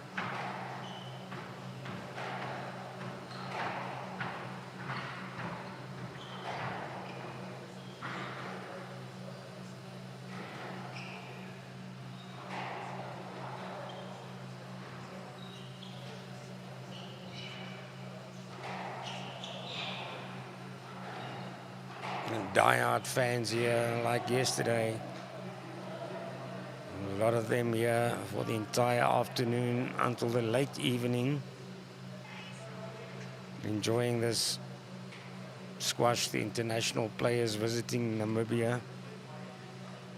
Well organized by the Namibia Squash Association.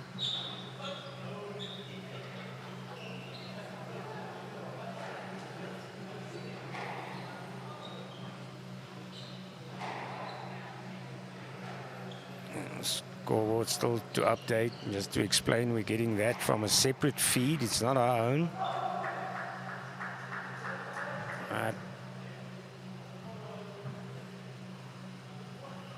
is via the PSA feed. You'll see the same one on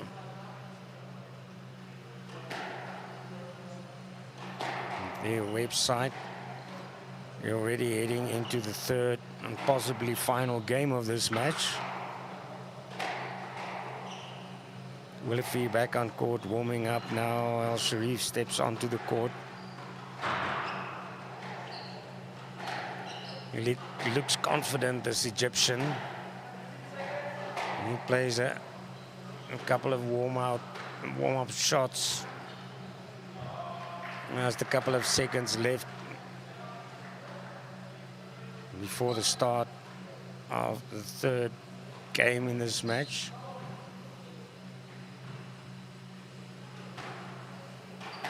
Players rank closely together internationally.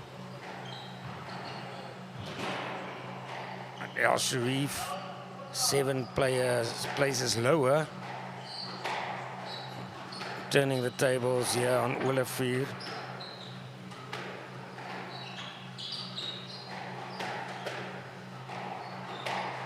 Olivier, 30 years old, oldest player in the second round.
Three-two already, third game. El Sharif again in the lead.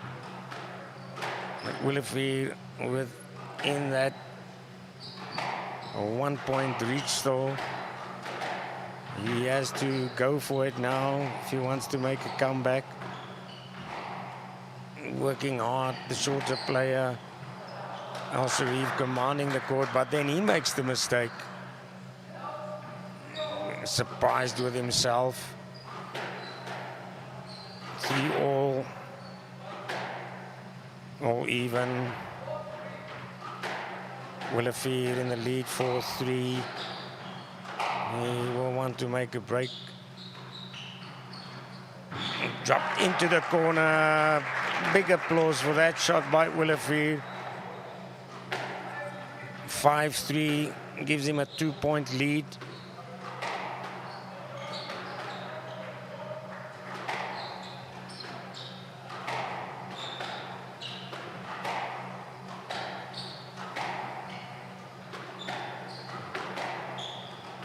Again, a rally on the back end by both players. Then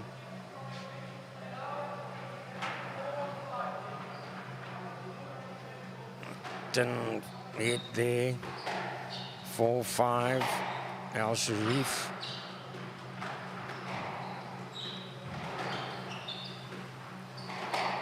Lobbing towards the back.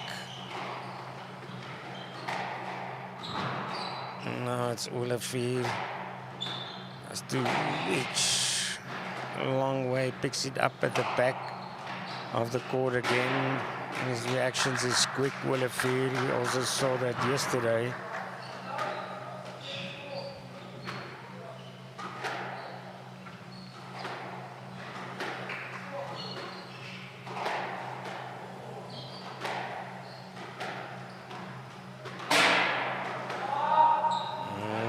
Sharif not happy, unforced error by him. Everyone can hear his dissatisfaction. Plays into the hands of Olivier.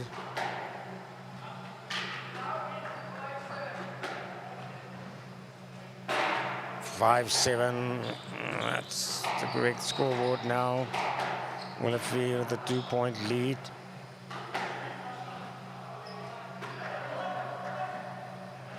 Referee not agreeing with Olivier. He's asking for the let. Al Sharif plays from 6-7.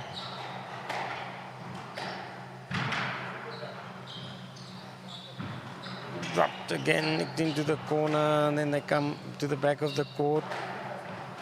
Keeping it mid-court into the corner by Olivier. Al Sharif sends him to the left. Drop shot to the center by Olivier. Al Sharif driving backwards. Two players almost getting entangled there. 7-all. Al Sharif caught up now.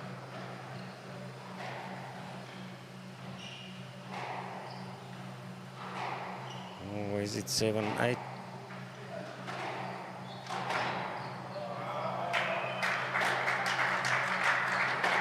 Olivier takes it back now. The rally's not really getting going. Yes, it's 8-7 in Olivier's favor. Al Sharif did win back 1 point. Playing long towards the back and is very vocal, Al Sharif.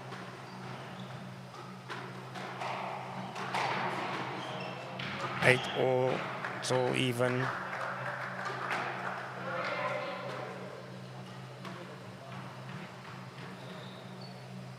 Closest shot there of Al Sharif. Olivier bringing it to the forehand. Al Sharif on the backhand. Drop shot by Olivier. To the left corner again. Then he gets a shove in the back. Al Sharif apologetic, drawing up the soldiers' shoulders. Apologies. Referee, I think he called 9-all already. Olivier, he really has to win this game.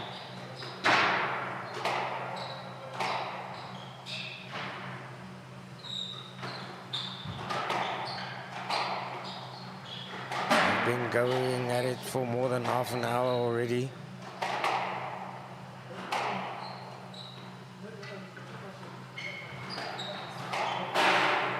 Shot into the corner by Al Sharif. Olivier is working hard. And again a big shot by Al Sharif.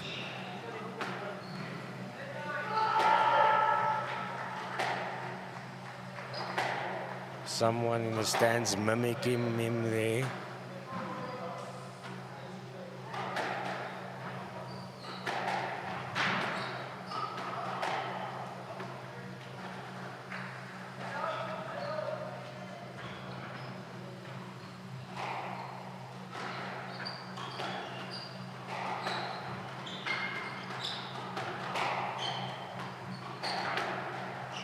Close match between these two.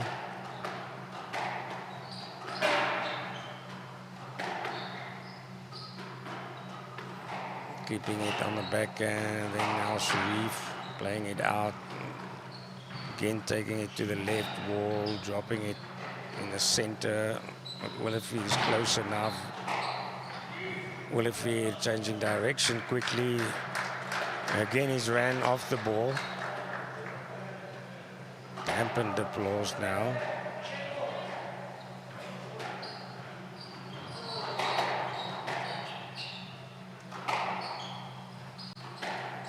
Again, driving shots before the change of direction. Drop shot by Olivier. Keeps it longer. He wants Al Sharif to come back so that he can catch him out in front. A great retrieval there, dive by Olivier.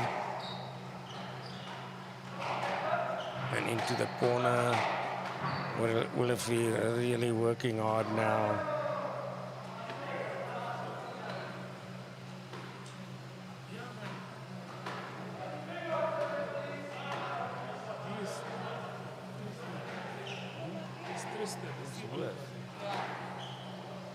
Yes, I've just confirmed. I had my suspicions all along. This match schedule shown beforehand was seemingly wrong. This is truth.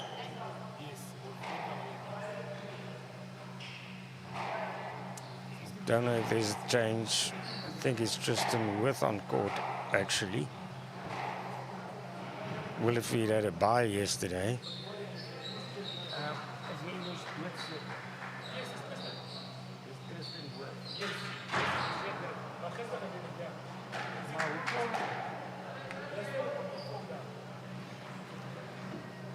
Apologies from our side, also apologies from the organizer, scorekeepers.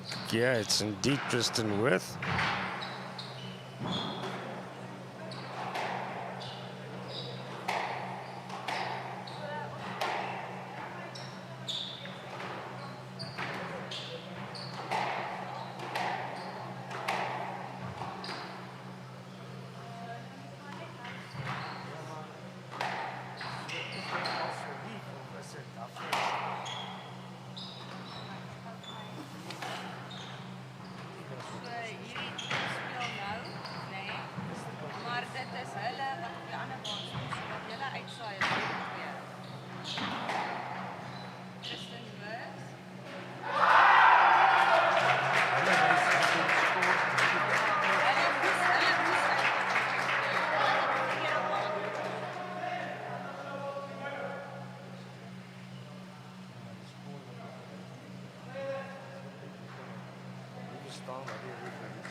Okay, apologies. Once again, one must never be afraid to apologize. So it is Tristan Worth of South Africa. On the screen, it's been playing Abdallah Hafez from Egypt. And the names are displayed on the screen previously a little bit earlier in this match was the names of Al Sharif and Olivier. They playing on another court actually.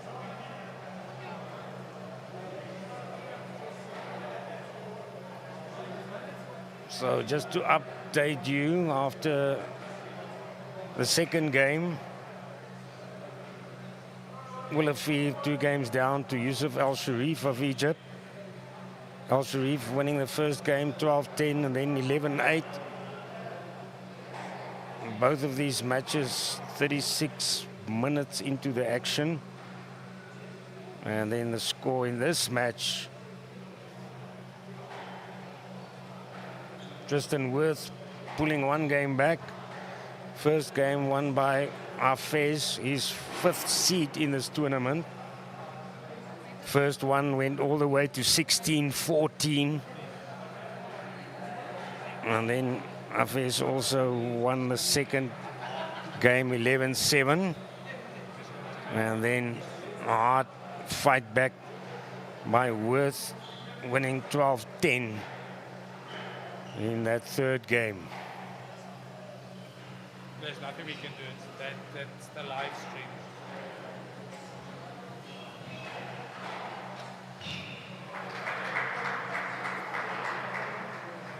Ek weet ons kry die skool van julle af en so ons kan dit ook nie af. Ja, maar hierdie kom direk van hulle af. So dit kom van die tablet af. Ons kan niks verander wat hier aangaan nie. Toe ons gesien het die bane Toe ons gesien het die bane is omgeruil, dis dit klaar te laat. Want PSA dictate wat se baan. Ja, ek probeer net, dit is nou net bietjie moeilik om aan mekaar vrouens te sê wat hulle sien is verkeerd. Party ouens kyk sommer sonder klankbord.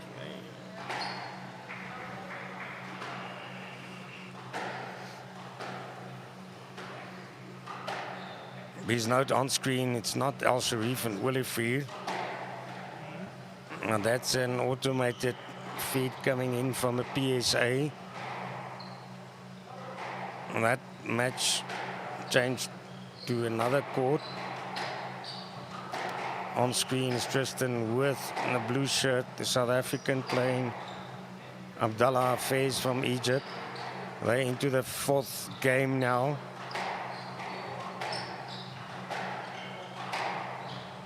Hafez leading 2-1 at this stage.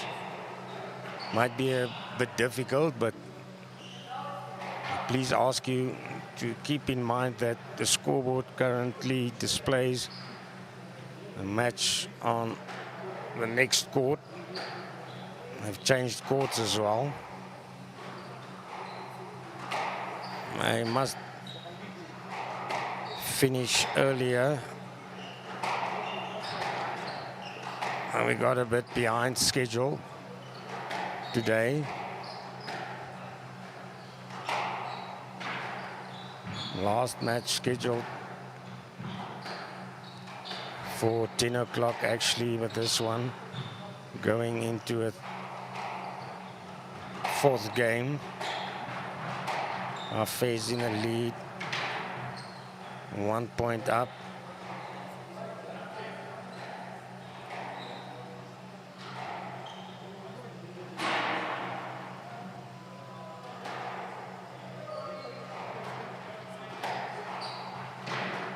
In the meantime, it's played on the next court, but Sharif, he's up 4-3, the third minute into the third game.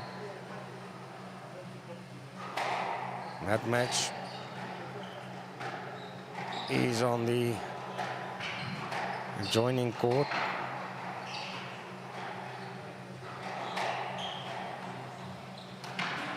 Now Hafez and Wirth, and was 1 point each. Again, Hafez screaming it out. Did it a lot in previous games as well. Not afraid to show what he feels and let people hear it as well.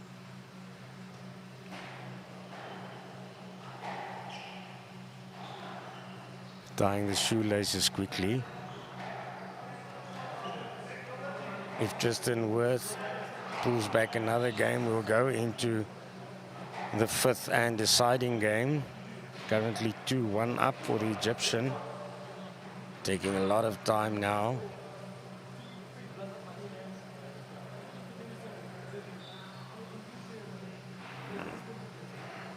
Might also be a little bit of tactics in that, of course. And play resumes now. In the next court, Sharif in the lead 6-3 against Olivier. Hafez on screen in the red shirt. He's the fifth seed.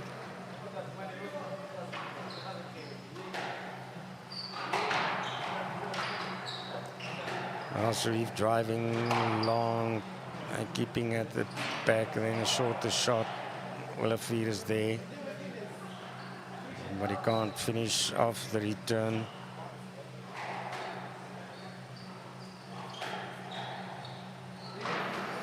Sorry, that is of course Wirth and Hafez. Again, apologies. The wrong scoreboard currently being displayed. Beyond our control. This is Wirth and Hafez. Wirth now up with 2 points, 4-2. Right short by Sharif, and then Olivier sends him to the back. A couple of shots on the backhand. Both players driving towards the back. Changing positions on the tee, and then the drop shot. Sharif had to go up and then to the back again.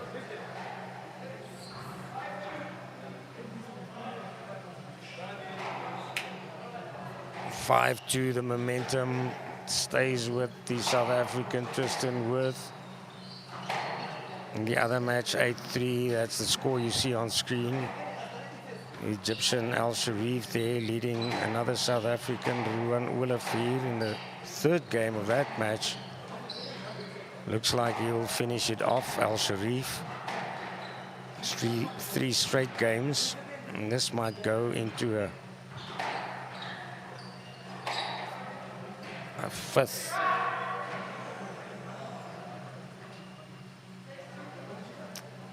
Six to a 4-point lead now for Tristan Wirth. On screen, Hafez has to chase here in the fourth game.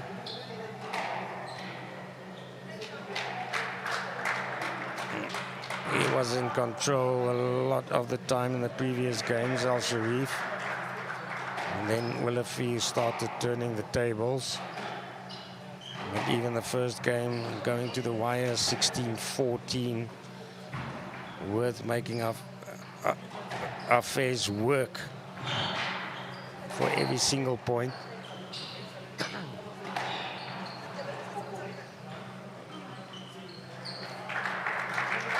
45 minutes of action now.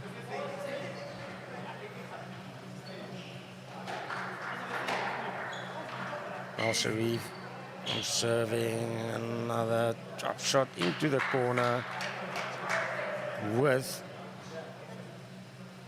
remember it's Tristan Wirth, you see a South African playing it on the backhand there.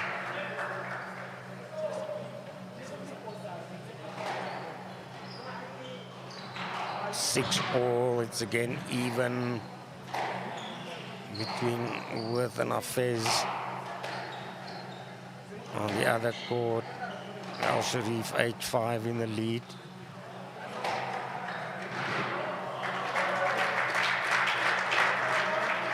That was Wirth sending Hafez to the back, the long shot, winning the point, 7-6 in the lead now.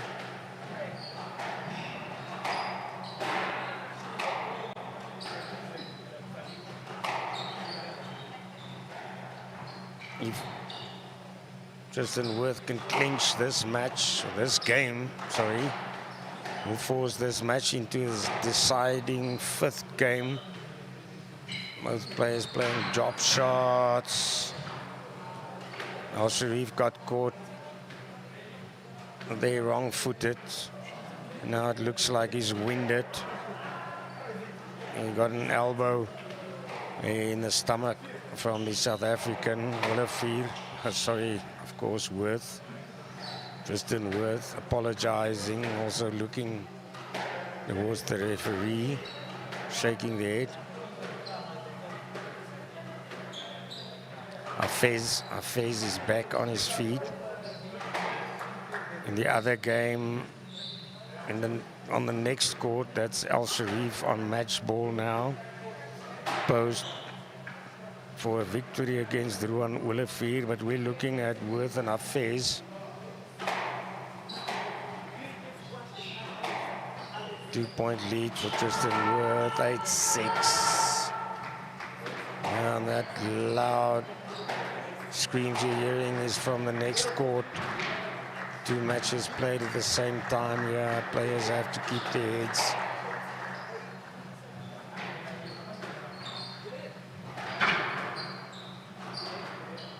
And that's confirmation of the other match currently taking place that has now been finished. Yusuf Al Sharif clinching a place in the third round, the quarterfinals tomorrow, by beating 7th seed Olivier. Three straight games, 12-10, 11-8, 11-6. But it's not the end yet. This match between Tristan Wirth and Abdullah Hafez. Now it's game ball. It was 10-6, then it's 11-6. And it takes that very important fourth game. Tristan Wirth played against his brother yesterday. beat his brother Hayden 3-0.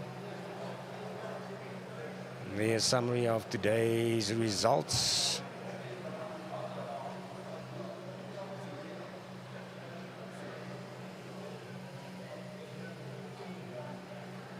So this match between Abdallah Hafez and Tristan Worth on court actually now not displayed. One final match to take place between Arno Diekmann, only Namibian left in round 2, and South Africa's second seed for the BDO Open in Windhoek Dewald van Niekerk.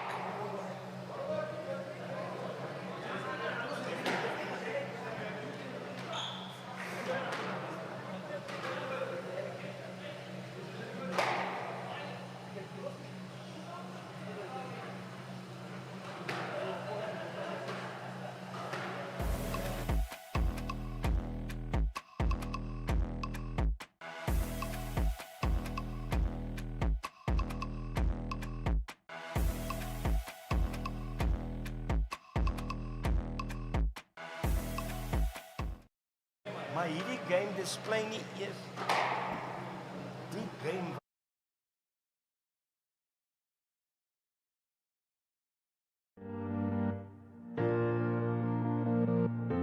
Irongomed is a leading distributor, working in partnership with NewMed and WestMed to meet the comprehensive needs of the Namibian healthcare sector. As a partner pursuing sustainable global healthcare, we offer industry-leading medical solutions through our key focus areas, which include pharmaceuticals, orthopedics, ophthalmology, surgical devices and capital equipment, as well as a well-established scientific laboratory division.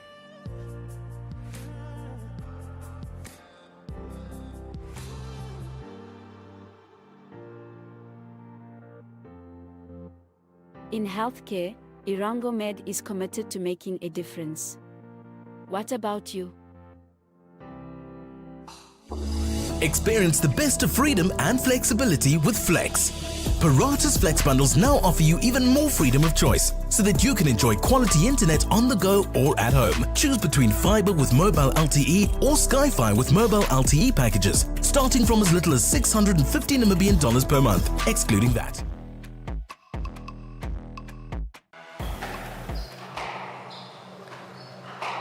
Fifth game underway in this match. Next on court, that will be Arno Diekmann, the Namibian, playing Dewald van Niekerk.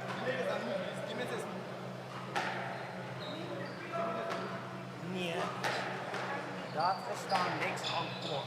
Yes, hierdie mense is maar kan nog goed. Nee, maar dit is fine. Next on court is fine. Tristan Worth, currently on screen, he had a huge fight back after losing the first game 14-16 against Abdallah Hafez, the fifth seed from Egypt. Hafez then taking the second game 11-7 before Worth came back with a 12-10 and an 11-6. And pulling back a point now, Worth 1-3 is the score currently.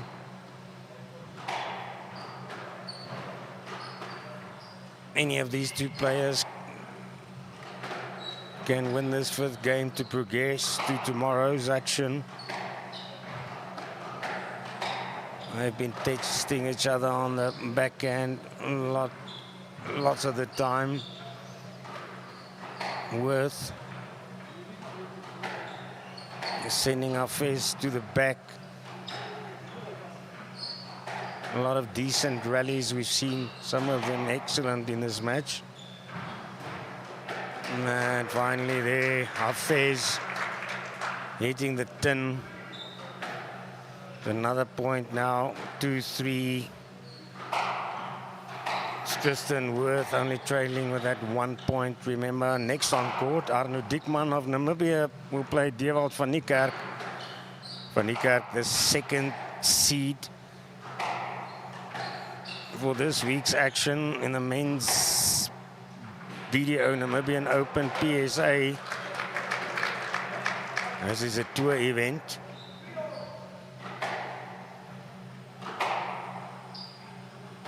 Everyone waiting to see Niekerk, South Africa's top-rated player, ranked number 1 at the moment for Niekerk.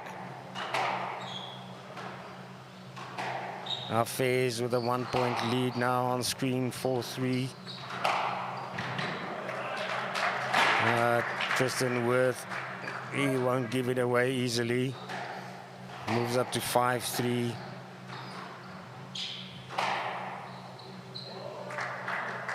Hafez playing hard to the right, and now he's piling up the points. 6-3.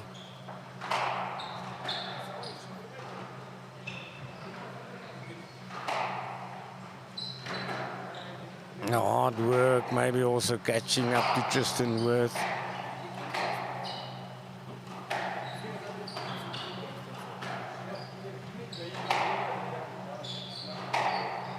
I think he's 22 years old, and I've faced 20, both young players. And then again Wirth hitting the tin, is not happy.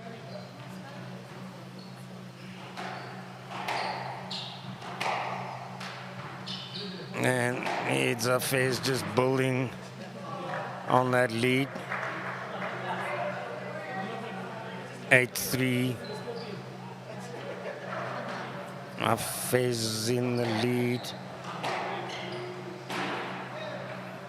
Another unforced error by Tristan Wirth. 9-3.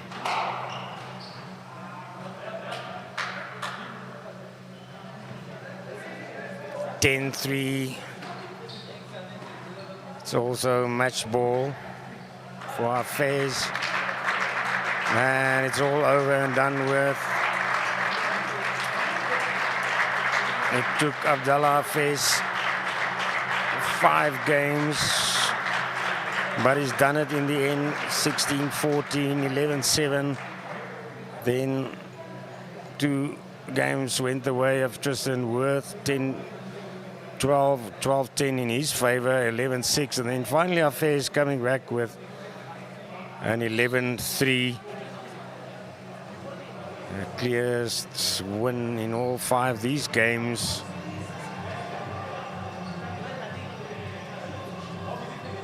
And Hafez, he'll be playing either Arno Diekmann, the Namibian, or Dewald van Niekerk, second seed in this BDO Namibian Open tomorrow in the quarterfinals.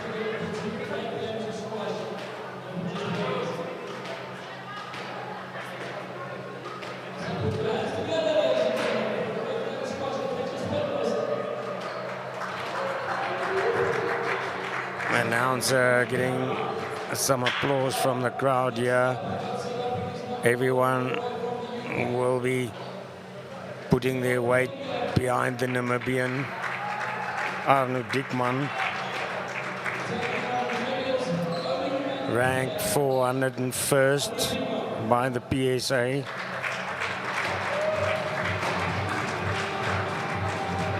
And the 27-year-old Dewald van Niekerk, ranked at number 118.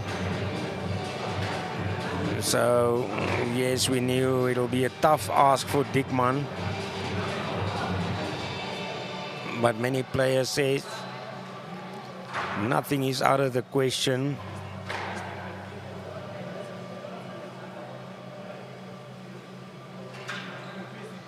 But this is also practice for the South Africans, not only for African squash action coming up, but also matches in the World Series. Black wall being wiped, the broom still on court.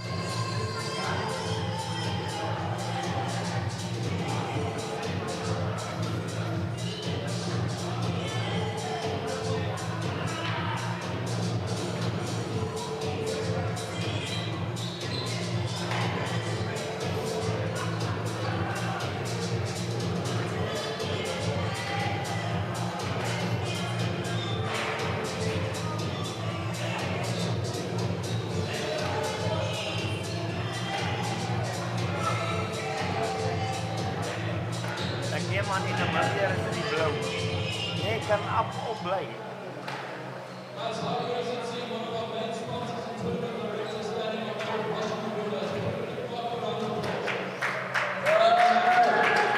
And a round of applause for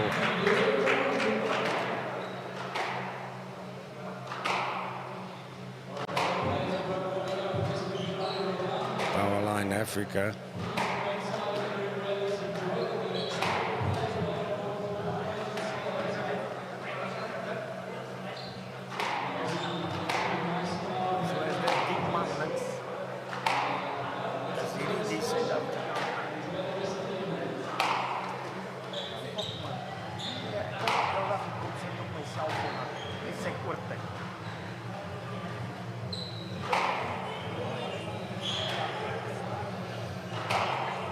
Time heading towards 10:30.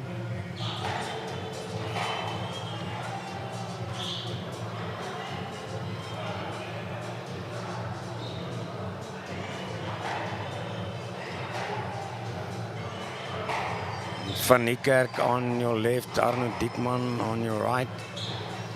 South African playing in the blue shirt.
That's the excitement and expectation building up here. Can Diekmann make it a night to remember for Namibian squash fans?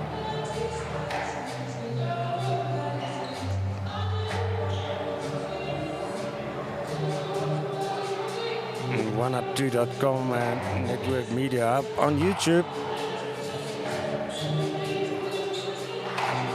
We're glad you spent this afternoon and evening with us. But still action awaiting in this last match of the evening.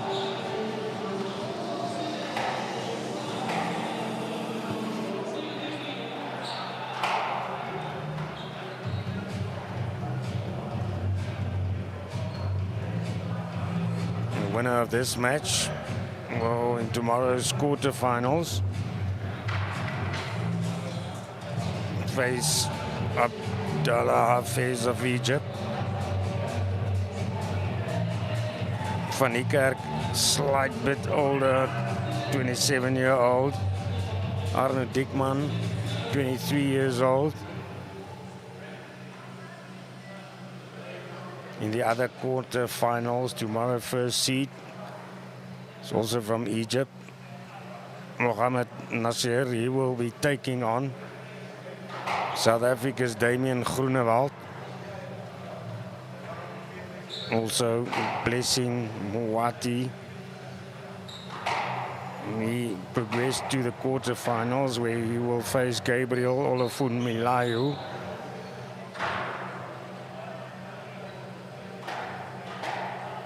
Sam Gerrits of the Netherlands. He will be playing off in the third round against Yusuf Al Sharif.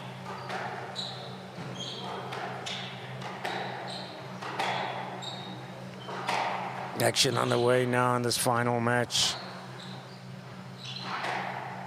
Once again, players just feeling each other out, keeping the ball. Center court. Then Diekmann hitting the tin. First point to Van Niekerk.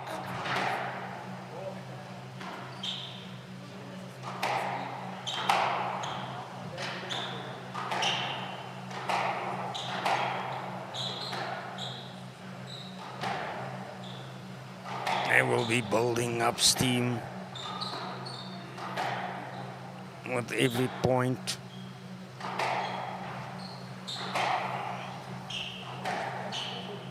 Diekmann. He will be putting his best foot forward in front of his home crowd here at Windhoek Wanderers.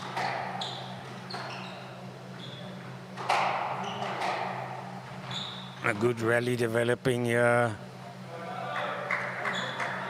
And Diekmann winning back the point, 1-1.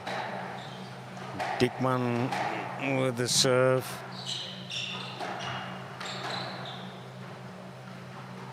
Van Niekerk drop shot. Diekmann sends him backward. Van Niekerk trying to keep in front there on the tee.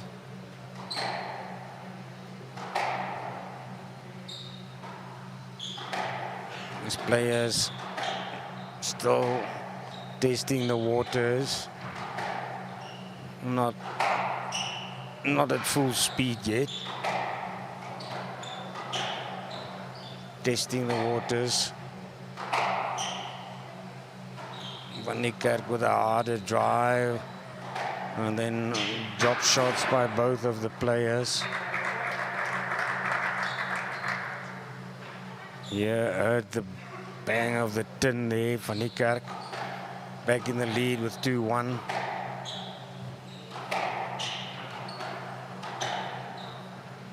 Everyone watching silently here.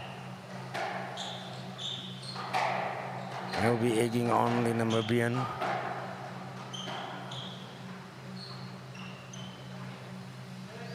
Unforced error there.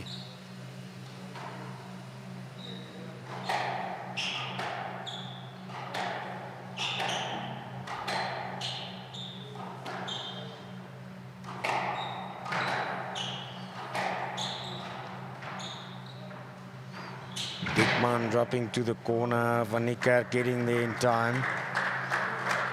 And it's applause. In the end, well played.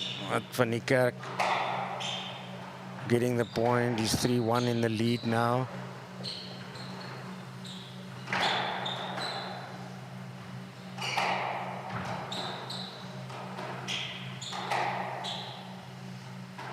Players exchanging position on the tee.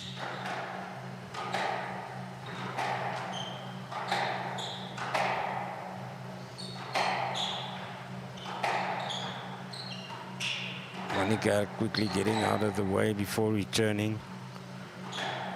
And playing it into the corner. Both of these players opting to change the direction, making each other work.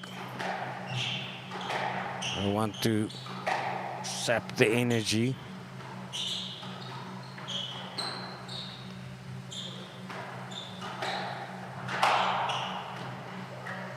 And Diekmann caught out there. By the drive shot of Van Niekerk, 5-1 up now, the South African first game.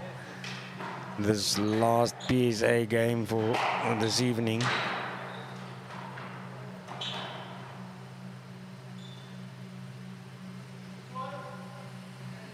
(6-1).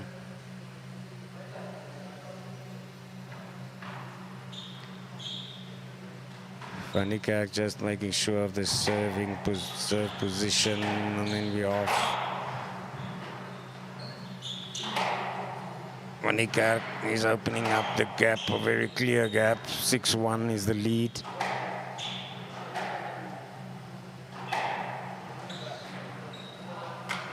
Diekmann doing the basics right some of the time. Another little error creeping in.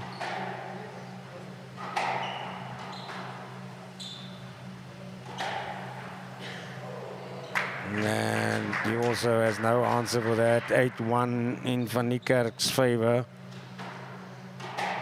We can see the South African number one is extremely aware of where he places the ball. If you're wrong footed in the slightest way, he'll punish you and make you hurt.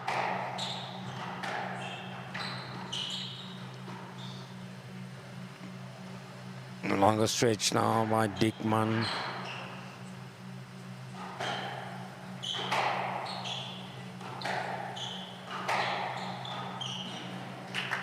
And now it's Van Niekerk finding the turn, a second point for Arno Diekmann.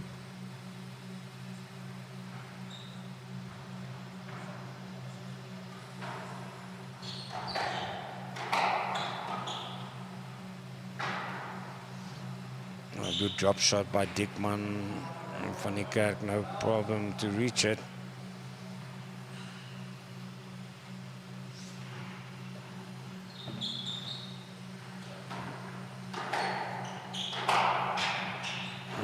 Three was the referee score.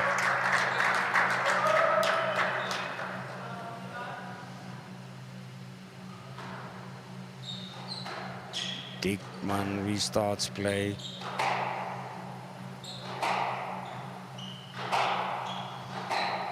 Both players driving, and then switching to the backhand. Good shot into the corner by Diekmann. But it's hard to catch out for Niekerk.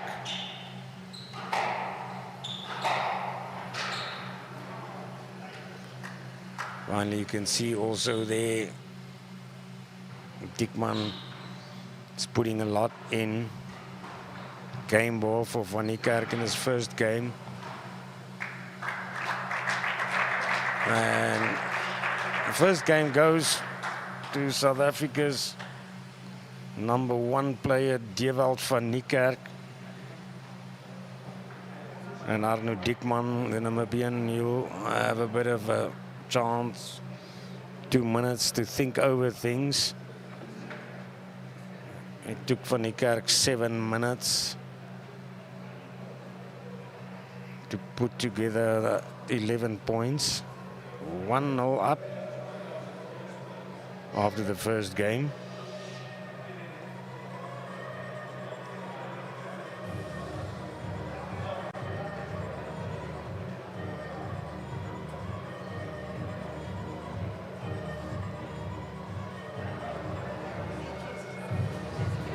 You can see they definitely not tired of squash, and there's going to be a whole lot more. Tomorrow morning action starts early. We'll, however, only join you in the afternoon for the PSA matches. Tomorrow morning early, the rest of the competition also starts at Windhoek Wanderers. Van Niekerk back on court. There you can see his clear ascendancy.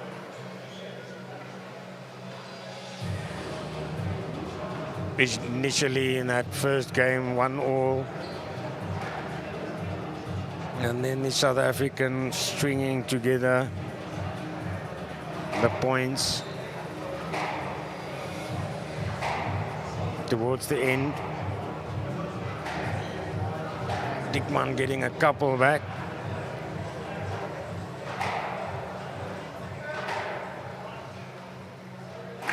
But it's in itself amazing exposure for Namibian players to play against the Ewald van Niekerks of the world.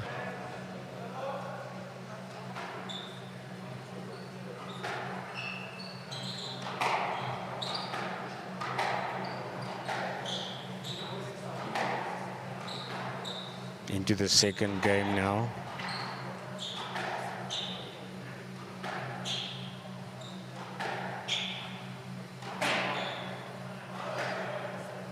Error by Diekmann. Van Niekerk makes it 1 love.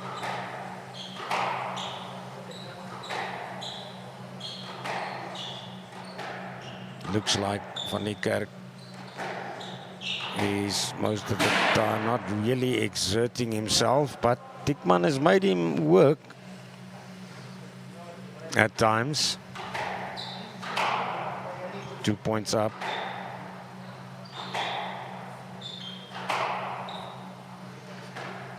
Players driving, we'll see that drop shot just now.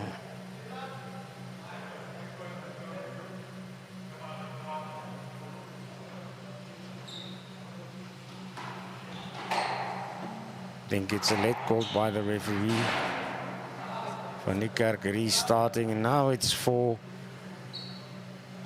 points up for the South African after Diekmann hit the tin. It's a big ask, this. The Namibian player keeping it tight, close to the wall.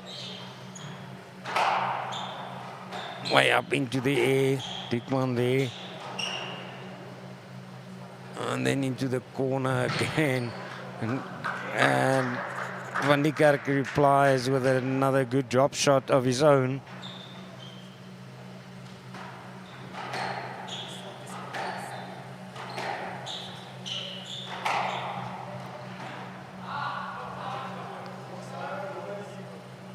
Five up. It's called out by the referee. 6 unopposed points by Van Niekerk.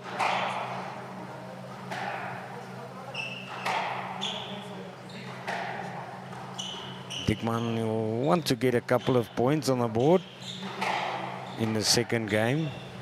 Did so in the first one.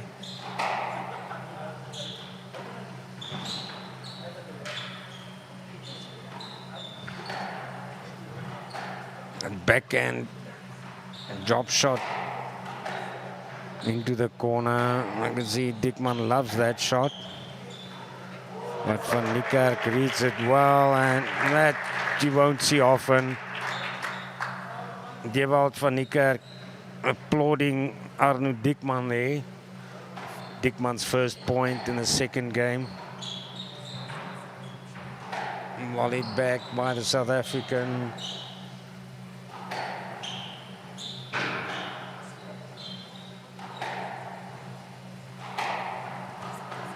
Diekmann will want to draw some inspiration from that point. And a drop shot by Van Niekerk makes it 7-1. Takes back control. South Africa's number 1 in action.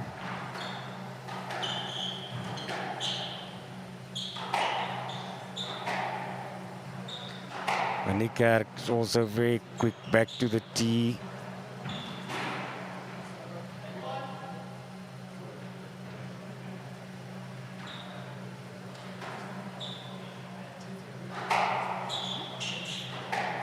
Remains 8-1. Now it's Van Niekerk with the error there. Not finding the target. Just up on the tin. Diekmann gets a second point.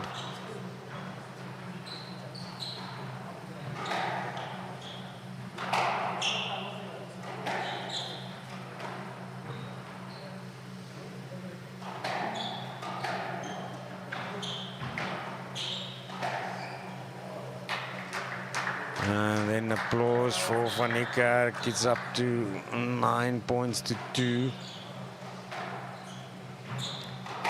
He's finding the gaps here.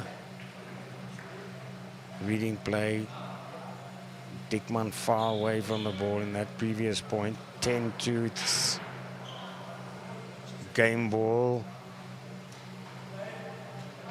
11-2, 2 games up for the South African. Dewald van Niekerk.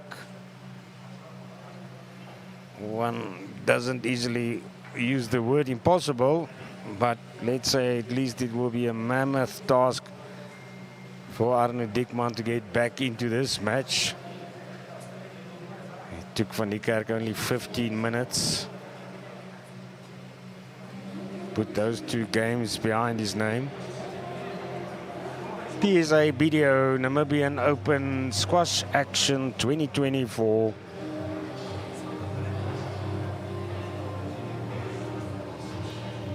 Sixteenth match we're broadcasting since yesterday afternoon.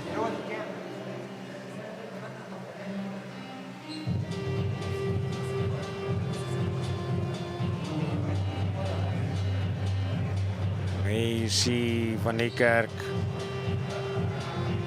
was 6 up before Diekmann pulled back a single point. Then 8-1 before Diekmann's second and final point for that game.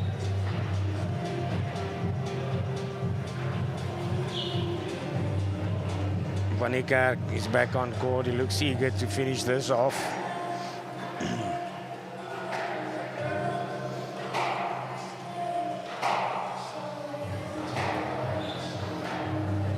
Van Niekerk to face most probably the 5th seed in this tournament.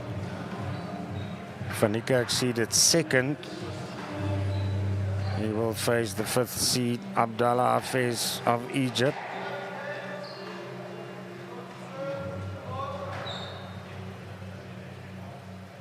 Not the South African in the world ranking almost 100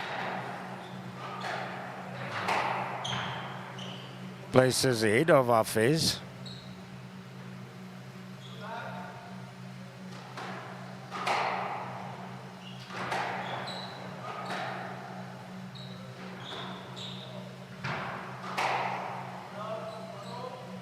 One all.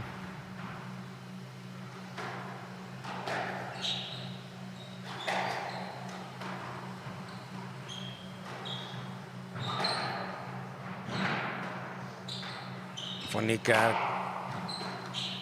keeps the ball afloat a long time, and then he's got that creative finish. It's a bit lacking on the side of Diekmann, a clear difference between these 2 players.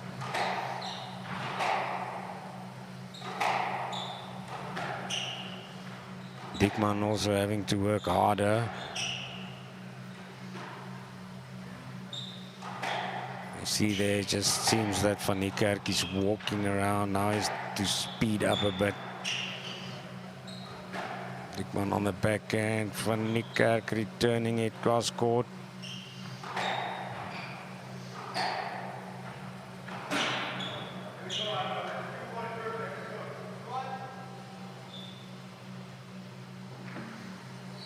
Diekmann 2-1. I think it's the first time in this match. He's in the lead. Then he can't get to the ball. But he gets applause from the crowd. Van Niekerk back at 2 each.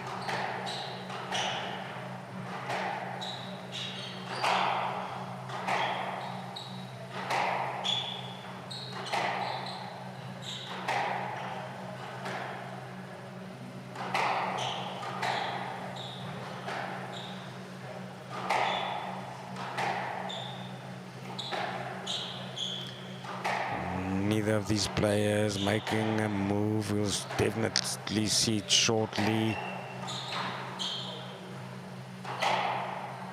Both of them driving. And Diekmann taking it forward. And then the drop shot.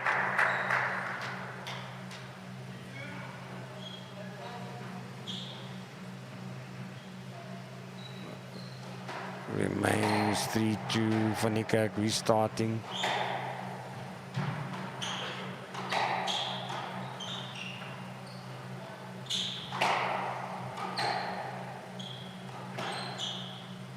Diekmann sticking to the tee at the back.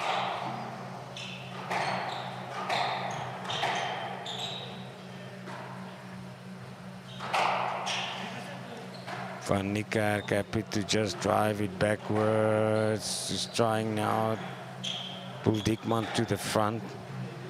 Not ready to make the move yet.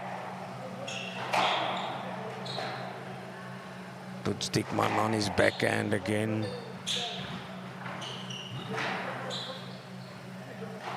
Diekmann did excellent to get there. And then the ball finds the tin. 4-2, the point to Van Niekerk. The Namibian definitely not lying down here. Keeping at it, playing his heart out. Playing it on the volley, Diekmann, and then the return. Short fire. Van Niekerk there with the error, not happy with himself. 6-3, Diekmann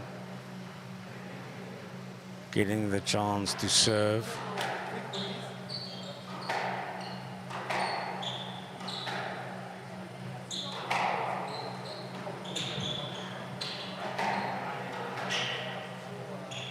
Things speeding up now.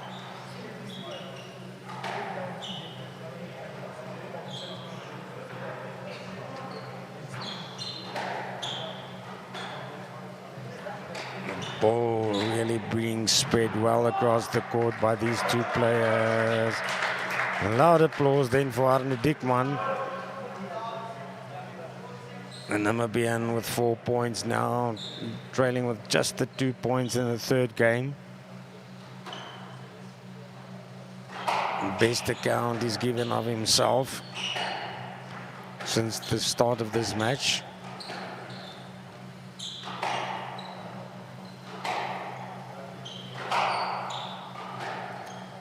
But he'll have to keep that up, keep the concentration up.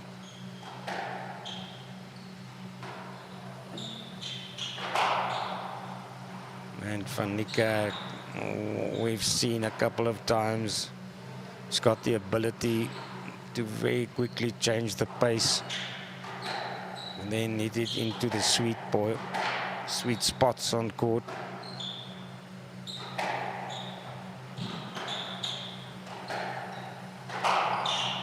Another long rally developing.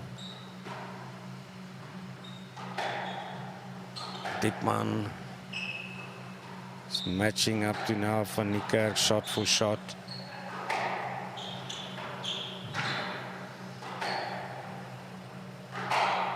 But for Niekerk, he's extremely calm. And then the drop shot. Diekmann also dropping. Diekmann with the final drop shot there, and he gets applause from Van Niekerk, making it 5-6.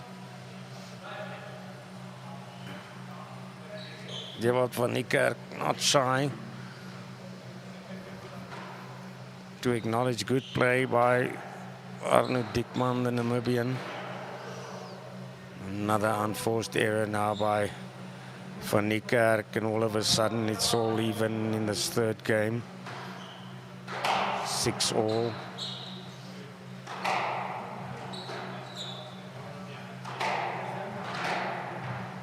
Van Niekerk was 2 clear games up. Maybe also just losing a bit of concentration in the third game. He would not want to do that.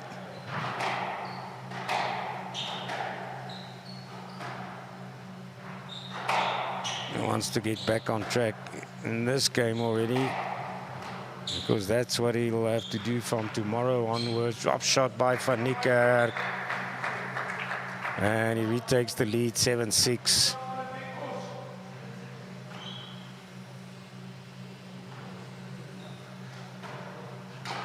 Encouragement from the stands for Diekmann.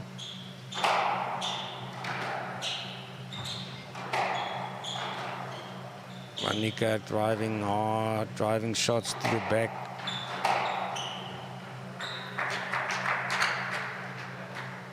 Adding another point, 8-6. Closing in on the victory. Gerrits van Niekerk.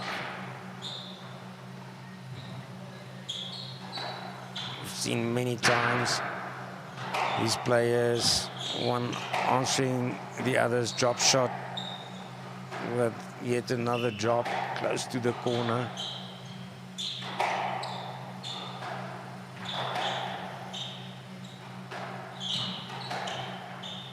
Diekmann keeping at it, not able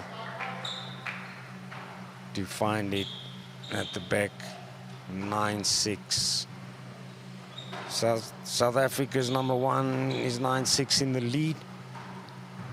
Third game of this match.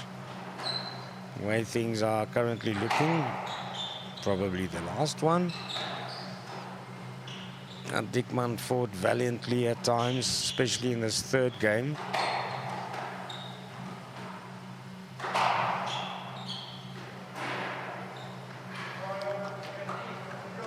Match ball now for Van Niekerk. Ready to finish it off. He serves quickly. Diekmann, I'm sure he wanted to fight harder.